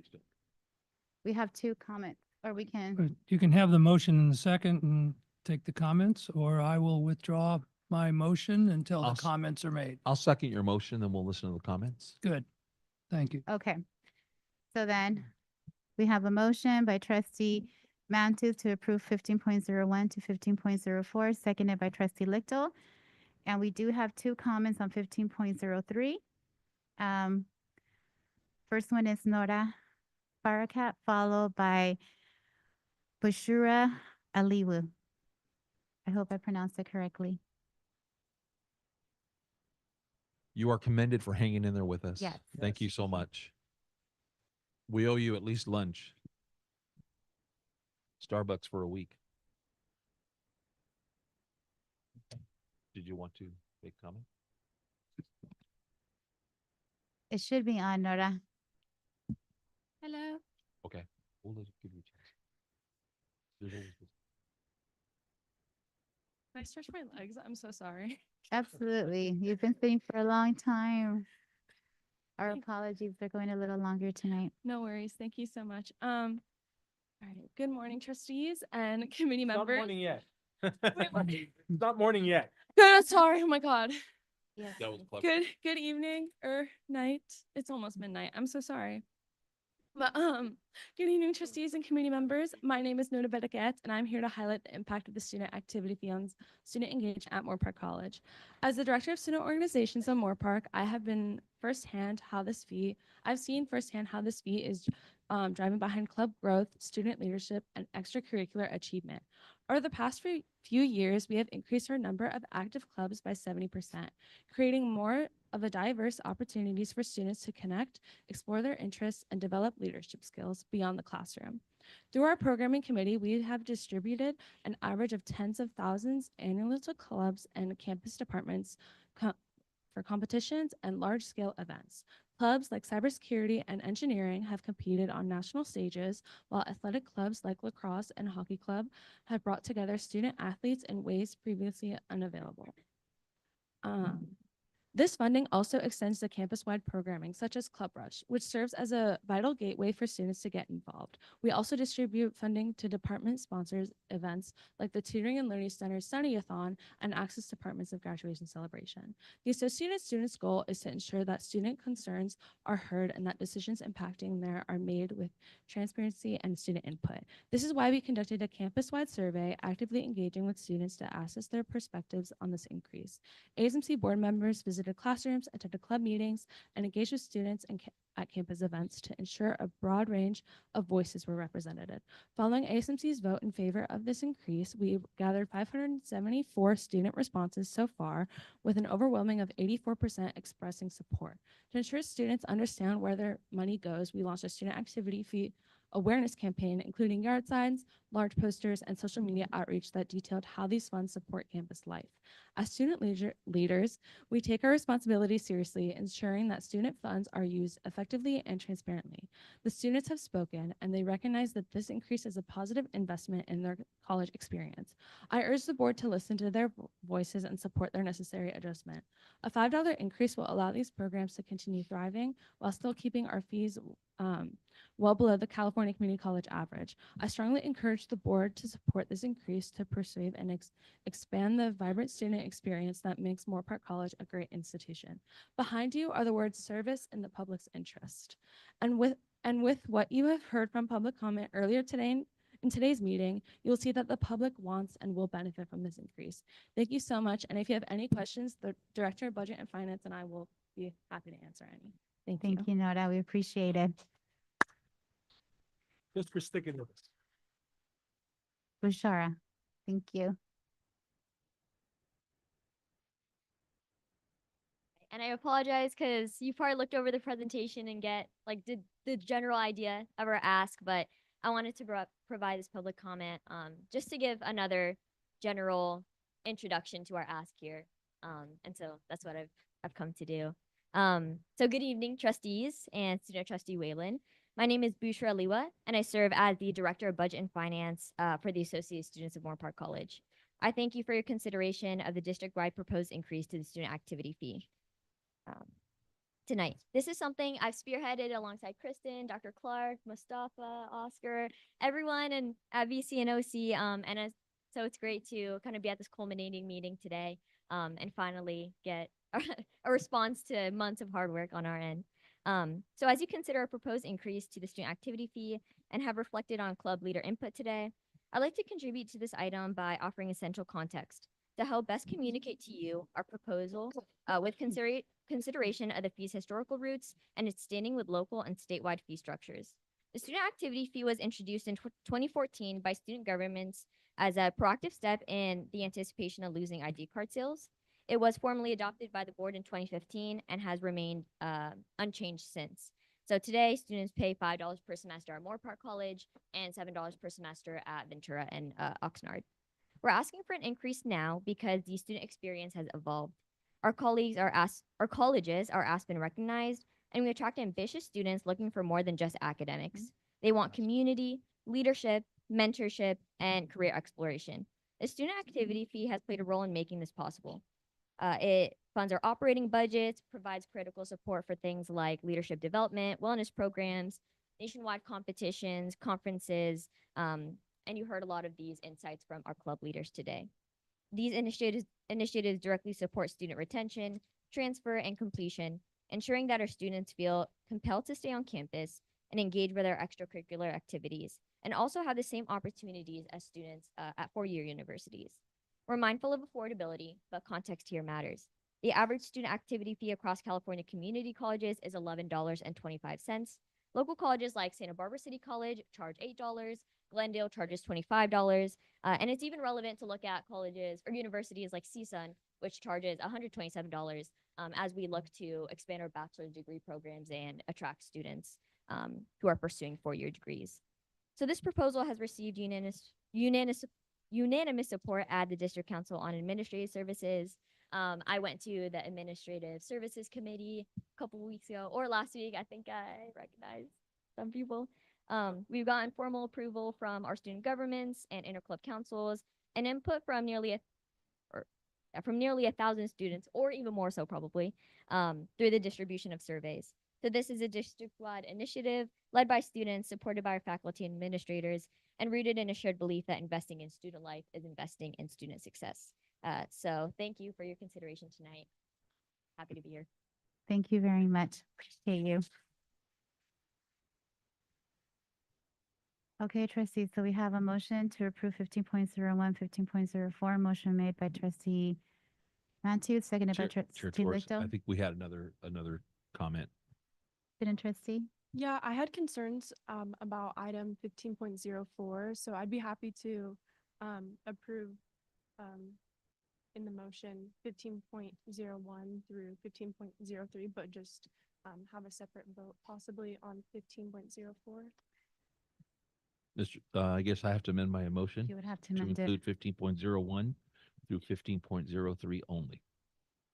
You can do that, or we can entertain the comments of our student trustee without making any change to the motion and the second. Let's do that. Thank you. So I just wanted to clarify or give context with item 15.04.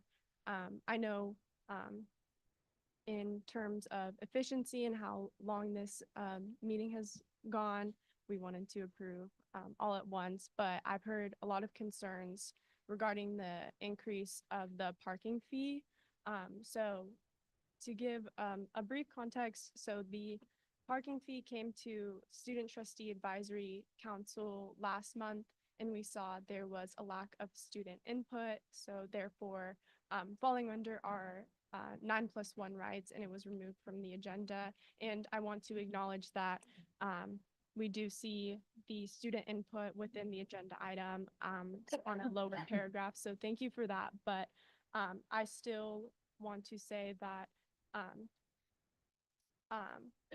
supporting this item would directly contradict the input that I have gotten from students, specifically lower income students that would not be able to afford such a steep increase of $8. So we heard in the Moore Park student government report from the president that a gradual increase of $4 now and then to offset the gradual increase, an increase in the daily parking fee by $1. And this was all discussed in STAC, and we all agreed as student leaders on this. But the concern really just comes from affordability and being such a steep increase. Thank you. Chair Torres, it's well past my bedtime, and I had just made a recommendation that I would like to amend. Trustee Lichtel, I would actually recommend that you withdraw your second. I will withdraw my motion and make a new motion. I don't want to put our student trustee in the position of having to vote against items that she would normally favor. Just because of a single one. I'll withdraw my bundle. second. I withdraw my motion, make a Okay. new motion to approve items 15.01 through 15.03. Second. Okay. So we have 50.01 to 15.03. Motion made by trustee Mantu, seconded by trustee Lichtel. Chair Torres, if I may. Far be it from any of us to come and tell the students that if they want to pay more money, that they can't. But my concern about 1503 is actually the way it collects the fee. When I was reading the Associated Students report from Moore Park College earlier today, I was reminded of a fee that UCLA used to charge students when I was a student. And it was a process that at the time was called a negative checkoff. The problem with the negative checkoff was that in order to avoid paying the fee, you had to affirmatively check a box to say you didn't want to pay the fee. And as a student at the time, I felt that that was a very deceiving method of getting people to pay the fee. So I asked the question of the administration earlier today, how exactly does somebody opt out of paying the optional fee? We just heard the student trustee say that turning around and voting to approve the increased parking fee would put a burden on lower income students. Well, apparently this optional student fee is being charged unless they turn around and request a waiver. And so, like I say, I'm not gonna vote against this, but I'd really like to see us make it such that in order to pay the fee, you have to actually opt in to pay the fee, rather than opt out if you don't want to pay the fee, because I think a lot of students are not necessarily going to pay attention and they're going to actually automatically pay it. And if you look at the data that we were given on this from the campaign, I think it was on the edition here, the slides, somewhere in our materials, we were told that the number of students who have opted out is decreasing. And if the students support it the way they say they do, then I think that asking students to pay it by opting in shouldn't be a problem. Thank you, Trustee Paczewski. I have a Trustee counter Mantu. to that. I appreciate the thought and the consideration being given to making a positive choice. But I think just based on an ambivalence factor that we would risk a serious diminution of revenue. It's just the way human nature is. And I think this is a greater good issue for $10. And so I just want you to know I feel differently about that. I don't think we need to change anything in terms of the procedure of how students opt out. Thank you, Trustee Mantu. So with this, we have a motion and a second, and Student Trustee, how do you vote? Trustees, all in favor, say aye. Aye. Any opposed? Okay, thank you. 15.04, action to approve increase to parking fees effective fall 2025. And I believe the fee was mentioned, it was $8. And I think, It was also mentioned that half of that increase may be more palatable to our students. I don't know that from the dais that we can make that recommendation. If we can, I certainly would be willing to, or we're talking about The the parking parking fees fees? going from not 64 to 72, but 64 to 68 for the current semester. However that works out. In other words, cutting it in half, the increase. Seems like that's the equivalent of a run to Starbucks, but I guess so the board would be I guess it's approving meaningful. a $4 increase starting, I'm assuming this year, and then another $4 increase the following year. So this did come to the board with a recommendation from ASC after conversation for approval. I do want to point out that low-income students do get the BOG waiver, so there won't be an increase necessarily impacting our lowest income students. But I would ask Ms. Mitchell to talk about any impact or, what that change would mean. Well, as we all are aware, the parking fees pay for our campus safety, our police. It pays for maintenance of the parking lots and pavement repairs. Some of these maintenance repairs cannot be funded by other funding sources. This is the only funding source that we can use for that. And as the chancellor mentioned, the BOG waiver fee will not be impacted, is not raised for our lower income students, will not be impacted by this, the increase in the parking fee.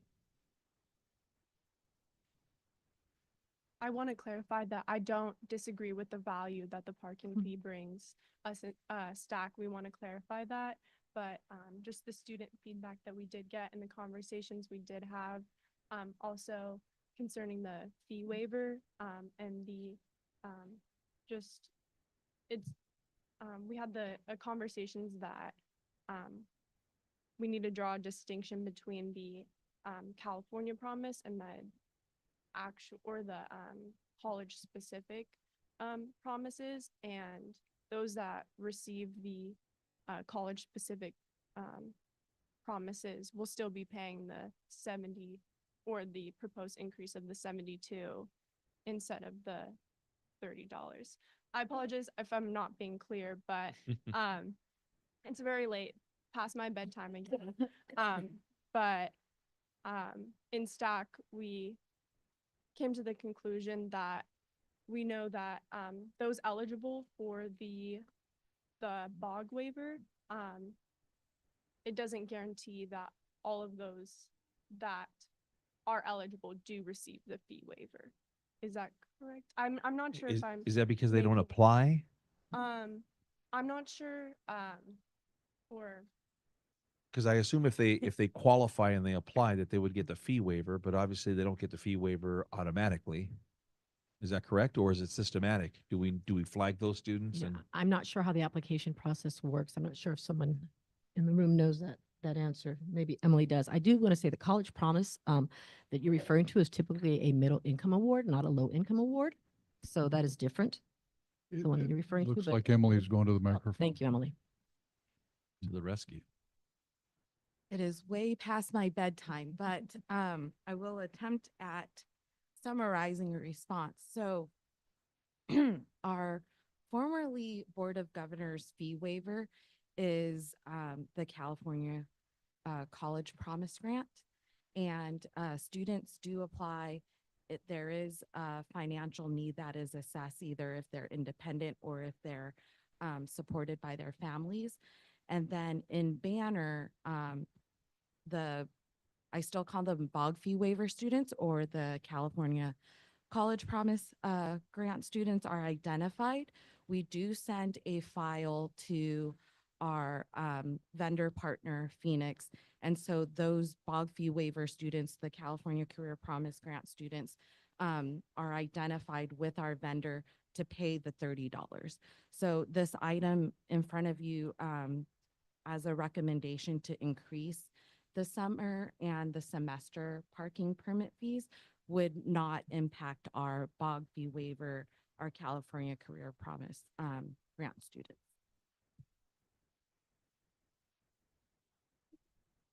clarifying that. And I want to say thank you for all of your work on this item, but I do just aligning with my role as student trustee and the feedback that I do get, I'm still not comfortable supporting this item just because the student feedback that I have received has been largely not been in support of this item. But again, I do understand the value of this item and I want to express my support for that. I know in the past when this has come up, it's not the first time we did do an approval of half the amount. And the board was able to do so from here. In the past, I just remember that was done because it came through administrative services and it was something students felt comfortable. And that's something that I would feel comfortable supporting as well. But I'm trying to think of how this would be presented if we wanted to go in that direction. A similar comment, Chair Torres, about that particular occasion and how the board championed that. However, I think it's probably appropriate because this might be a good time to rebench the fee since we didn't catch up with the implicit price deflator subsequent to that. And, I know that we have been robbing Peter to pay Paul to provide, essential security services for our students on campuses, and that means a lot too. So I think that's just something to be considered in the mix. True. I'm surprised we didn't hear from students. Usually they come and they let us know. You did have. We did have one We did speaker have one. this He evening. he supported the increase in the student fee, Yes. but not the increase in the parking fee. Correct. The cynic in me says, if the student is having a hard time paying the extra $8 parking fee, they could opt out of the $10 activity fee. Creates a difference. So do we have Okay, a motion? we don't have a motion on the dais yet. Is there a motion? So if there is no motion, Approval as Yeah. presented. I'll second that. okay. So we have a motion to approve by trustee Mantu, seconded by trustee Lichtel. Student trustee, how do you vote? Trustees all in favor? Aye.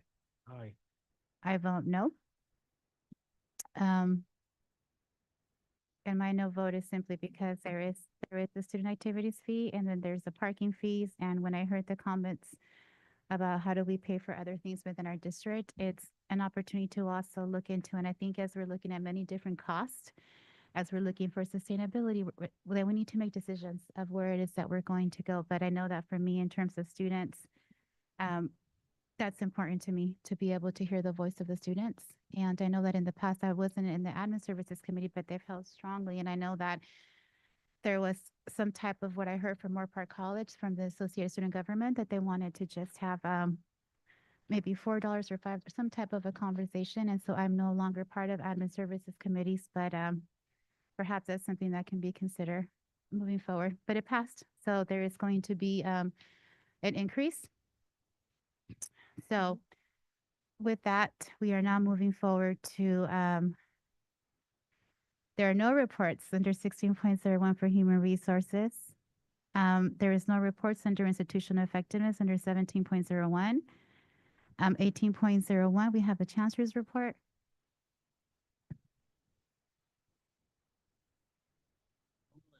I'm gonna try to do a very brief report because it's so late in the evening and I need this front row to wake up a little bit, perk up. I want you to sit up in your chairs, please.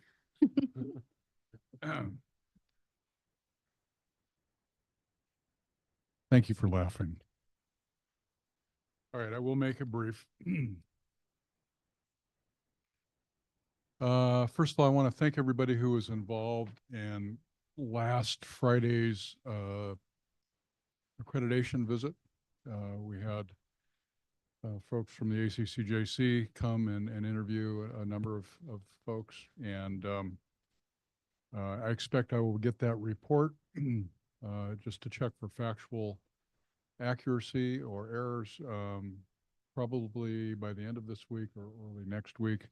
It will go to the June commission meeting where they will decide or determine any action that's needed on the basis of the report. But I just want to appreciate everybody that took time out, our academic senate presidents and others, many of you here who were participating in that. Just real quickly on a strategic planning, lot happening there, and we held the Chancellor's Advisory, Strategic Advisory Council meeting also last Friday, and we continue to receive some really good input into the planning process. The feedback that the board's provided, that our surveys have provided, that our input sessions have created, has all been being worked through our commission, and we've lost a lot of them. But would all the commission members in the room just raise your hand? I know there's a bunch of you here, so thank you. This group and many who are not here have been their task has been to take all of these inputs and have very structured and deliberate conversations to make meaning out of them, to help us set and begin charting the course for our collective future district-wide, and the process is working. I know that Dr. Putnam has sent an email request, or maybe it came from Michelle, about trying to get a board study session on the books, and I think we're still trying to get that set up. Okay.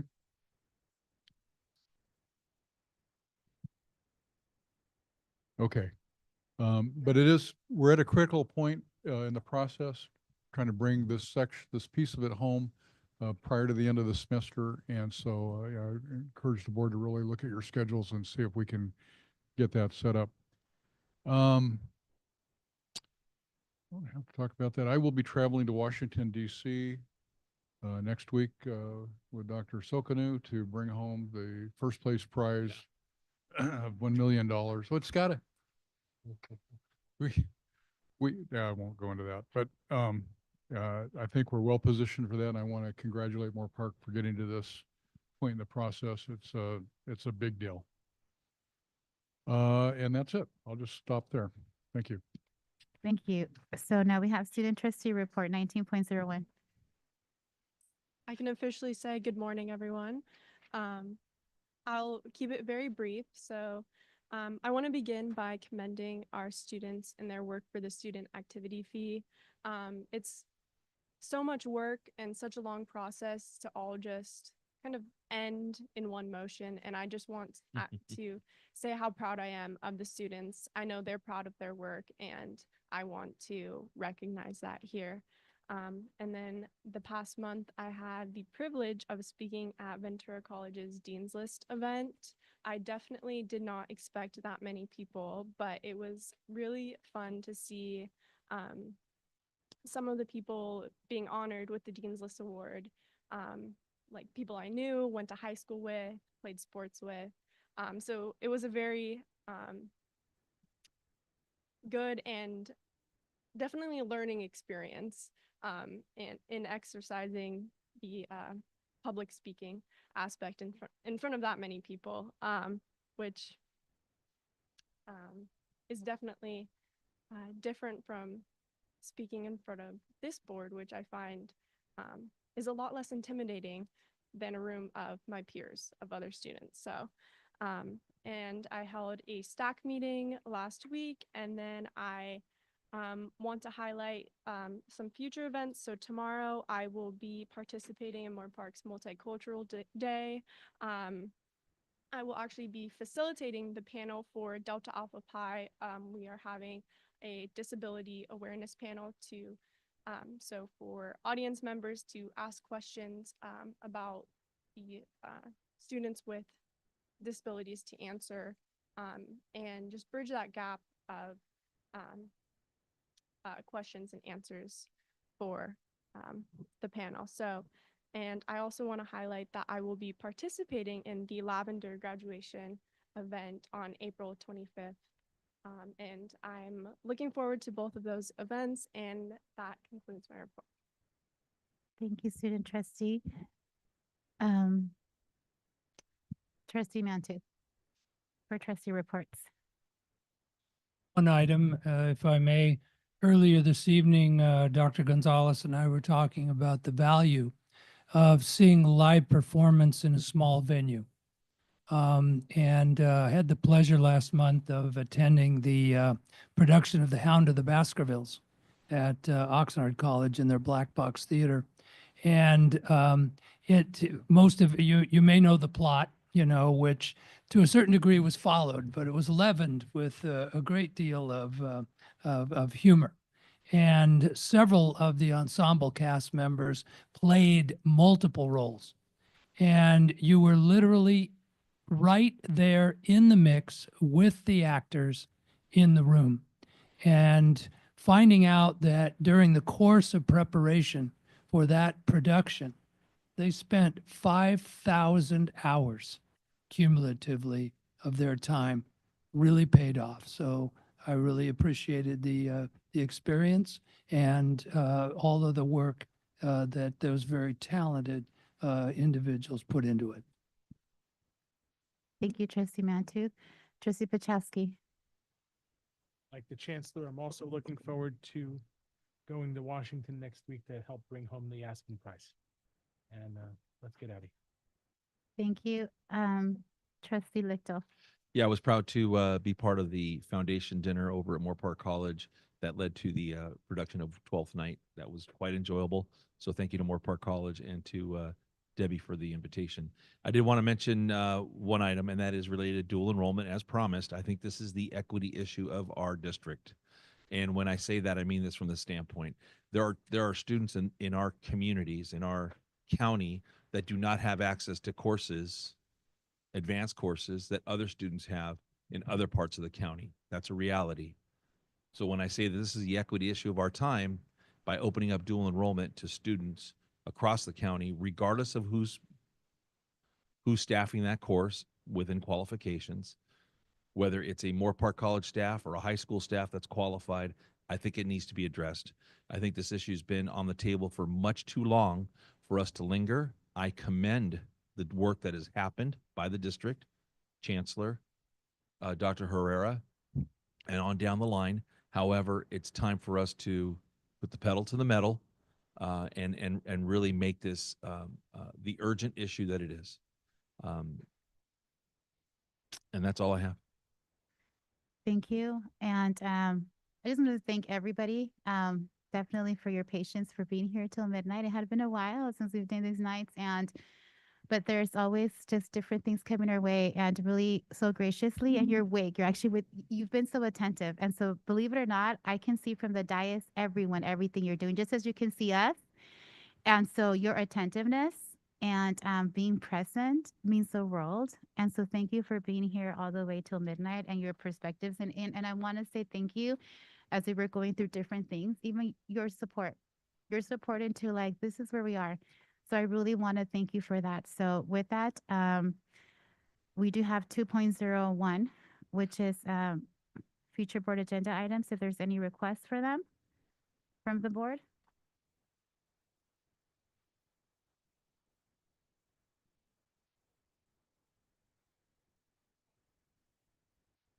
Okay.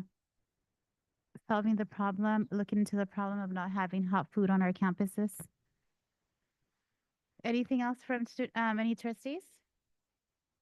The one he just made? He's asking for future. And then we just, at that moment, we could. Yeah, you're right. True, you're right. My understanding was that if an item be came up, that considered. other board members were going to weigh in on it. I believe that's an important issue. I don't think it's timely.